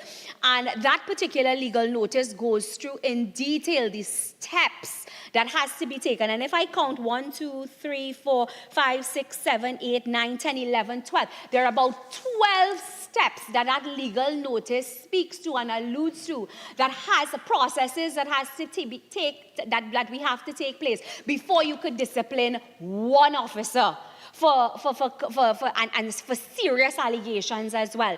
Just to place on the record, Mr. President, and of course, just for the benefit of the public, these are some of the processes that I would have taken from that legal notice that relates to the steps, for example, in disciplining officers. 1, the PSO head of department refers the allegation to a senior officer in the department of the accused officer. Step 2, the senior officer considers the information submitted to determine whether or not it is sufficient to constitute an act or acts of misconduct. A further investigation may be necessary. Number 3, if the information is sufficient, the senior officer formulates the charges and notifies the accused officer through the office of the PS or the head of department. Then it goes on, the PS or the head of department then notifies the accused officer of the date, the time, and the place. This is long before you even come up before a one-man tribunal, Mr. President. Then it goes on to say another step, the PS or head of department either conducts a hearing or appoints a person so qualified. Another step is the accused officer is then given an opportunity to be heard. Then another step is that witnesses are called to substantiate the allegations, and the accused officer is also given an opportunity to call witnesses to testify on his behalf. And I know this is long and onerous, but I have to read it into the record for the people of Trinidad and Tobago to understand this is the process that speaks to, or these are the processes that the law in its current incarnation speaks to when you have to discipline one rogue officer, whether it's a teacher, whether it's a police, whether it's who or whether it's what.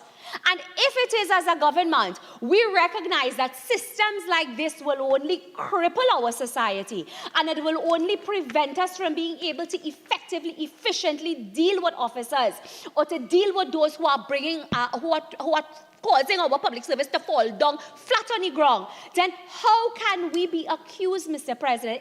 If as a responsible government we recognize these needs and we recognize it is necessary for us to intervene and review the structure, to bring improvement to the structure, then how is it, I ask this simple question, to not the opposition, but the ordinary, sober, prudent, thinking Trinbagonian, how is it then that we can be accused of not appreciating the separation of powers? How is it then, as a response, can we be accused of not wanting the best for Trinidad and Tobago, Mr. President? Because we have recognized these are the deficiencies, and hence the reason we will continue to advocate and we will continue to have conversations with the people that we have to talk to. Yeah, and have those conversations whenever it comes up, because we recognize that is how we can bring substantive changes. That's how we can bring an overall change to our society. And that is why, Mr. President, when Senator Mark raised the issue of service commission, I took the time to pull out from that particular order, Mr. President, again, and for the benefit of the public, that whole part 8 in the public service commissions, and I would have spoken to that legal notice number 60 of 1999, that speaks to the whole disciplinary process to just deal with one rogue officer, regardless of which commission they fall under. I took the time to read it into the record for the public to truly understand this is the reality of what as a government we have to deal with. So when we have conversations, when our Honorable Prime Minister says that he wants to review Public Service Commission, it is not that he is a dictator. A matter of fact, it's because he's the father of this nation, and I will call him that. And it's because he truly wants the best for the people of Trinidad and Tobago. And it is because he wants the best for this country. And I don't care who vexed lost. Who vexed lost, respectfully, Mr. President. Who vexed lost. Mr. President, and if I may also, you know, we always, as a developing nation, we always talk about what is happening in the world and what happens in other countries. You know, Mr. President, in Canada is a developed society. And Canada is one of those jurisdictions, Mr. President, that there was an entire overhaul of their service commissions as well. And there are many other jurisdictions that I can call. But I have the case study of Canada in particular.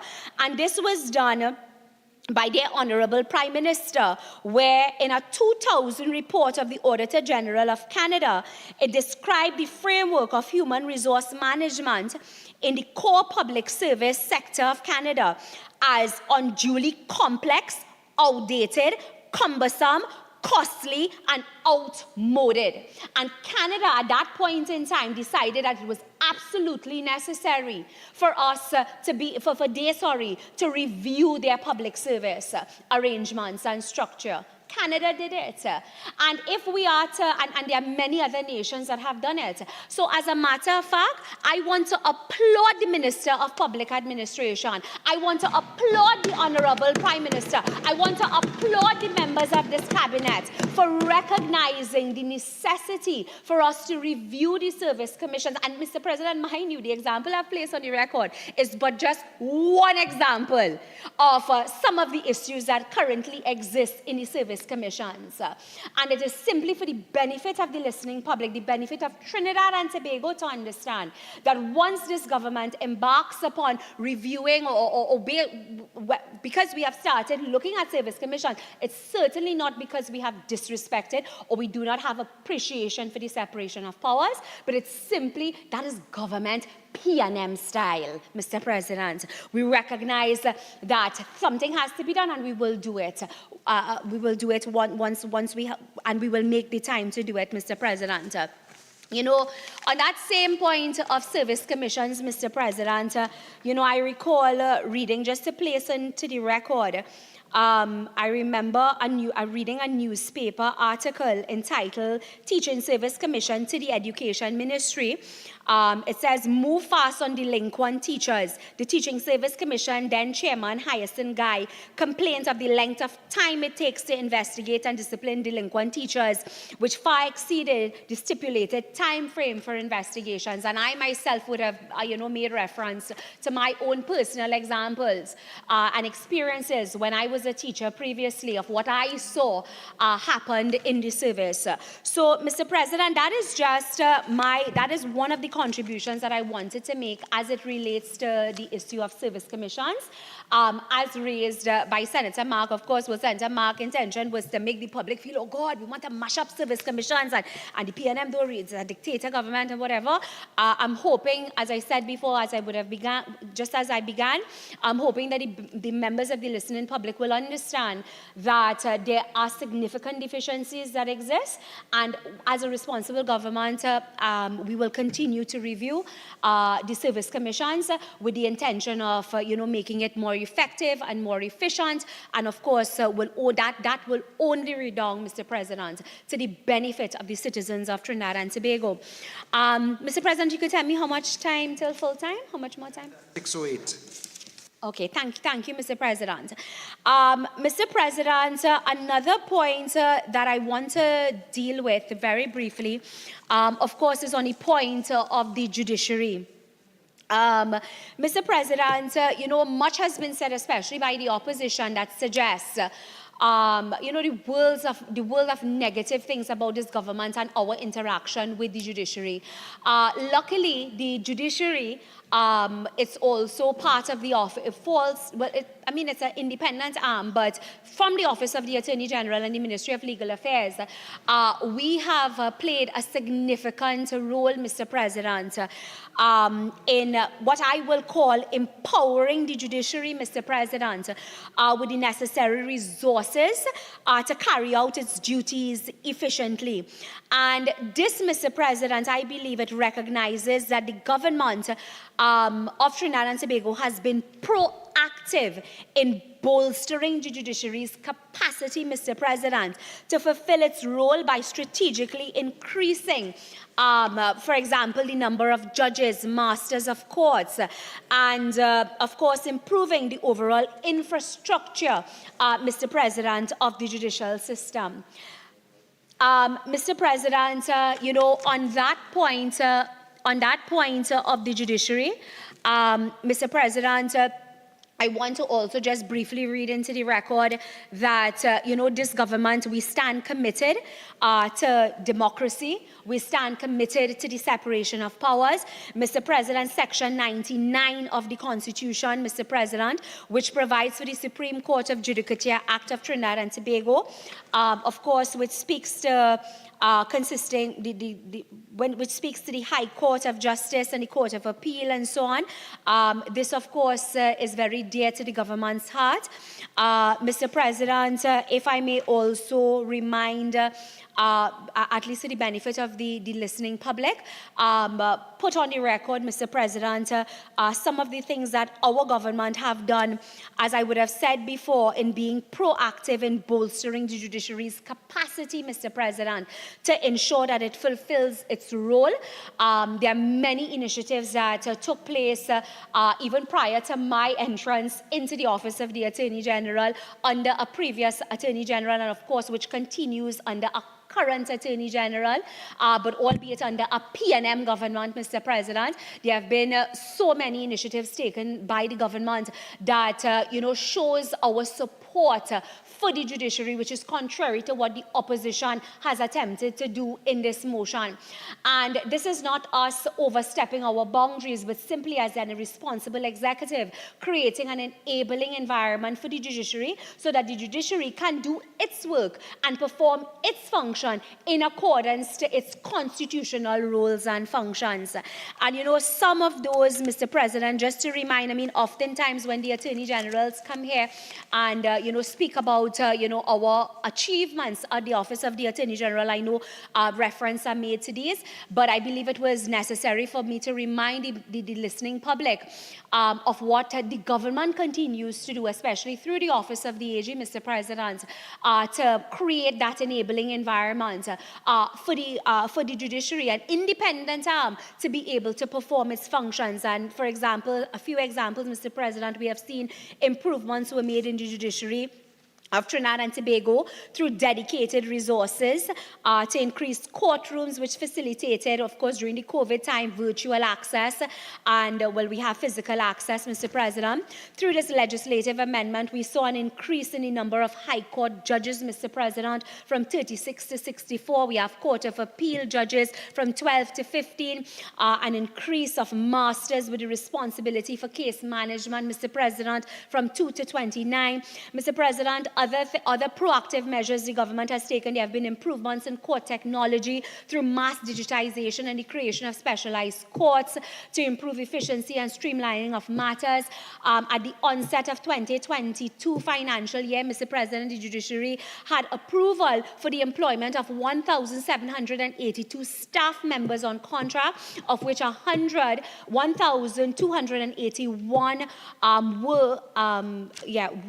were filled, Mr. President. Mr. President, and of course, there is a plethora of work that we have done as a government. We've embarked upon as a government, Mr. President, in creating that enabling environment, in bolstering processes within the judiciary, Mr. President, to allow them to have the best play, to allow them, Mr. President, to, of course, be able to perform their duties and their responsibilities. And we remain as a government committed to the administration of justice, Mr. President.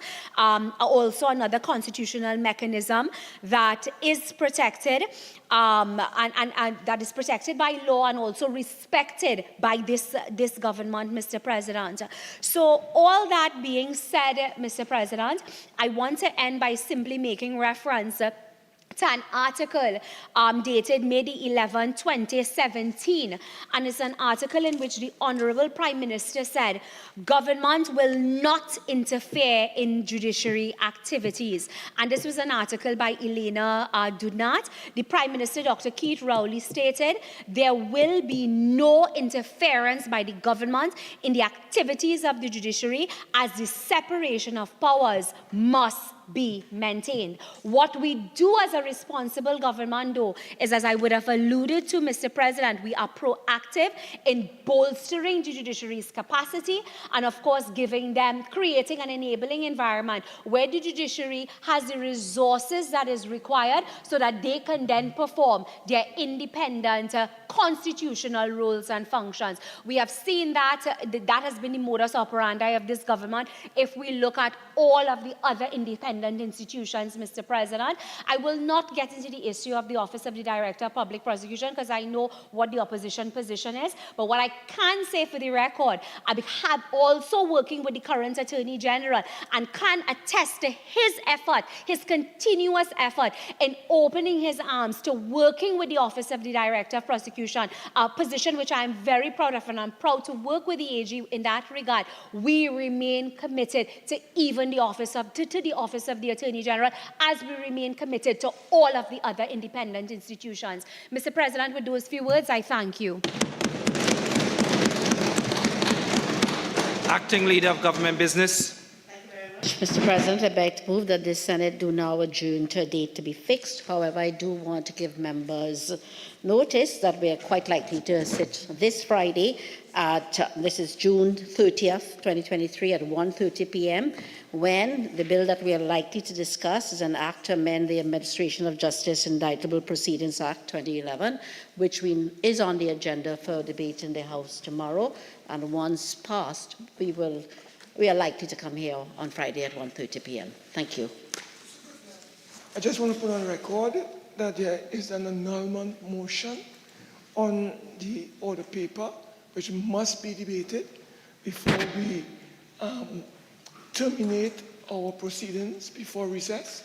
So I want to serve notice on the Leader of Government business that we will need to have a conversation behind the chair so that, no, we will be debating that on Friday. So what I'm suggesting, Mr. President, is that we have some conversation to address this matter behind the chair. Leader of Government business. It's on place that there's no such intention to debate that on Friday coming. The government has its agenda. That is a matter for Private Members' Day, and on Friday will not be Private Members' Day. No, Senator Mark. So we've had a conversation regarding it. The answer has been given by the Leader of Government business. If you wish to raise it, you can do so behind the chair, or you can do so in another proceeding. But as for now, the question has been put for the motion on the adjournment, and we move forward with the procedure. Honourable Senators, before I put the question on the adjournment, leave has been granted for two matters on the motion for the adjournment. Senator Thompson, aye.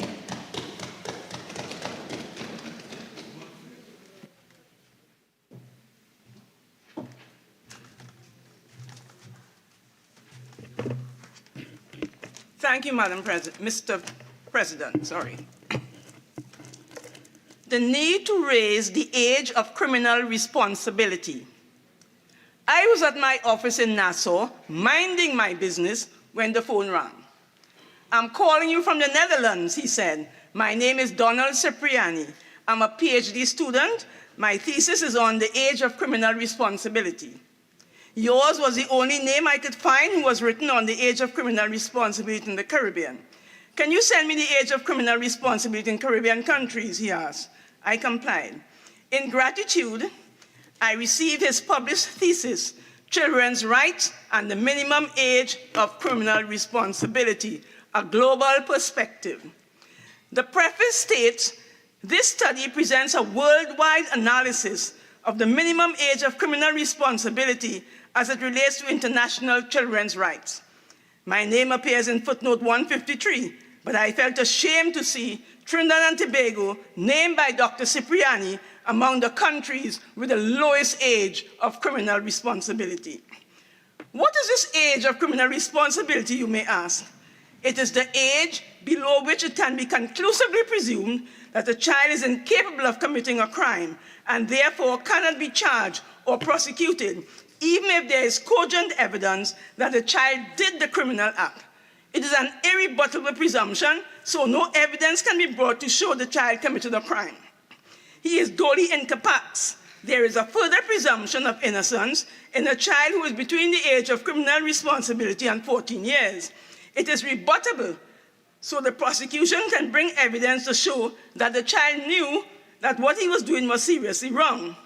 This rule was abolished in England by the Crime and Disorder Act 1998, after a High Court judge presumed it was a power he had and purported to abolish it in the case of C, a minor, against the DPP in 1994. But it was not a power he had, and the House of Lords in C against DPP 1996, one appeals court scolded him, saying that was a matter for the Parliament. Their lordships held that A, there is a presumption that a child between those ages is duly incapax.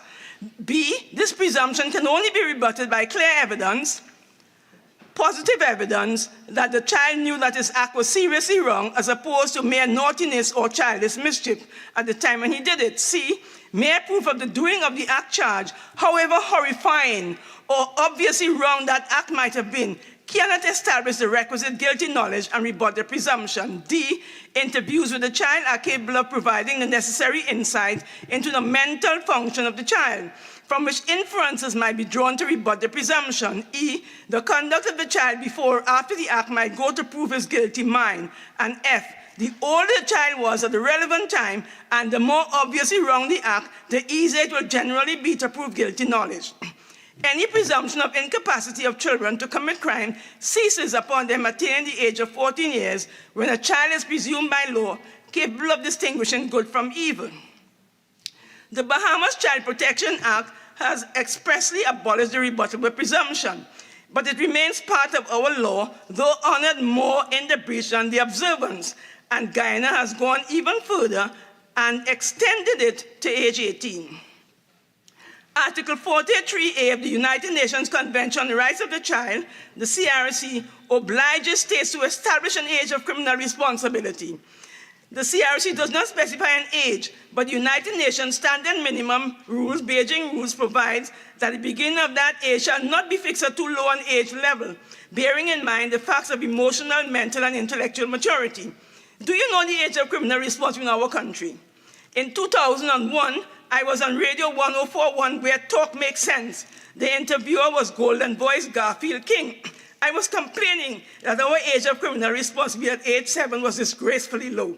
A well-known criminal lawyer who was present bellowed at me, "You're wrong, it's 12 years of age." I asked for his authority. He had none. So if you don't know, don't feel ashamed, you are in good company, lots of company. Juvenile justice, preferably child justice law, is not taught at law school. It's optional in the law faculty. So ignorance about child justice law, which has been described as a bastard child of the justice system, abounds. There's a great need for training in child justice. Yet the DPP's request to have 2 of his officers trained at a total cost of $7,000 in 2014 was denied. This training might have saved the state paying millions of dollars in cases involving breaches of child justice legal principles. Trinidad and Tobago was never enacted an age of criminal responsibility.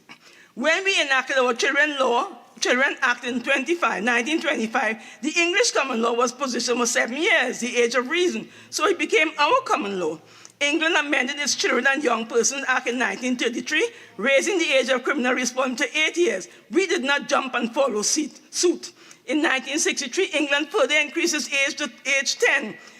Again, we did nothing. We have amended old laws, enacted new laws on sexual consent, selling alcohol and cigarettes to minors, the age of majority, the law on child marriage, which I was so elated to speak on at the Commonwealth Law Conference in India in March. But we have not increased our age of criminal responsibility from age 7. Trinidad and Tobago ratified the CRC in 1991. In 1996, our first report to the United Committee on the Rights of the Child, the committee stated legislation. To the committee, we stated legislation raising the age of criminal responsibility to either 10 or 12 was being considered 27 years ago. In concluding observation of our report, the committee expressed concern with our low age of criminal responsibility. In 1999, I led a team to study juvenile justice in the Caribbean, including was former Attorney General of St. Lucia, President Principal of UWI St. Augustine, human rights activist Victor Coffey, deceased, other legal luminaries. It was a blind leading the blind, and we had to learn fast. I then coordinated a regional symposium on juvenile justice in the Caribbean, funded by UNICEF, Caribbean Area Office, UN Drug Control Program, and Penal Reform International. We produced a number of resolutions called Caribbean 2000 Consensus on Juvenile Justice. We sent these to all CARICOM attorneys general for implementation. One of the resolutions was that in all states within the Caribbean, legislation be enacted to the effect that the age of criminal responsibility shall not be less than 12 years of age. The committee, in concluding observation of our third report in 2006, again expressed concern about our low age of criminal responsibility, and again recommend we raise the age of criminal responsibility to an internationally accepted standard. In 2007, the committee issued General Comment No. 10, Children's Rights in Juvenile Justice, to guide state parties to establish an administration of juvenile justice in accordance with the CRC. It recommended age 12 as the absolute minimum age of criminal responsibility. And it was a source of great pride that we in the Caribbean had made that recommendation 7 years ahead of the international body. 12 years was then the age. in St. Lucia, Dominica, Jamaica, and Belize. The Model Child Justice Act for the Eastern Caribbean set age 12 as the minimum age. Antigua and Barbuda, Anguilla, Grenada, St. Vincent and Grenadines, St. Christopher and Nevis have enacted new child justice laws with that you have age. 2 more minutes. Barbados bill seeks to increase its age to 12. Like cheese, we stand alone. Thank you, Mr. President. The committee replaced General Comment number 10 with General Comment 24 in 2019. It explained it had been influenced by findings in neuroscience that children's brains at age 12 to 13 were far from developed. They lacked the maturity to understand the impact of their decision and were prone to risk-taking. It found age 12 was too low and recommended an increase to 14 years. Let me allay fears that a child below the age of criminal responsibility who commits an offense will be left to his own devices. Such a child will be regarded as a child in need of care and protection to receive necessary intervention for rehabilitation and reintegration. Another fear is that drug lords would use such children. They're already doing that. Increase the penalty in existing law to punish more severely adults who use children for crime. The number of children affected is minuscule, not as another excuse for an incentive. It means it will be less costly to implement. It has been said we do not need to change the law. We have a children court. When we look at Scotland's long journey towards increasing the age of criminal responsibility from 8 years to 2019, when they increased it to 12, we see that is not a good excuse.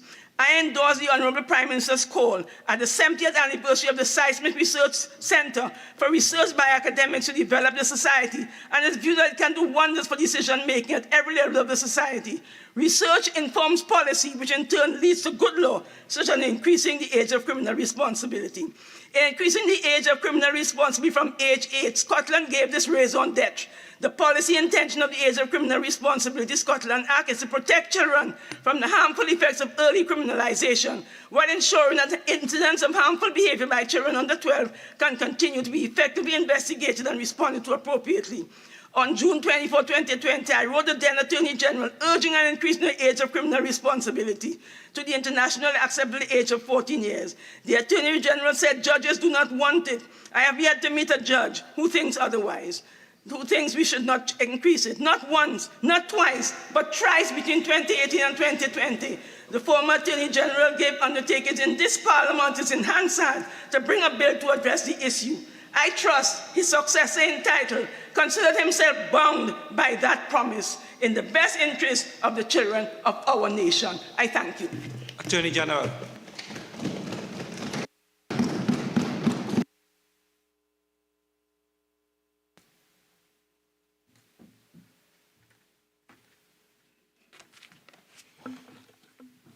Thank you very much, Mr. President.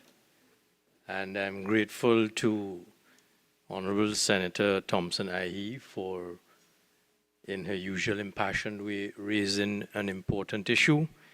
And I can say without any hesitation whatever that the question of continuing research on this subject is one to which my ministry is committed. Senator Thompson-Ahi will know that there is in the Office of the Attorney General and Ministry of Legal Affairs, the International Office of Child Rights, headed by a very hard-working head of legal office, of that office, and we continue to keep the status of the minimum age of criminal responsibility for children under review. The minimum age of responsibility for children at the moment, as Senator Thompson-Ahi has pointed out, is the age of 7. In fact, it was looked at very recently, well, not very recently, but relatively recently in one of our High Court decisions, a judgment of Justice Lisa Ramsume-Hines. And in that case, she stated there is the presumption under the rule which operates in favor of a child between the ages of 7 and 14. Such a child, that is one age 7 to 14, is presumed to be incapable of committing a crime. However, unlike the case of a child under 7, the latter presumption is not conclusive. It can be rebutted by the prosecution producing evidence which shows that such child at the time when they did the act, in respect of which the act was brought, had sufficient understanding to know that the act was seriously wrong. Trinidad and Tobago has inherited this common law position. So in Trinidad and Tobago, we continue to apply the common law position. We have made interventions by statute Section 2 of the Summary Courts Act states that a child means any person who, in the opinion of the court before whom he appears or is brought, is above 7 and under 14 years of age. This is understood to mean that a child under 7 cannot commit an offense, and the person, the concept of doli in capax, is deemed incapable of forming the intent to commit a crime if he or she is under the age of 7. We have brought the Parliament of this government, Parliament of this country, has brought significant legislation to this subject, and in point of fact, we have a number of pieces of legislation that have been addressing this subject on an incremental basis. There is the Children Act, and we know that by Section 20, subsection 3 of the Children Act, that stipulates that a person 12 years of age or over, but under 14 years, is not automatically liable for the offense of sexual penetration or sexual touching of a child if certain criteria set out in further sections of the Act are addressed.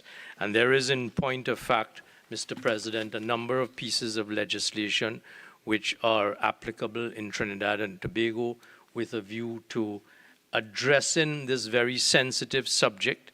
And by sensitive subject, I mean the fact of the matter being that with the minimum age, it marks the age at which the state is able to use the criminal law against children and provide a crucial safeguard to protect vulnerable young children from the pains of punishment. And we know that there is legislation in Trinidad. So, for instance, under the Children Act, a court may order a child offender between the ages of 10 and under 18 years of age to be placed in a rehabilitation center until the offender attains the age of 18 years. So that the position of the state of Trinidad and Tobago under this government is not one that is insensitive to the concerns that the good senator has identified. There are a number of pieces of legislation which continue to come into effect. Judges' Rules for Children, Children's Court Rules 2018, the Child Rehabilitation Center Designation Order 2017, there is the Children's Authority of Trinidad and Tobago, the Child Rehabilitation Center 2017 number 2, and a number of other pieces of regulations and legislation. The short point that I want to emphasize in my response to Senator Thompson-Ahi is simply that it is important within our local reality, as well as a comprehensive children's court system which has been administered by the High Court, that already obtains to ensure that children, especially younger children, understand criminal proceedings, are housed safely, are rehabilitated accordingly, and are reintegrated fully. And the socio-economic dynamic, the socio-reality of our country is that this is being kept under review, including an ongoing revision of our laws.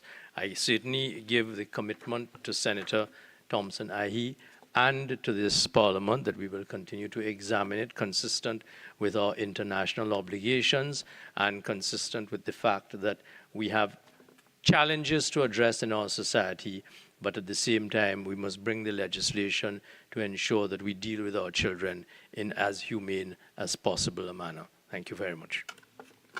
Senator Mark.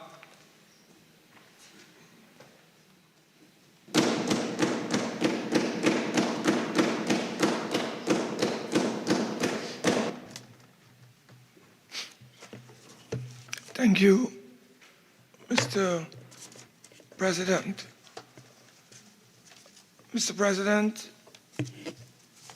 I have raised, with your leave, I wish to raise, I should say, with your leave, a matter on a motion for the adjournment.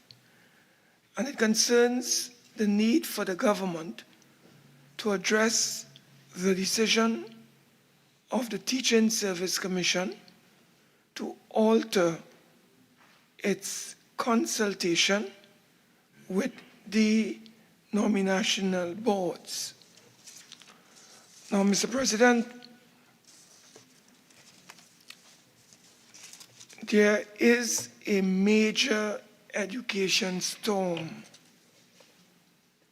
brewing in this country. Currently, it is merely a storm, but it can grow into hurricane status with catastrophic consequences for state-church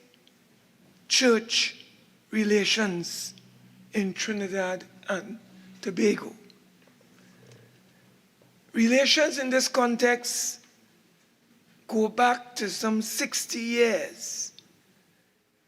And I refer, Mr. Chairman, Mr. President, specifically to the Concordat. This Concordat is a settled practice and agreement among the various religious and denominational boards for the past 60 years. I refer to the boards that are in conflict today with the Ministry of Education, the Teaching Service Commission, and the Rowley administration.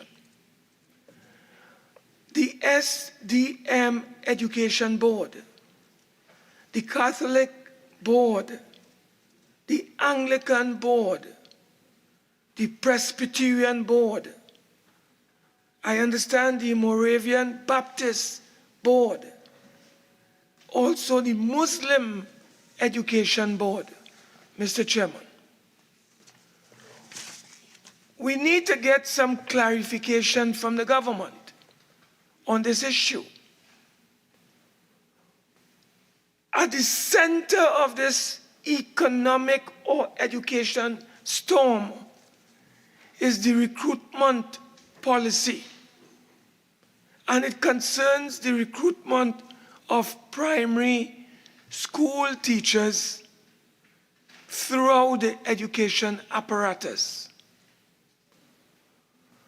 It appears that the government, in its attempt to bully these denominational boards, have undertaken a policy where instead of the education boards recruiting their teachers based on religious principles, the government has now allowed the Ministry of Education and the Teaching Service Commission combined to take over the responsibility that were traditionally allocated to the denominational board.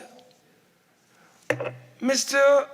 President, under Section 4 of our Constitution, subsection 8, there is something known as the freedom of conscience and religious belief and observance.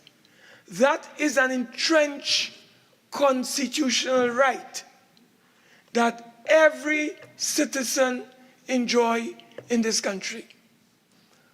What is at stake here is the failure of the Ministry of Education and the Teaching Service Commission to consult with these various denominational boards on their new policy. I have articles which I will not bore you with this afternoon or this evening, coming and indicating dissatisfaction by all the religious boards on this government high-handed, dictatorial, draconian approach to this matter. Rather than consult with these religious bodies, the government under Rowley, Dr. Keith Rowley and his cabinet and the Ministry of Education may have instructed the Teaching Service Commission to pursue this policy. I want to warn the government. This is a dangerous course that the government is pursuing. Already I understand legal action is in train to stop the government. Mr. President, those actions are not necessary. This is a concordat that has been in existence for 60 years. So there is need for consultation. There is need for collaboration and not imposition of the government's views through the recruitment process. So the government is telling the denominational boards, we will now, through the Teaching Service Commission, recruit teachers for you. Forget your religious beliefs. So the government is intent on violating the constitutional rights of denominational boards. And they want to create a system that is unknown to the teaching, to the denominational boards, Mr. President. Senator, you have 2 more minutes. So, Mr. President, this is unacceptable, and I call on the government to halt this approach. Speak with the boards. Get a consensus. Do not impose your will on the people. We don't want the courts and the Privy Council to tell you you are wrong. And that is where this thing is heading. Let us avoid this. Meet with the boards, take a proper decision, let the views of the boards be heard, and allow the arrangement that is in existence to continue. It has not really brought about any rough changes as far as we are aware. And therefore, Mr. President, I would like the government to clear the air on this matter and to explain to the nation why they are gearing up for a fight with these various denominational boards as they seek to impose their will on these denominational boards in terms of recruitment and religion. These, to my mind, constitute a dangerous brew, and I call on the Ministry of Education to declare a ceasefire and meet with the boards and arrive at a consensus that is acceptable to all the parties and all the stakeholders and players in this particular matter. Mr. President, I hope that the government will allow good sense to prevail and not to allow this matter to end up in the Privy Council. Thank you, Mr. President. Minister in the Ministry of Education. Mr. President, with your permission, I'll begin by citing Section 125 of the Constitution of the Republic of Trinidad and Tobago, which gives the Teaching Service Commission the power to appoint persons to hold or act in public offices in the teaching service established under the Education Act. This power vested in the TSC includes the power to appoint teachers in government-assisted schools. I dare say, Mr. President, that this constitutional provision limits the authority of the Minister of Education in speaking on behalf of the Commission. I will therefore only say that my government recognizes and respects the authority of the Commission as provided for under the Constitution. Mr. President, the Ministry of Education is also guided by the Concordat of 1960, which states at Article 4 as follows. The right of the appointment, retention, promotion, transfer, and dismissal in primary schools will rest with the Public Service Commission, now the Teaching Service Commission. A teacher shall not be appointed to a school if the denominational board objects to such an appointment on moral or religious grounds. Similarly, if a teacher be found unsatisfactory on these very grounds, moral or religious, the authority shall have the right to request his removal to another school after due investigation. For this reason, it is proposed, provided the legal and constitutional arrangements allow, that vacancies as they occur in all schools shall be advertised and applications submitted in the first instance to the respective Board of Management, which will examine them and forward them all with their recommendations to the Public Service Commission, now the Teaching Service Commission, for final action, end of quote. Mr. President, this clearly establishes that the Concordat recognizes and has outlined the roles of the denominational boards as well as the Teaching Service Commission in teacher recruitment. The Commission informed the Ministry of Education that it has laid out the following steps for the recruitment of staff in denominational schools. Step 1, vacancies are advertised by the Ministry of Education under the delegated authority of the TSC. Step 2, candidates apply on an online platform. Step 3, applications are sent to the boards for their recommendations. The boards may carry out interviews or conduct due diligence as they deem necessary. Step 4, boards return recommended applications to the ministry. Step 5, recommended applicants are checked by the ministry for eligibility and qualifications under delegated authority of the TSC. 6, all eligible candidates are interviewed with the boards being represented on the interviewing panel. Step 7, a priority list of successful candidates is created. Boards are free to interview persons from this list. Step 8, boards select the candidates of their choice for placement. In terms of consultation, Mr. President, I am aware that a meeting was held between the TSC and the Association of Denominational Boards of Education, ADBE, on October 5, 2022, wherein the comments of the association were sought on the Commission's proposal to streamline the recruitment process. Dr. Dolly, as Minister of Education, met with the boards on November 3, 2022.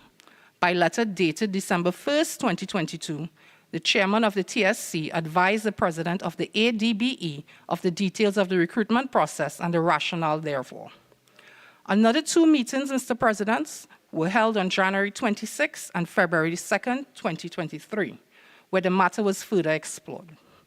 Mr. President, on basis of the information supplied to the Ministry of Education by the TSC on this matter, I humbly submit that the government has no grounds on which to address this issue with the Commission. I thank you.